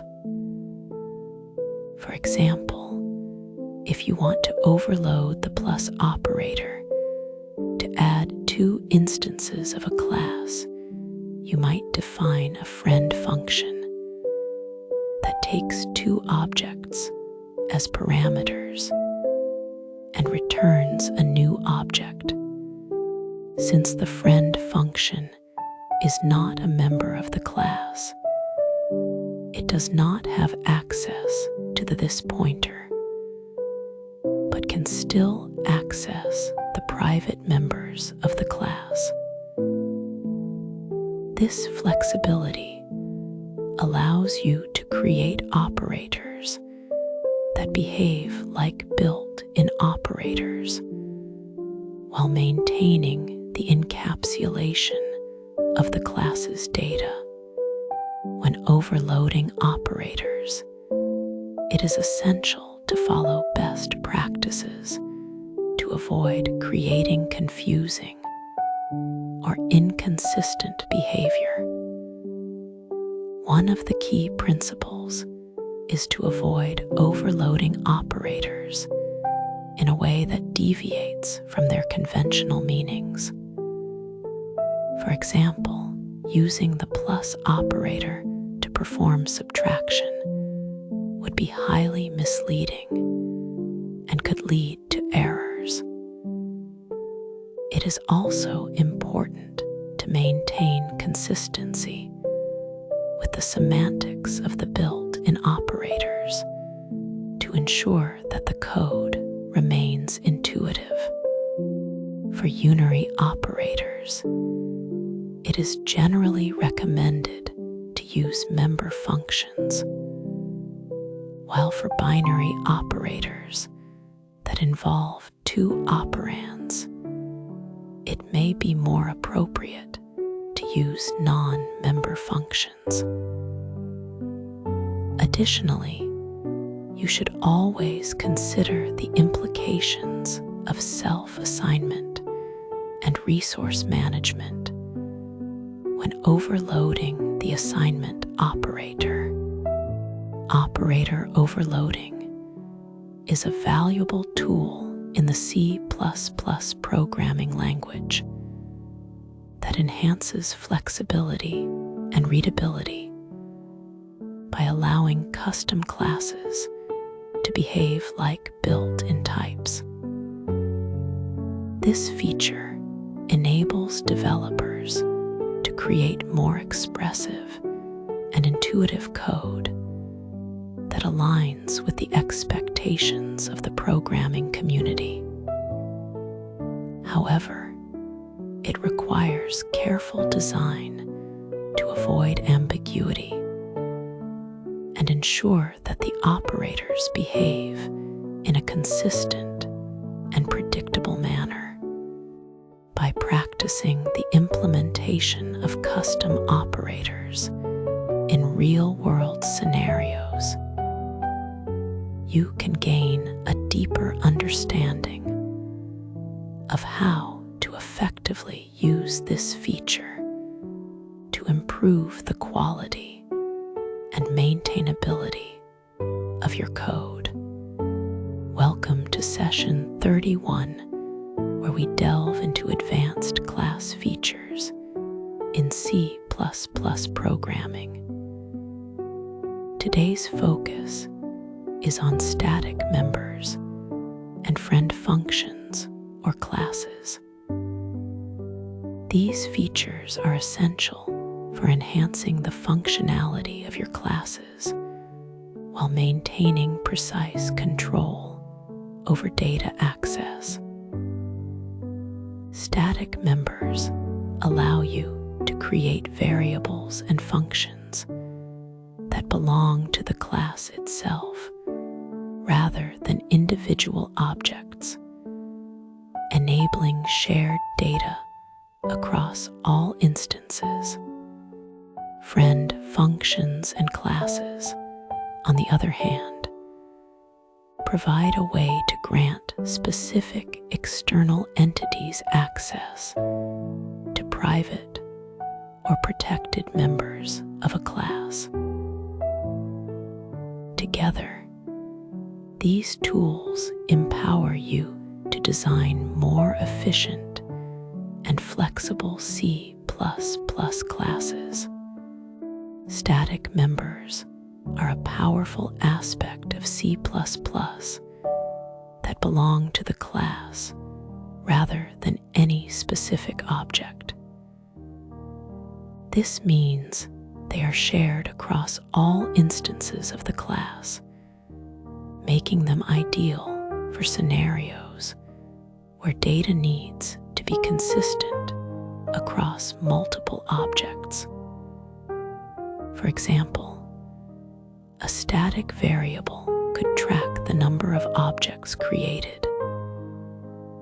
Since static members are not tied to any particular instance, they can be accessed directly through the class name, eliminating the need for an object.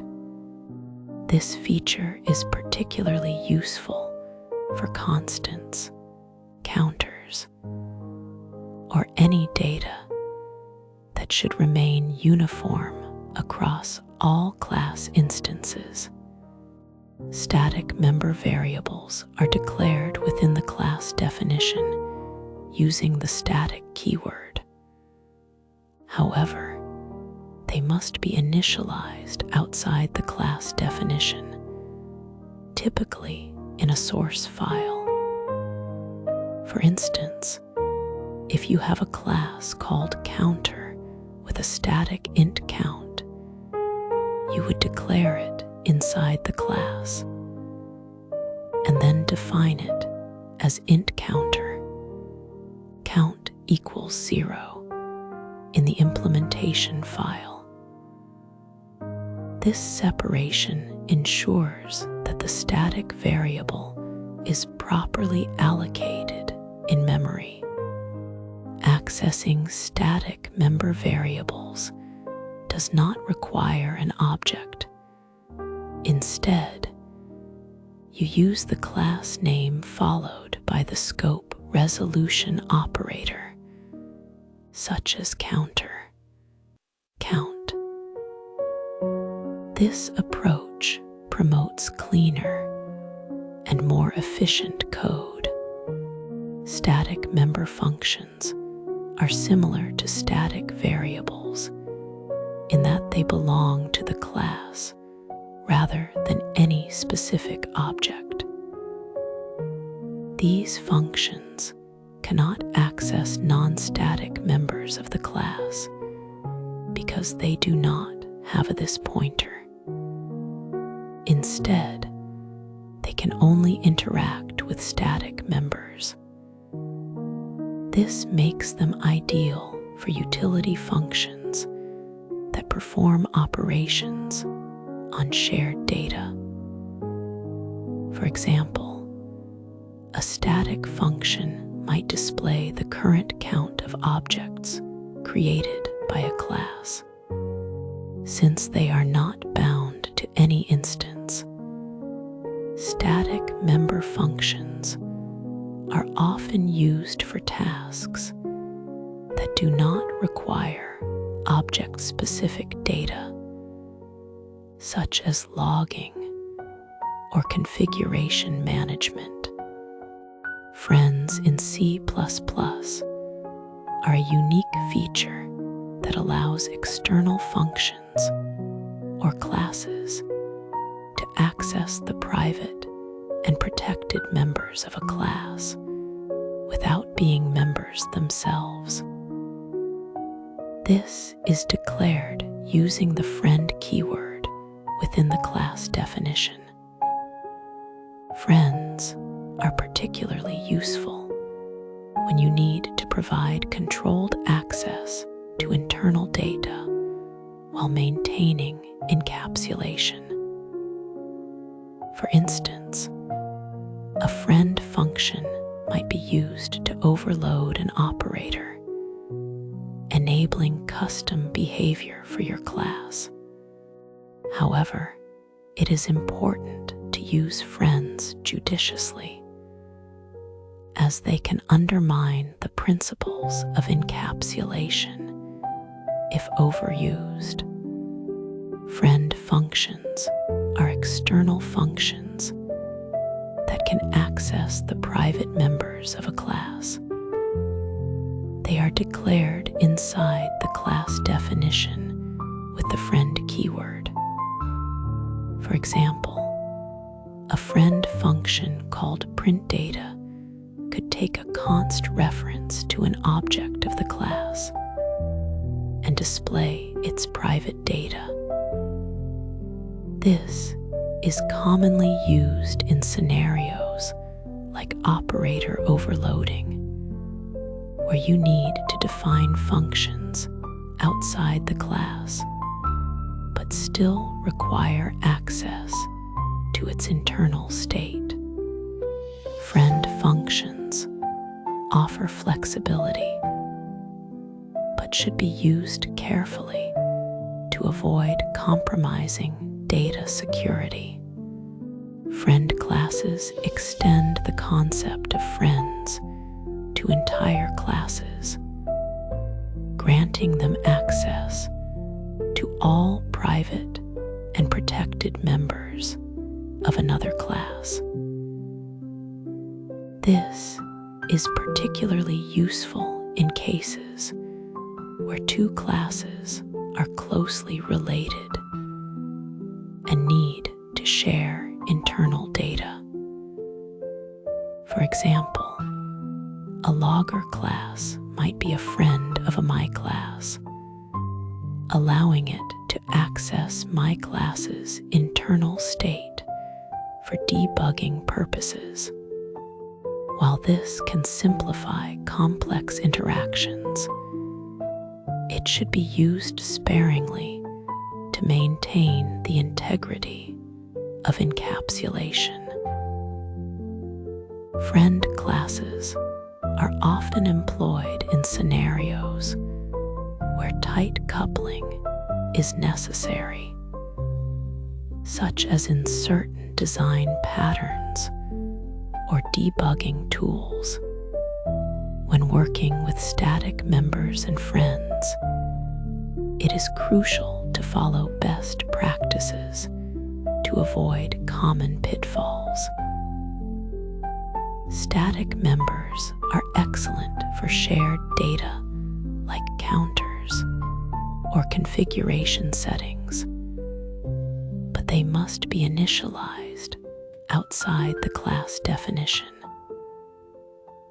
Overusing friends can lead to code that is harder to maintain and less secure, so it is advisable to prefer encapsulation whenever possible.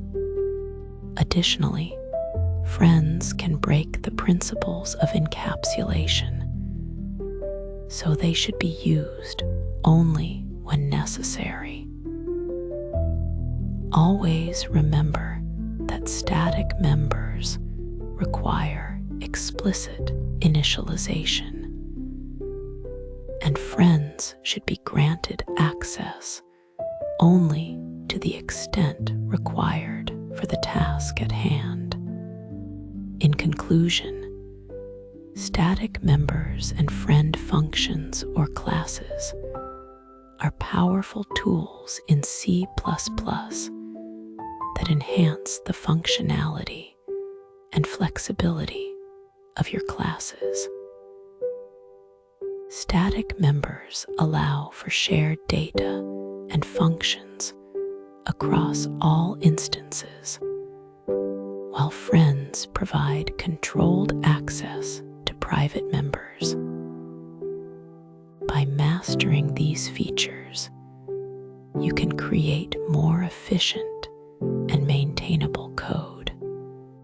However, it is important to use them responsibly, balancing their benefits with the principles of encapsulation and good software design. With practice, these advanced class features will become an essential part of your C++ programming toolkit. Move semantics is a powerful feature in C++ that allows for the efficient transfer of resources between objects. This is particularly useful when dealing with large data structures or resources that cannot be easily copied, such as memory allocations or file handles. By transferring ownership of these resources instead of making copies, we can significantly reduce the overhead associated with redundant data duplication. This approach not only improves performance, but also enhances the efficiency of programs that handle complex or resource-intensive operations. Move semantics was introduced in the C++ 11 standard, marking a major advancement in how C++ manages object lifetimes and resource ownership. Our value references are a key component of move semantics and are denoted by the double ampersand symbol. They allow functions to distinguish between L values, which are named variables, and R values, which are temporary objects. This distinction enables the compiler to optimize operations by binding to temporary objects, which can then be moved from rather than copied. For example, a function defined with a parameter of type t and can accept both R values and L values, provided the L value is explicitly cast to an R value. This flexibility is crucial for implementing move operations that take advantage of the temporary nature of R values. Copy semantics and move semantics represent two different approaches to handling object duplication. In copy semantics, the contents of one object are duplicated into another, which can be computationally expensive for large objects. In contrast, move semantics transfers the ownership of resources from one object to another, leaving the source object in a valid but unspecified state. This is particularly beneficial when working with objects that manage non-copyable resources, such as unique pointers or file handles. By using move semantics, we avoid the overhead of deep copies and ensure that resources are efficiently managed, leading to more performant code. Move semantics finds its applications in several scenarios where efficiency is critical. For instance, when returning large objects from functions, such as a vector containing millions of elements, move semantics can eliminate the need for copying the entire data structure. Transferring ownership of resources between objects is another common use case, allowing for seamless handoffs without duplicating data. In container operations like pushback, using move semantics ensures that elements are added without unnecessary copies. Additionally, algorithms that rely on temporary objects can benefit from move semantics, as it reduces the overhead of creating and destroying temporary instances. The std move function plays a vital role in triggering move operations.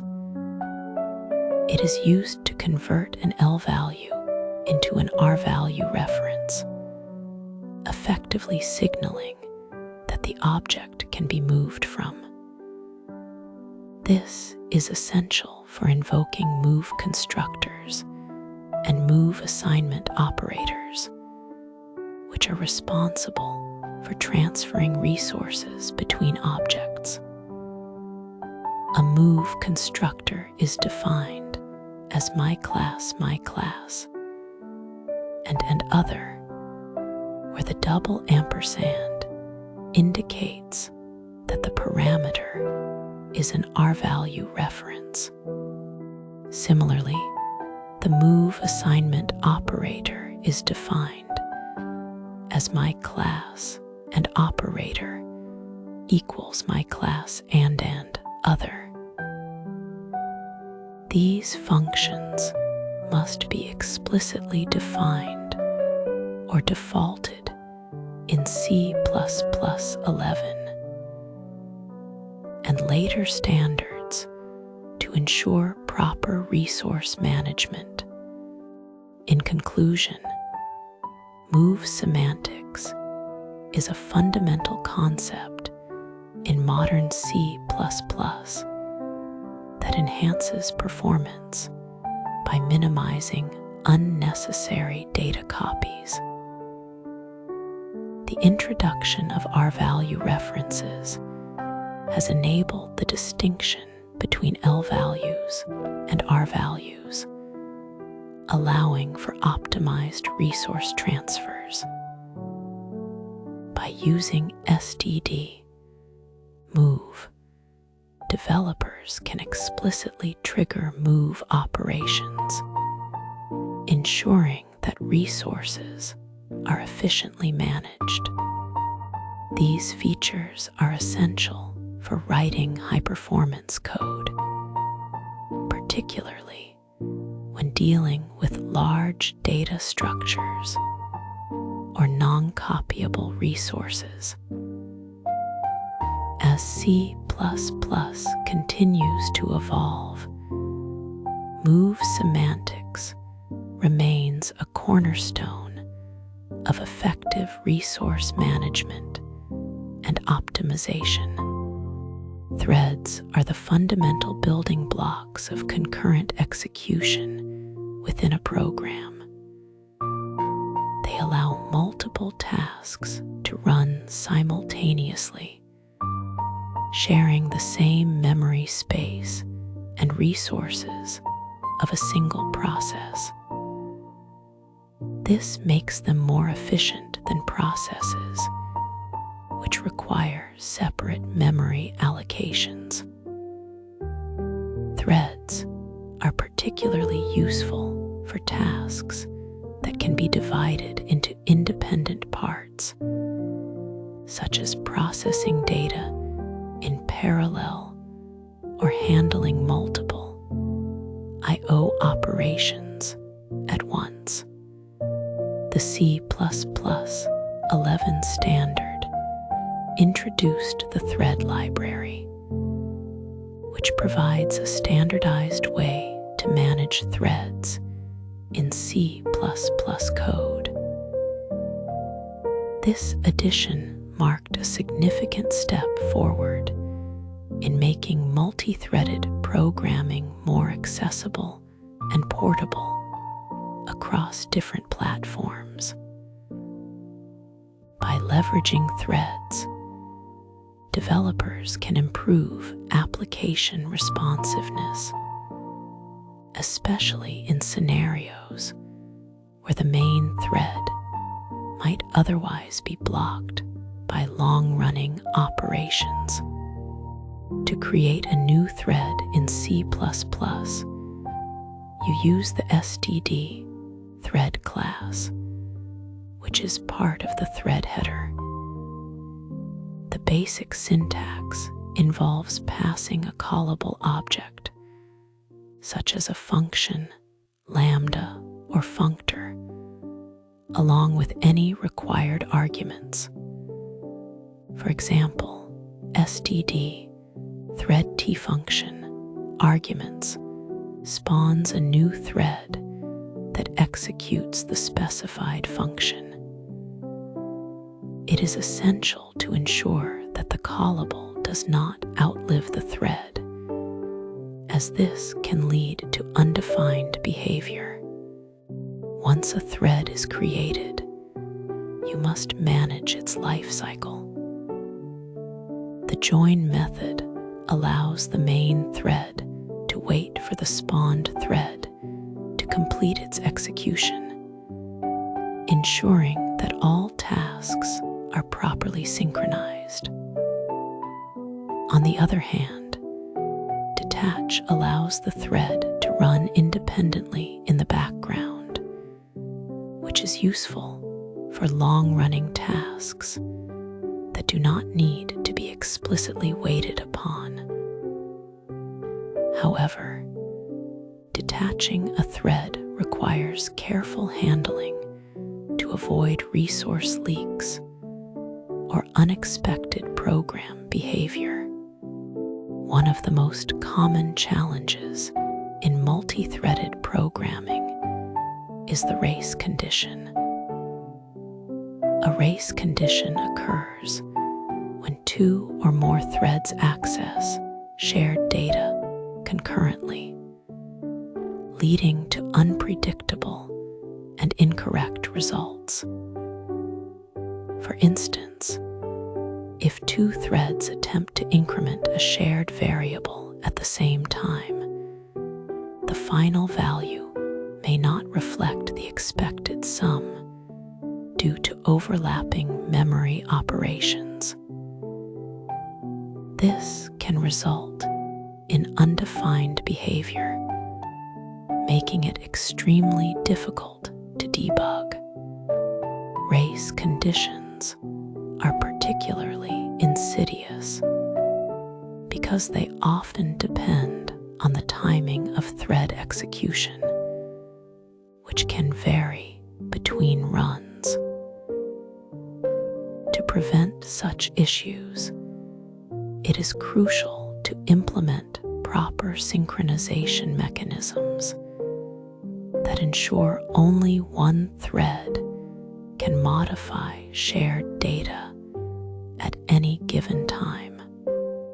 To address race conditions, developers use mutexes, which stand for mutual exclusion. A mutex is a synchronization object that ensures only one thread can access a shared resource at a time.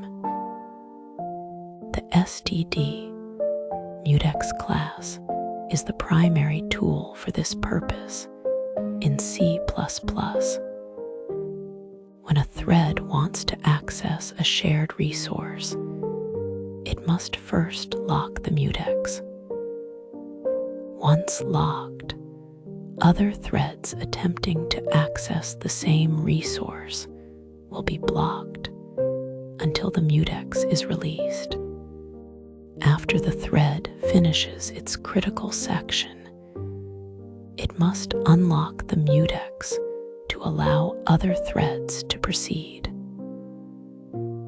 This mechanism prevents conflicting access to shared data, maintaining data integrity.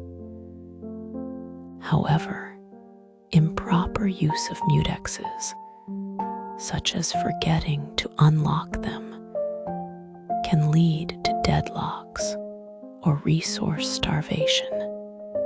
In addition to the basic STD, mutex, C++ provides more sophisticated locking mechanisms like STD, lockguard, and STD, uniquilock. The STD, lockguard, is a RAII resource acquisition, is initialization-based class that automatically locks a mutex when it is created and unlocks it when it goes out of scope.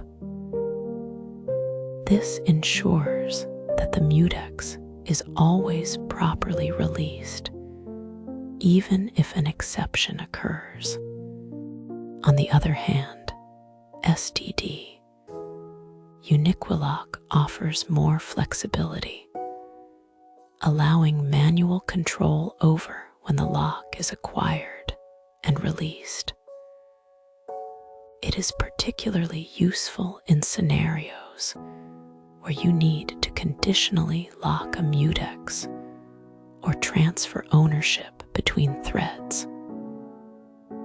However, because STD, uniquilock, requires explicit management, it is more error-prone than STD, lockguard.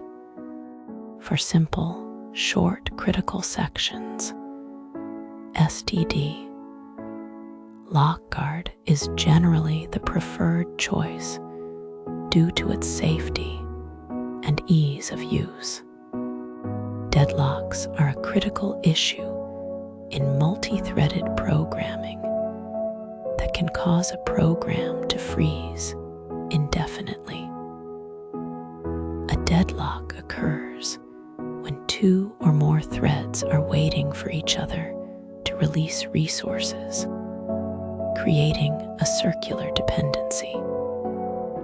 For example, thread A might hold a lock on resource X and request a lock on resource Y, while thread B holds a lock on resource Y and requests a lock on resource X. Both threads are then stuck waiting for each other, resulting in a deadlock.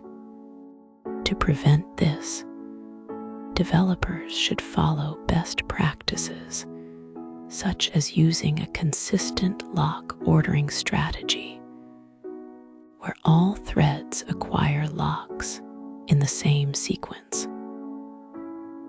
Another approach is to use the std lock function, which can safely lock multiple mutexes without risking deadlock.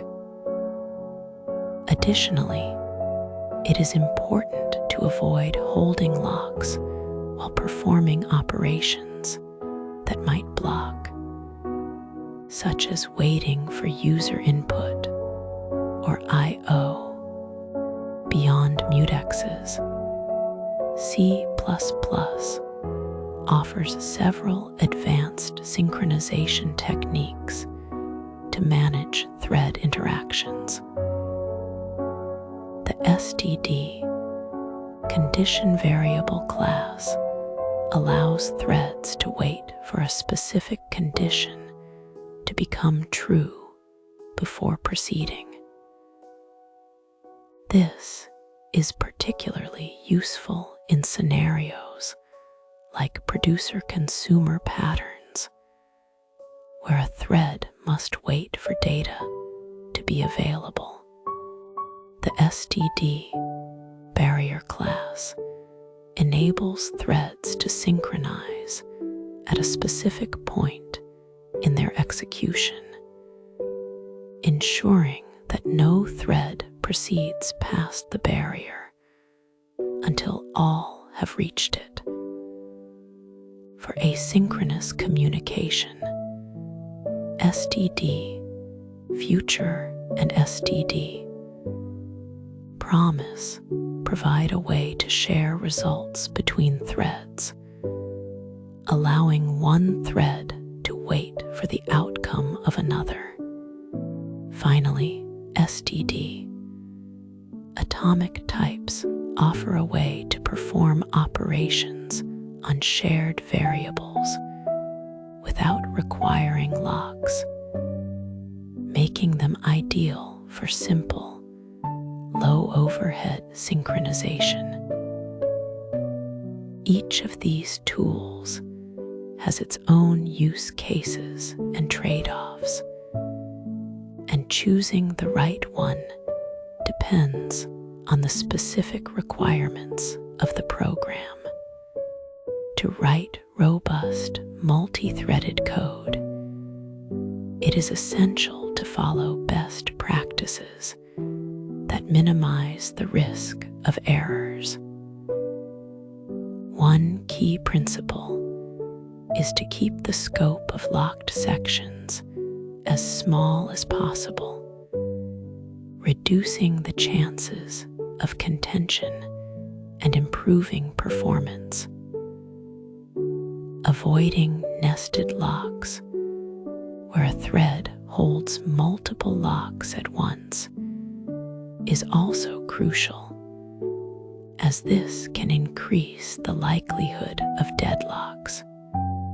Instead, consider using thread-safe data structures like std, shared mutex, which allow multiple readers to access a resource simultaneously while restricting writers. Additionally, thorough testing is necessary to identify and resolve race conditions and deadlocks. Tools like thread sanitizers and static analysis can help detect these issues during development. By adhering to these practices, developers can create more reliable and efficient multi-threaded applications. In conclusion, threads are a powerful tool for achieving concurrency in C++ programs, but they require careful handling to avoid common pitfalls.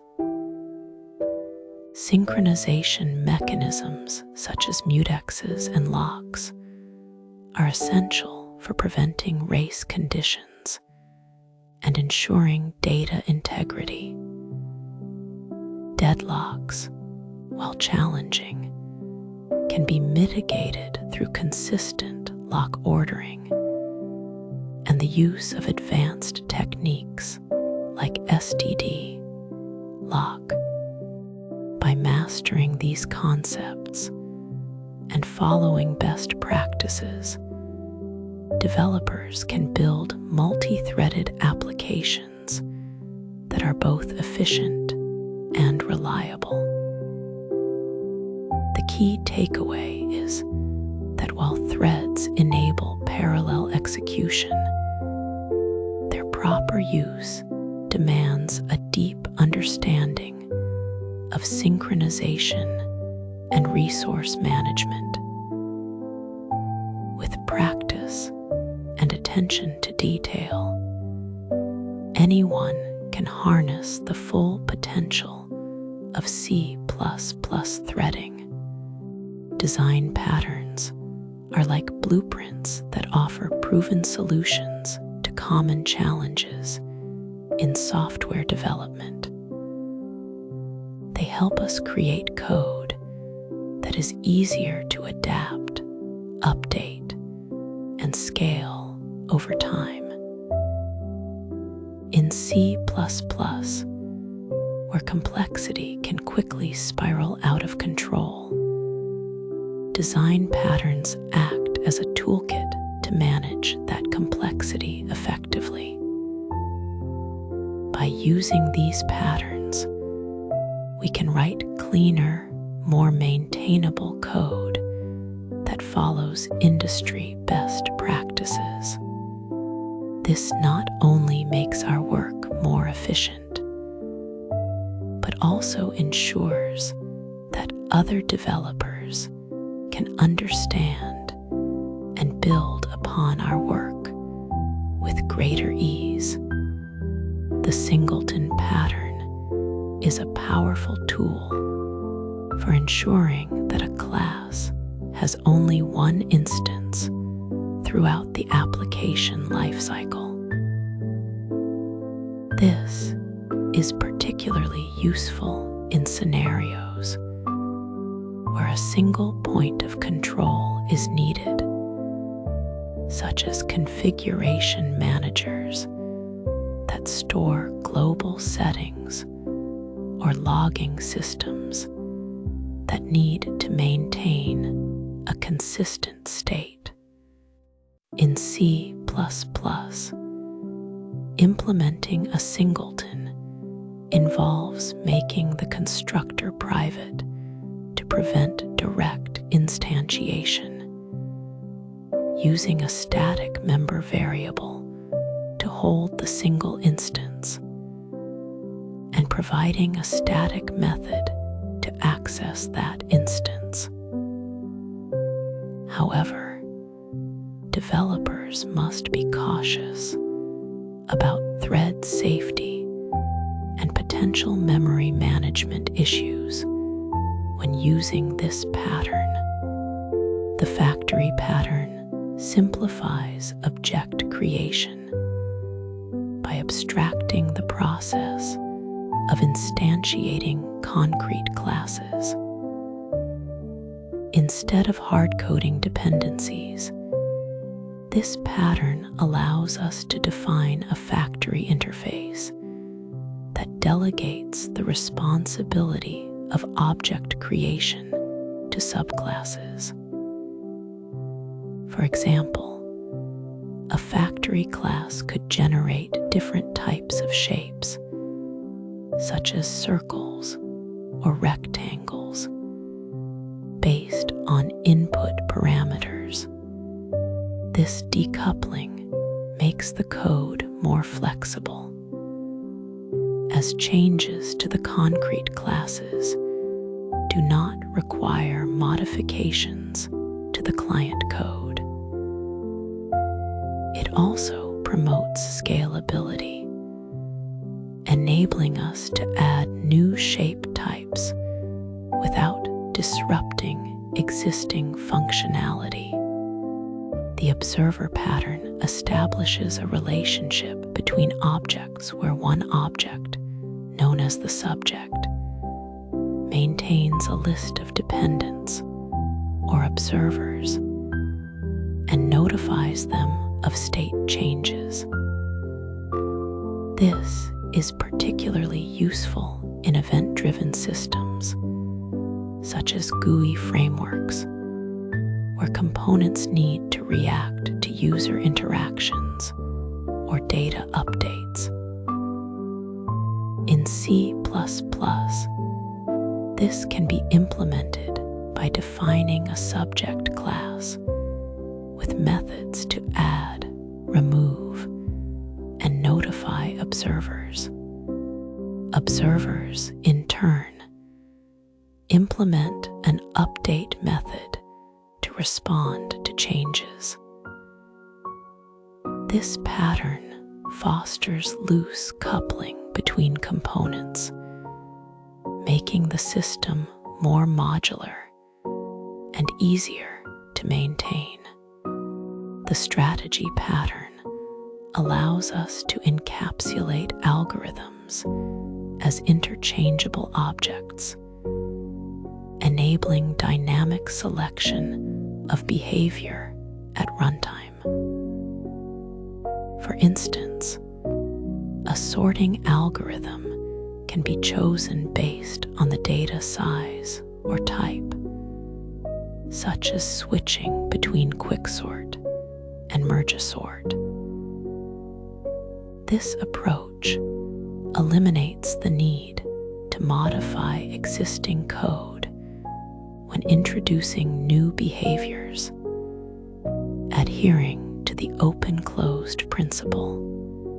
By decoupling the algorithm from the context that uses it, the strategy pattern enhances flexibility and makes the code base more adaptable to future changes. The decorator pattern is designed to add functionality to objects dynamically without altering their structure through inheritance. This is particularly useful when we need to extend the behavior of an object at runtime. For example, a text editor can be enhanced with features like bold or italic formatting by wrapping it with decorator classes that implement these capabilities. Unlike inheritance, which can lead to a combinatorial explosion of classes, the decorator pattern uses composition to achieve the same goal with greater flexibility. This makes it easier to manage complex behaviors in a modular and scalable way. Design patterns are not just theoretical concepts. They are practical solutions that address recurring challenges in C++ development. By choosing the right pattern for a given problem, we can significantly improve the quality of our code, making it more robust and easier to collaborate on. However, mastering these patterns requires hands-on experience. I encourage you to experiment with them in real-world projects, observing how they can simplify complex scenarios and enhance the overall architecture of your applications.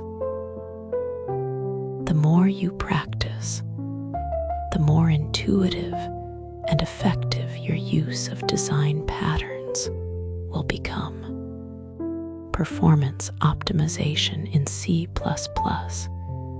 is the process of enhancing the execution speed and resource efficiency of a program. This means making sure that the code runs as quickly as possible while using the least amount of memory, CPU cycles, or other system resources. Why does this matter? Well, in real-time systems, like those used in robotics or financial trading, even a small delay can lead to critical failures. For large datasets, such as those in data science or machine learning, inefficient code can cause programs to take hours instead of minutes. In embedded environments where hardware resources are limited, optimization ensures that the software runs smoothly without exceeding memory or processing constraints.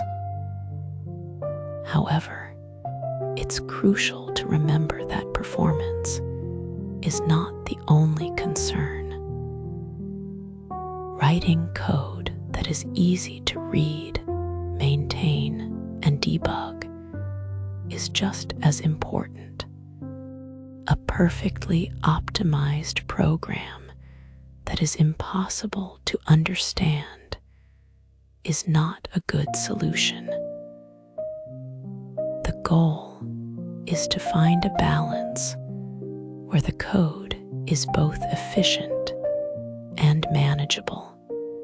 When it comes to algorithmic efficiency, the first step is to choose the right algorithm. For example, an algorithm with linear time complexity, O of n, is generally better than one with quadratic time complexity, O of n squared, especially as the input size grows. Imagine sorting a list of numbers.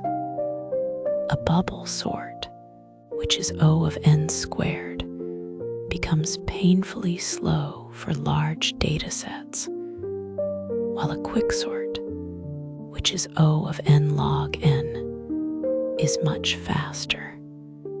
Avoiding nested loops is key because they can drastically increase the number of operations. If you have a loop inside another loop, the total number of steps becomes the product of the sizes of the loops, which can be inefficient. Redundant computations, like recalculating the same value multiple times, also slow things down. To address this, we can store intermediate results or use memoization. Additionally, selecting the right data structures is vital. A hash table, for instance, provides average case constant time for lookups, making it ideal for scenarios where you need to quickly find elements. In contrast, a linked list might be better for frequent insertions and deletions. The right choice depends on the specific operations your program needs to perform. Memory management is another critical area for performance optimization. Dynamic memory allocation, such as using new or malloc, can introduce overhead and fragmentation. Whenever possible, prefer stack allocation, which is faster and more predictable. For example, declaring a local variable inside a function uses the stack, which is managed automatically by the compiler. However, for larger data, or when the lifetime of an object is unknown, dynamic allocation is necessary. To reduce cache misses, organize data in a way that takes advantage of spatial locality. This means storing related data close together in memory so that the CPU can fetch it efficiently. For instance, using arrays of structs instead of structs of arrays can improve cache performance.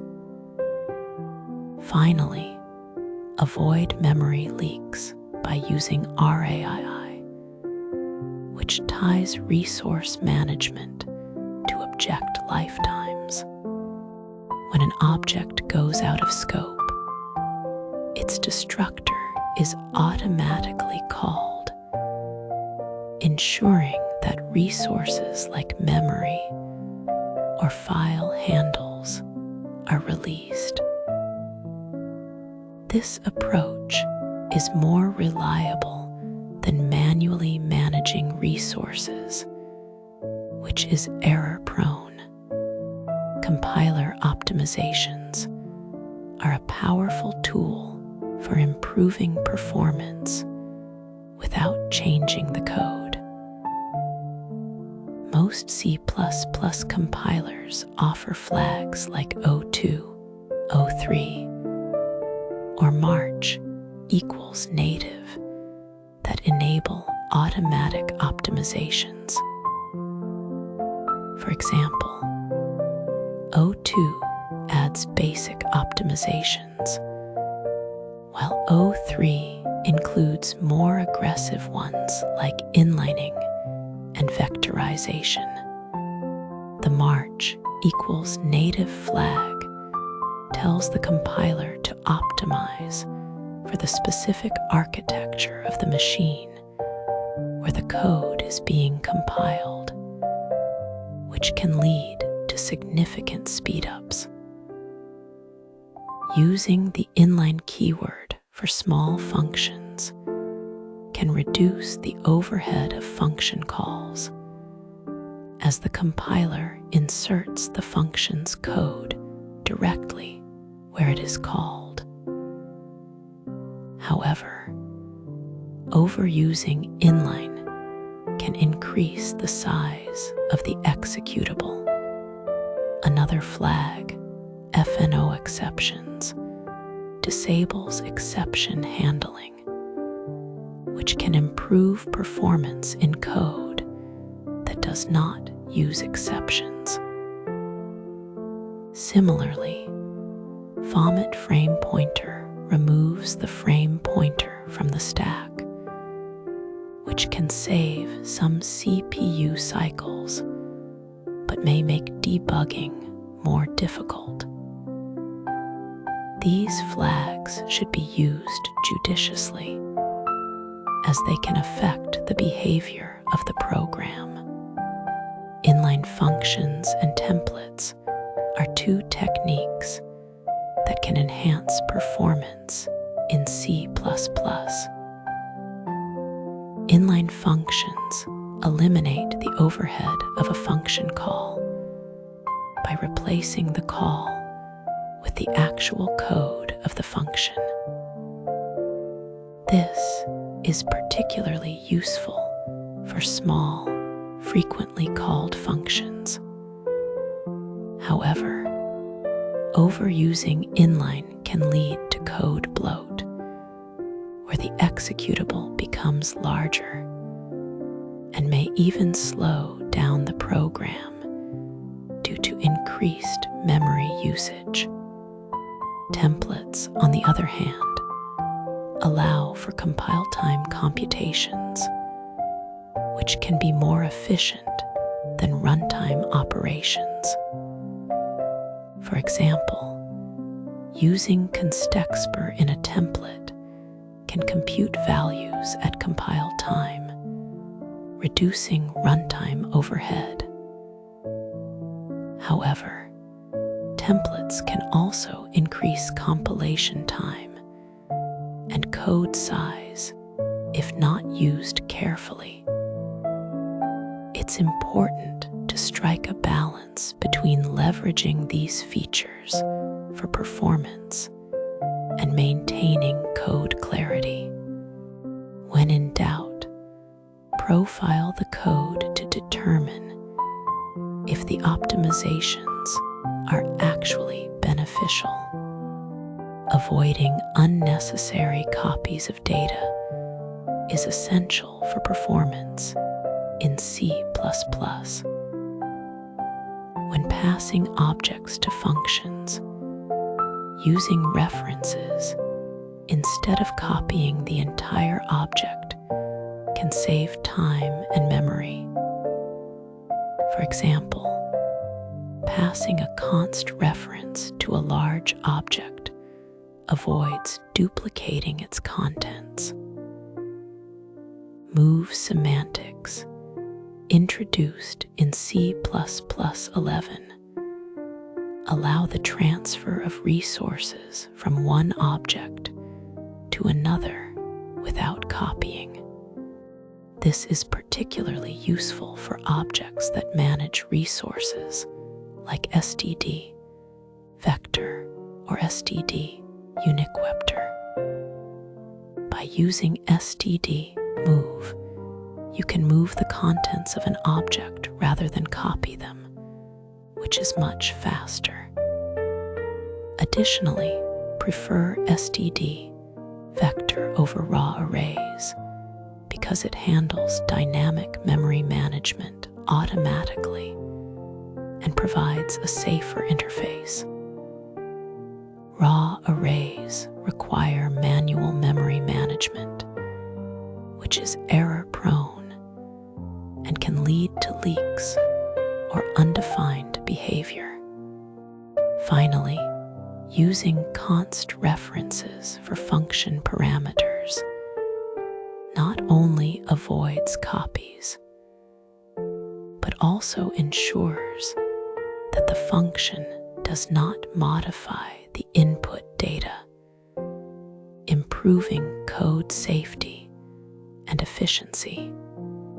Loop optimization is another area where small changes can lead to significant performance gains.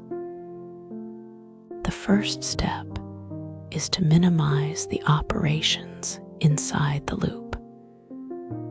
For example, if a calculation does not change during the loop's execution, move it outside the loop to avoid redundant computations. This is called invariant code motion. Loop unrolling is another technique where the loop body is expanded to reduce the overhead of loop control. For instance, instead of iterating once per element, a loop can process multiple elements in each iteration. While manual loop unrolling is possible, modern compilers can often do this automatically when given the right optimization flags. However, there are cases where manual unrolling can be more efficient, especially in performance-critical sections of code. Lastly, while for-each is a convenient way to iterate over containers, a traditional for loop offers more control and can be faster in some scenarios. For example, a for loop allows you to manipulate the loop variable directly, which can be useful for complex iteration patterns. Profiling and benchmarking are essential steps in identifying and addressing performance issues. Tools like gprof, valgrind, or perf can help pinpoint which parts of the code are the slowest. For example, gprof provides a detailed breakdown of function call times, while valgrind can detect memory leaks and other issues. The perf tool, available on Linux, offers low-level insights into CPU usage and cache behavior. Benchmarking with Google Benchmark allows you to measure the performance of specific code segments under controlled conditions. This helps you determine if an optimization actually improves performance or if it introduces other problems. It's important to focus on hotspots, sections of code that are executed frequently, rather than optimizing trivial parts. For example, a single line of code that runs 1,000,000 times is a higher priority than a rarely used function. By using these tools, you can make informed decisions about where to apply optimizations. There are several common pitfalls to avoid when optimizing C++ code. One of the most important is premature optimization. This happens when you try to make the code fast before it is even correct, or before you have evidence that it is a bottleneck. Profiling first is crucial because it helps you identify the actual problems. Overusing templates can also be a problem, as they can increase compilation time and code size. While templates are powerful, they should be used judiciously. Finally, ignoring compiler warnings is a bad practice because they often point to potential issues that can affect performance or correctness.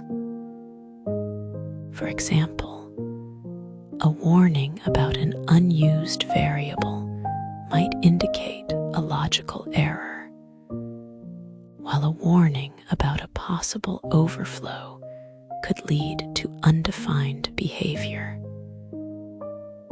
Addressing these warnings can prevent subtle bugs and improve the overall quality of the code. In conclusion, performance optimization in C++ requires a combination of algorithmic, syntactic, and tool-based strategies. Choosing the right algorithms and data structures is fundamental, as it can have a massive impact on efficiency. Writing clean, maintainable code is equally important, as it ensures that future changes do not introduce performance regressions. Tools like profilers and benchmarks help identify where to focus efforts, while compiler optimizations and language features like inline functions and move semantics can further enhance performance. However, it's essential to approach optimization with care, always profiling first to target the real bottlenecks. By balancing these approaches, you can create programs that are both efficient and easy to work with, ensuring long-term success in your C++ projects. Debugging is the essential process of identifying and resolving errors in code to ensure it functions as intended. These errors can manifest in various forms, such as syntax errors, which are typically caught by the compiler and involve incorrect code structure. Logical errors occur when the code runs, but produces incorrect results due to flawed algorithms or reasoning. Runtime errors, on the other hand, arise during program execution, often leading to crashes or unexpected behavior. Debugging is critical for developing reliable and efficient C++ applications because it helps uncover hidden flaws, prevent data corruption, and ensure the software performs consistently under different conditions. Without effective debugging, even minor mistakes can escalate into major issues, compromising the integrity of the entire system. In C++ development, several powerful debugging tools are available to assist programmers. The GNU Debugger, or GDB, is a command line tool widely used on Unix-like systems, offering detailed control over program execution and variable inspection. For those working within integrated development environments, the Visual Studio Debugger provides a user-friendly interface with features like real-time variable tracking and conditional breakpoints. On Mac OS and Linux platforms, LLDB, the LLVM debugger, offers similar capabilities with a focus on modern C++ standards. Additionally, IDEs such as Code, Blocks, and Eclipse integrate built-in debugging features, making them accessible for beginners while still supporting advanced workflows. Choosing the right tool depends on the development environment, project requirements, and personal preference. Effective debugging relies on a variety of techniques to pinpoint and resolve issues. One fundamental method is using breakpoints, which allow the program to pause at specific lines of code, enabling developers to inspect variable values and program state. Stepping through code, whether step into, step over, or step out, helps trace execution flow and understand how functions interact. Inspecting memory and stack traces provides insights into how the program uses resources and where unexpected behavior might originate. Logging, another vital technique, involves outputting diagnostic information during runtime using tools like STD, SARE, or third-party logging libraries. This approach is particularly useful for diagnosing issues in complex systems or when remote debugging is required. Combining these methods enhances the ability to isolate and fix problems efficiently. Debugging often involves tackling common scenarios that can disrupt program functionality. Segmentation faults, for instance, occur when a program attempts to access memory it is not allowed to use, such as dereferencing a null pointer or accessing an out-of-bounds array index. Memory leaks, another frequent issue, happen when allocated memory is not properly released, leading to gradual resource exhaustion. Undefined behavior, which can result from dangling pointers or buffer overflows, introduces unpredictable outcomes that are difficult to trace. Infinite loops or unexpected program flow, often caused by incorrect loop conditions or logic errors, can cause applications to freeze or behave erratically. Addressing these scenarios requires a systematic approach, leveraging debugging tools and best practices to ensure stability. Profiling is a complementary process to debugging, focusing on analyzing a program's runtime performance.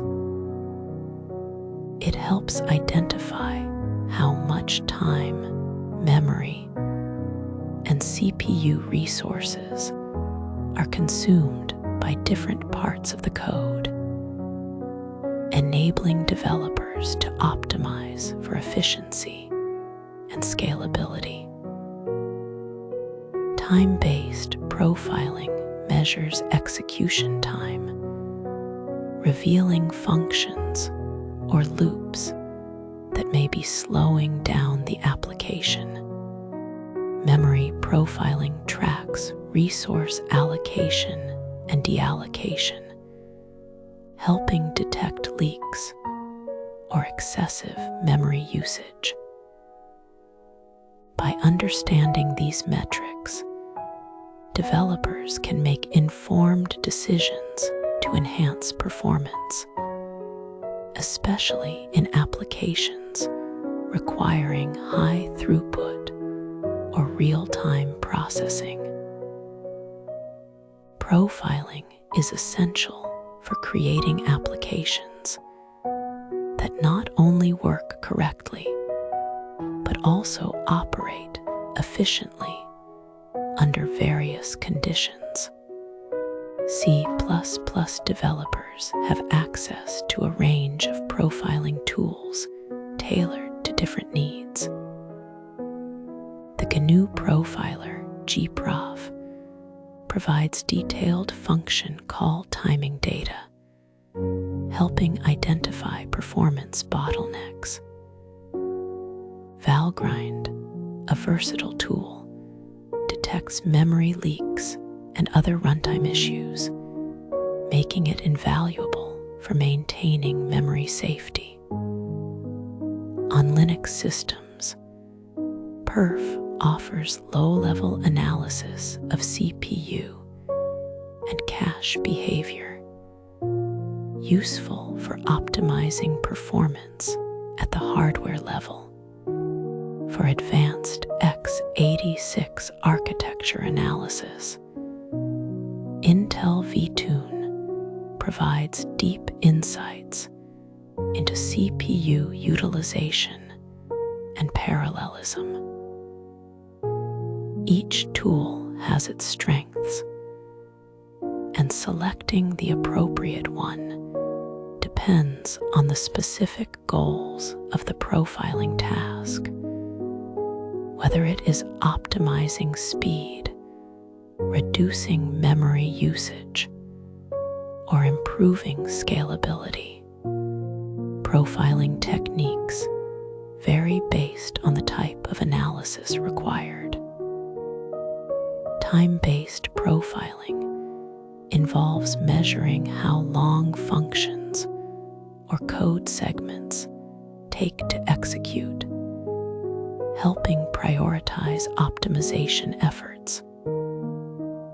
Memory profiling tracks allocations and deallocations, ensuring efficient resource management and preventing leaks.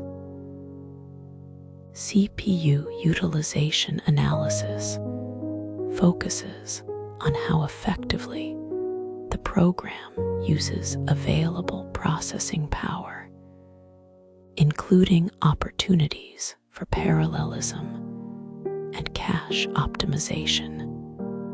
When choosing between sampling and instrumentation, developers must consider trade-offs. Sampling provides a lightweight overview by periodically checking program state, while instrumentation offers detailed data by inserting probes into the code. Selecting the right technique depends on the specific challenges being addressed and the desired level of detail. Adopting best practices for debugging and profiling can significantly improve the development process. Writing modular, testable code ensures that individual components can be isolated and tested independently, making it easier to identify and fix issues. Using version control systems like Git allows developers to track changes and revert to stable states when problems arise. Combining debugging with unit testing creates a robust framework for catching errors early in the development cycle. Finally, prioritizing critical bottlenecks identified through profiling ensures that optimization efforts are directed where they will have the most impact. These practices, when consistently applied, lead to more reliable, maintainable, and high-performance C++ applications. Debugging and profiling are two pillars of effective C++ development, each serving a distinct yet complementary role. Debugging ensures that the code behaves correctly, while profiling ensures it performs efficiently. Tools such as GDB, Valgrind, and Perf provide the necessary infrastructure to analyze and improve code quality. By integrating these techniques into the development workflow, programmers can build applications that are both reliable and optimized for real-world use. The combination of systematic debugging and targeted profiling empowers developers to create robust, scalable, and high-performance C++ solutions. Advanced templates are a cornerstone of C++ that elevate generic programming beyond simple syntax. They empower developers to write code that adapts dynamically to different data types, enabling highly reusable and efficient solutions. By leveraging compile-time computations, these templates allow for operations that happen before the program runs, such as type manipulation and optimizing code structures. This capability is essential for creating flexible and high-performance applications. Key concepts like specialization, variadic templates, SFINAE, and metaprogramming form the foundation of this advanced approach, unlocking possibilities for complex logic and dynamic behavior at compile time. Template specialization is a powerful technique that allows you to define specific behaviors for particular types.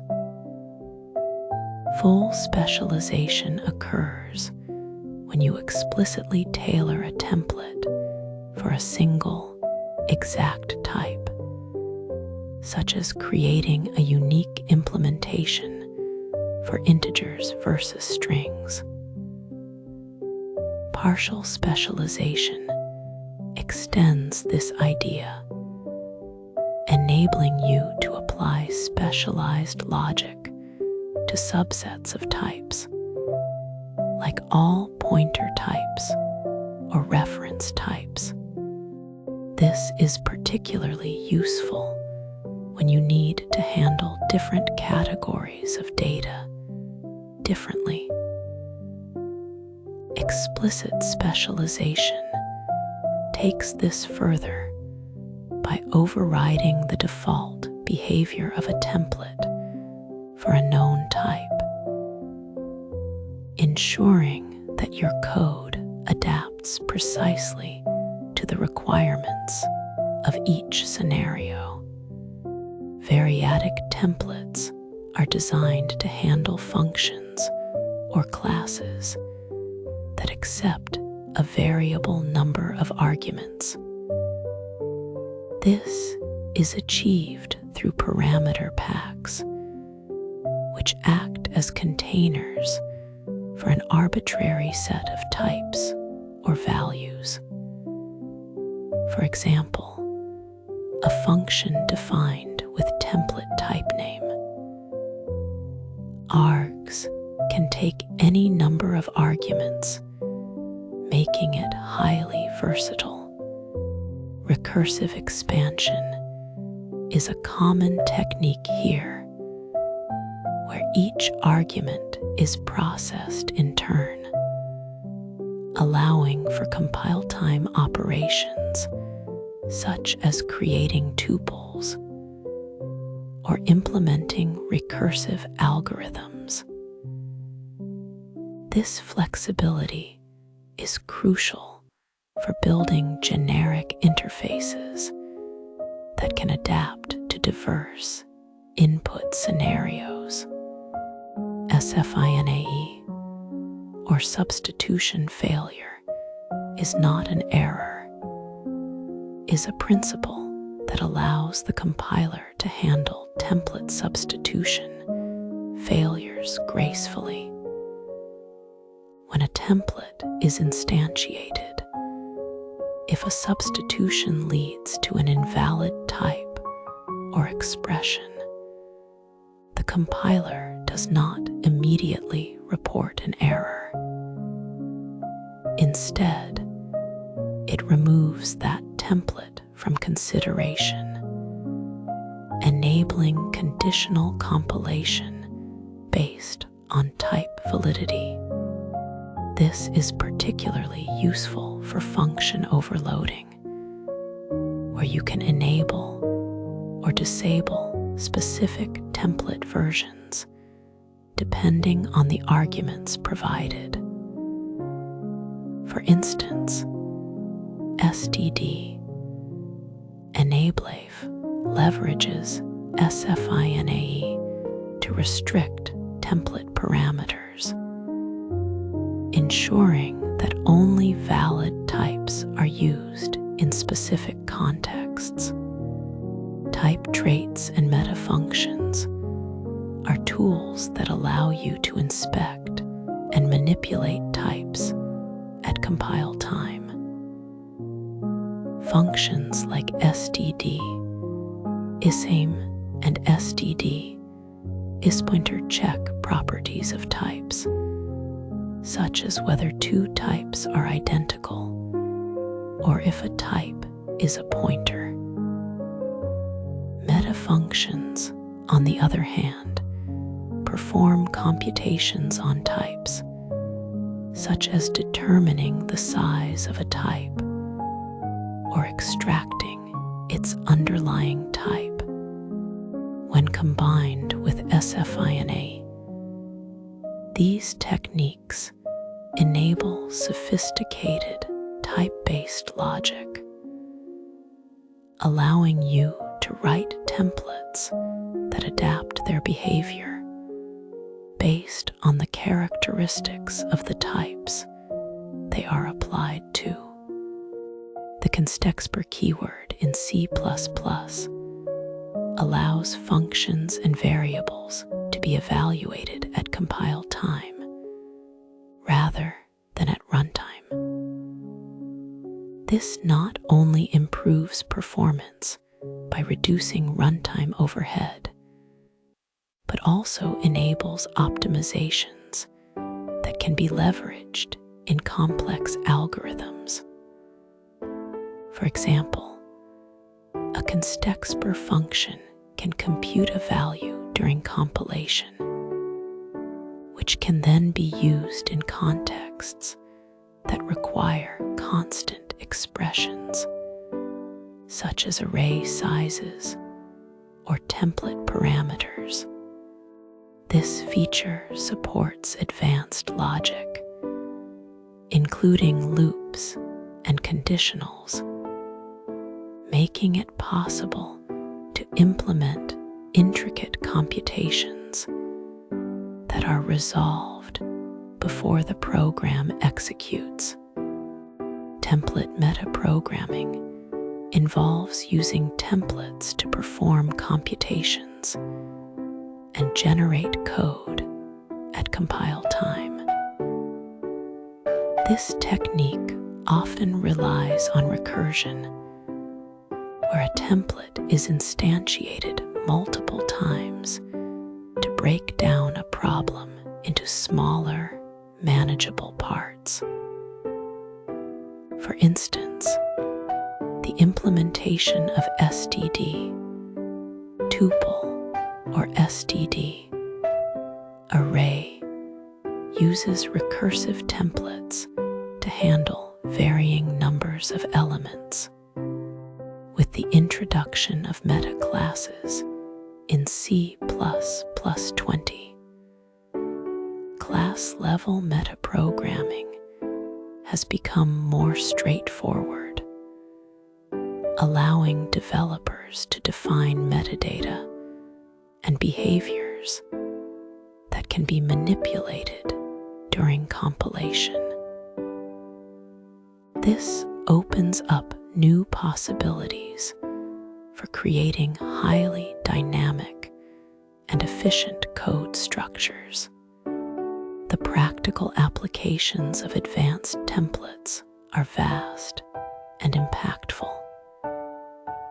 Generic algorithms such as std, transform, demonstrate how templates can be used to apply operations to a wide range of data types without duplication.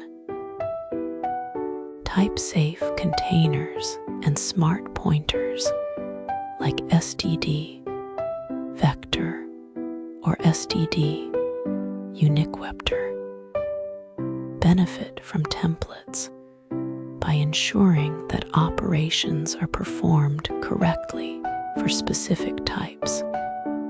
Additionally, domain-specific languages can be created using template metaprogramming, allowing developers to design custom syntax and semantics tailored to specific problem domains, such as mathematical expressions or configuration systems. While advanced templates offer powerful capabilities, they also come with challenges. Overcomplicating templates can lead to unreadable code and obscure error messages, so it is crucial to prioritize clarity and simplicity. Using static hazard helps enforce constraints and provides explicit error messages when conditions are not met, making debugging easier. Compiler diagnostics are another essential tool, as they can highlight issues with template instantiations, such as invalid substitutions or missing specializations. By following best practices and leveraging these tools, developers can create robust and maintainable template-based code. Mastering advanced templates and metaprogramming is a significant step toward unlocking the full potential of C++. These techniques enable the creation of highly efficient, flexible, and reusable code that can adapt to a wide range of scenarios. However, their power comes with responsibility, requiring careful design and thorough testing. By practicing with real-world examples and continuously refining your understanding, you can harness these capabilities to build sophisticated applications that push the boundaries of what is possible in C++. The journey may be complex, but the rewards in terms of code quality and performance are well worth the effort. C++11 and C++14 represent significant milestones in the evolution of the C++ programming language. These standards introduced a wide array of features that fundamentally changed how developers write and maintain code. C++11, in particular, marked a major shift by addressing long-standing pain points such as memory management, code readability, and performance optimization. C++14 built upon these foundations, refining and expanding the capabilities of the language.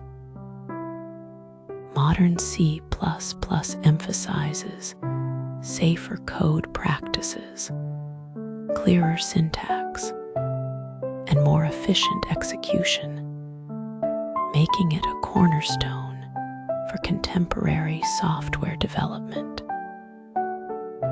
Understanding these updates is crucial for any programmer aiming to leverage the full potential of C++ in today's fast-paced technological landscape. One of the most impactful features introduced in C++ 11 is the auto keyword, which allows the compiler to infer variable types automatically. This reduces redundancy and minimizes errors in complex type declarations. Lambda expressions enable developers to define inline functions, making it easier to pass functionality as arguments to algorithms or callbacks. Move semantics, facilitated by R-value references, optimize resource management by allowing objects to transfer ownership of resources instead of copying them. Smart pointers such as uniquepter, sharedter, and weakter provide automatic memory management, significantly reducing the risk of memory leaks. Finally, range-based for loops simplify iteration over containers, enhancing readability and reducing boilerplate code. C++ 14 further enhanced the language with features that improved flexibility and expressiveness. Generic lambdas allow functions to accept parameters of any type, making them more versatile in different contexts. Return type deduction eliminates the need to explicitly specify return types for functions and lambdas, streamlining code. Improved constexpr enables more complex computations to be performed at compile time, which can lead to performance gains. Digit separators, represented by underscores in numeric literals, improve readability for large numbers such as 100,000. Type aliases, created using the using keyword, provide clearer and more maintainable type definitions, especially in complex code bases. Adopting modern C++ best practices is essential for writing robust and maintainable code. Smart pointers should replace raw pointers to ensure automatic memory management and prevent leaks. Using nulpter instead of null provides type safety and avoids potential ambiguities. The auto keyword can enhance readability by reducing verbose type declarations, particularly in complex scenarios. Avoiding raw arrays in favor of std, vector, or std array improves safety and flexibility. Additionally, the override and final keywords help enforce intentions in class hierarchies, preventing accidental overrides and ensuring clear design decisions. These practices collectively contribute to more reliable and efficient code. Advanced features in C++ 11 and C++ 14 empower developers write more expressive and efficient code. R-value references enable move semantics and perfect forwarding, allowing functions to handle both L values and R values efficiently. Uniform initialization using braces ensures consistent object construction, reducing the risk of narrowing conversions. Variadic templates support functions that can accept a variable number of arguments, enhancing flexibility in generic programming.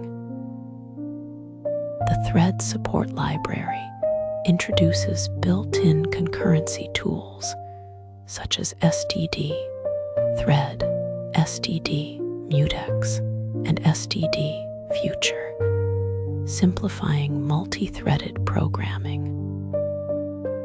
Finally, the standard template library has been expanded with new algorithms and containers, such as std, an ordered map, offering improved performance and functionality.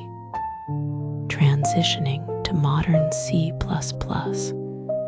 requires a strategic approach to ensure smooth integration of new features into existing code bases. Gradual migration allows teams to adopt new standards without disrupting current workflows. Compiler flags such as std equals C++14 enable support for newer language features, while static analysis tools help identify outdated patterns and potential issues. Following community guidelines, such as the C++ core guidelines, ensures adherence to best practices.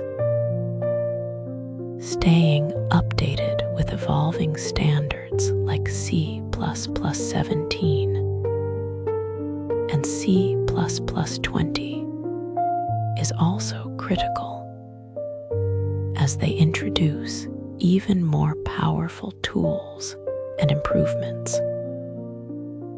Embracing these steps fosters a culture of continuous improvement and innovation in software development. In conclusion, C++11 and C++14 introduced transformative features that have reshaped modern C++ development. These updates prioritize safety, readability, and performance, making the language more accessible and powerful for developers. Mastery of these features is essential for creating high-quality software in today's industry. As the C++ standard continues to evolve, staying informed and adaptable is key to leveraging the latest advancements and maintaining competitive edge in software engineering. The purpose of this capstone project is to apply the foundational concepts of C++ programming to create a functional, real-world application. By building such a project, you will bridge the gap between theoretical knowledge and practical implementation. The goal is not just to write code, but to develop a solution that addresses addresses a specific problem or meets a user need. Throughout this journey, we will follow key stages, starting with planning to define the project's direction, moving to design to structure the solution, implementing the code, testing to ensure reliability, and finally deploying the application to its intended environment. Each phase is critical to delivering a polished and effective product. Project planning is the cornerstone of any successful development effort. First, we must define the scope and objectives of the application. This involves understanding what the project will and will not include, ensuring clarity for all stakeholders. Next, identifying the target audience and use cases helps us tailor the application to its users. For example, if the app is for a business, we need to consider how professionals will interact with it. Finally, setting milestones and deadlines ensures that the project progresses systematically. Breaking the work into manageable phases allows us to track progress and adjust as needed, preventing delays and scope creep. Gathering requirements is the next critical step in ensuring the application meets user expectations. Functional requirements outline what the application must do, such as user authentication to secure access or data processing to handle user inputs. Non-functional requirements, on the other hand, define how the application performs, like ensuring fast response times or scalability to handle increased usage. Prioritizing features based on user needs and technical feasibility is essential. For instance, a feature that is highly requested but technically challenging may need to be deferred until later stages. This process helps focus efforts on the most impactful aspects of the project. Designing the architecture of the application requires careful consideration of structure and scalability. Choosing the right design pattern, such as model view controller to separate concerns or singleton to manage global resources, ensures maintainability. Planning modular components allows us to build the application in parts, making it easier to test and update. For example, a user interface module can be developed independently of the backend logic. Deciding on data structures and algorithms is equally important. A well-chosen structure, like a hash table for quick lookups or a binary tree for sorted data, can significantly improve performance. This phase sets the foundation for a robust and efficient solution. Implementing the core components brings the design to life, we will start by coding the essential functionalities, such as the graphical user interface or backend logic that processes data.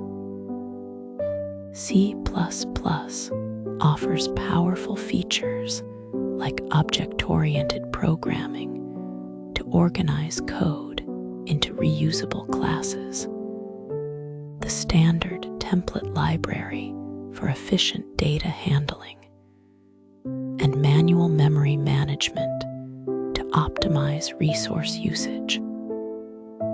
For example, using smart pointers can prevent memory leaks. Integrating third-party libraries, such as a graphics framework or a networking library, can accelerate development and add advanced capabilities. This phase requires attention to detail to ensure code quality and adherence to best practices. Testing and debugging are vital to ensuring the application works as intended. Writing unit tests for individual components, like a function that calculates user scores, helps catch errors early. Integration testing verifies that these components work together seamlessly, such as ensuring the user interface communicates correctly with the backend.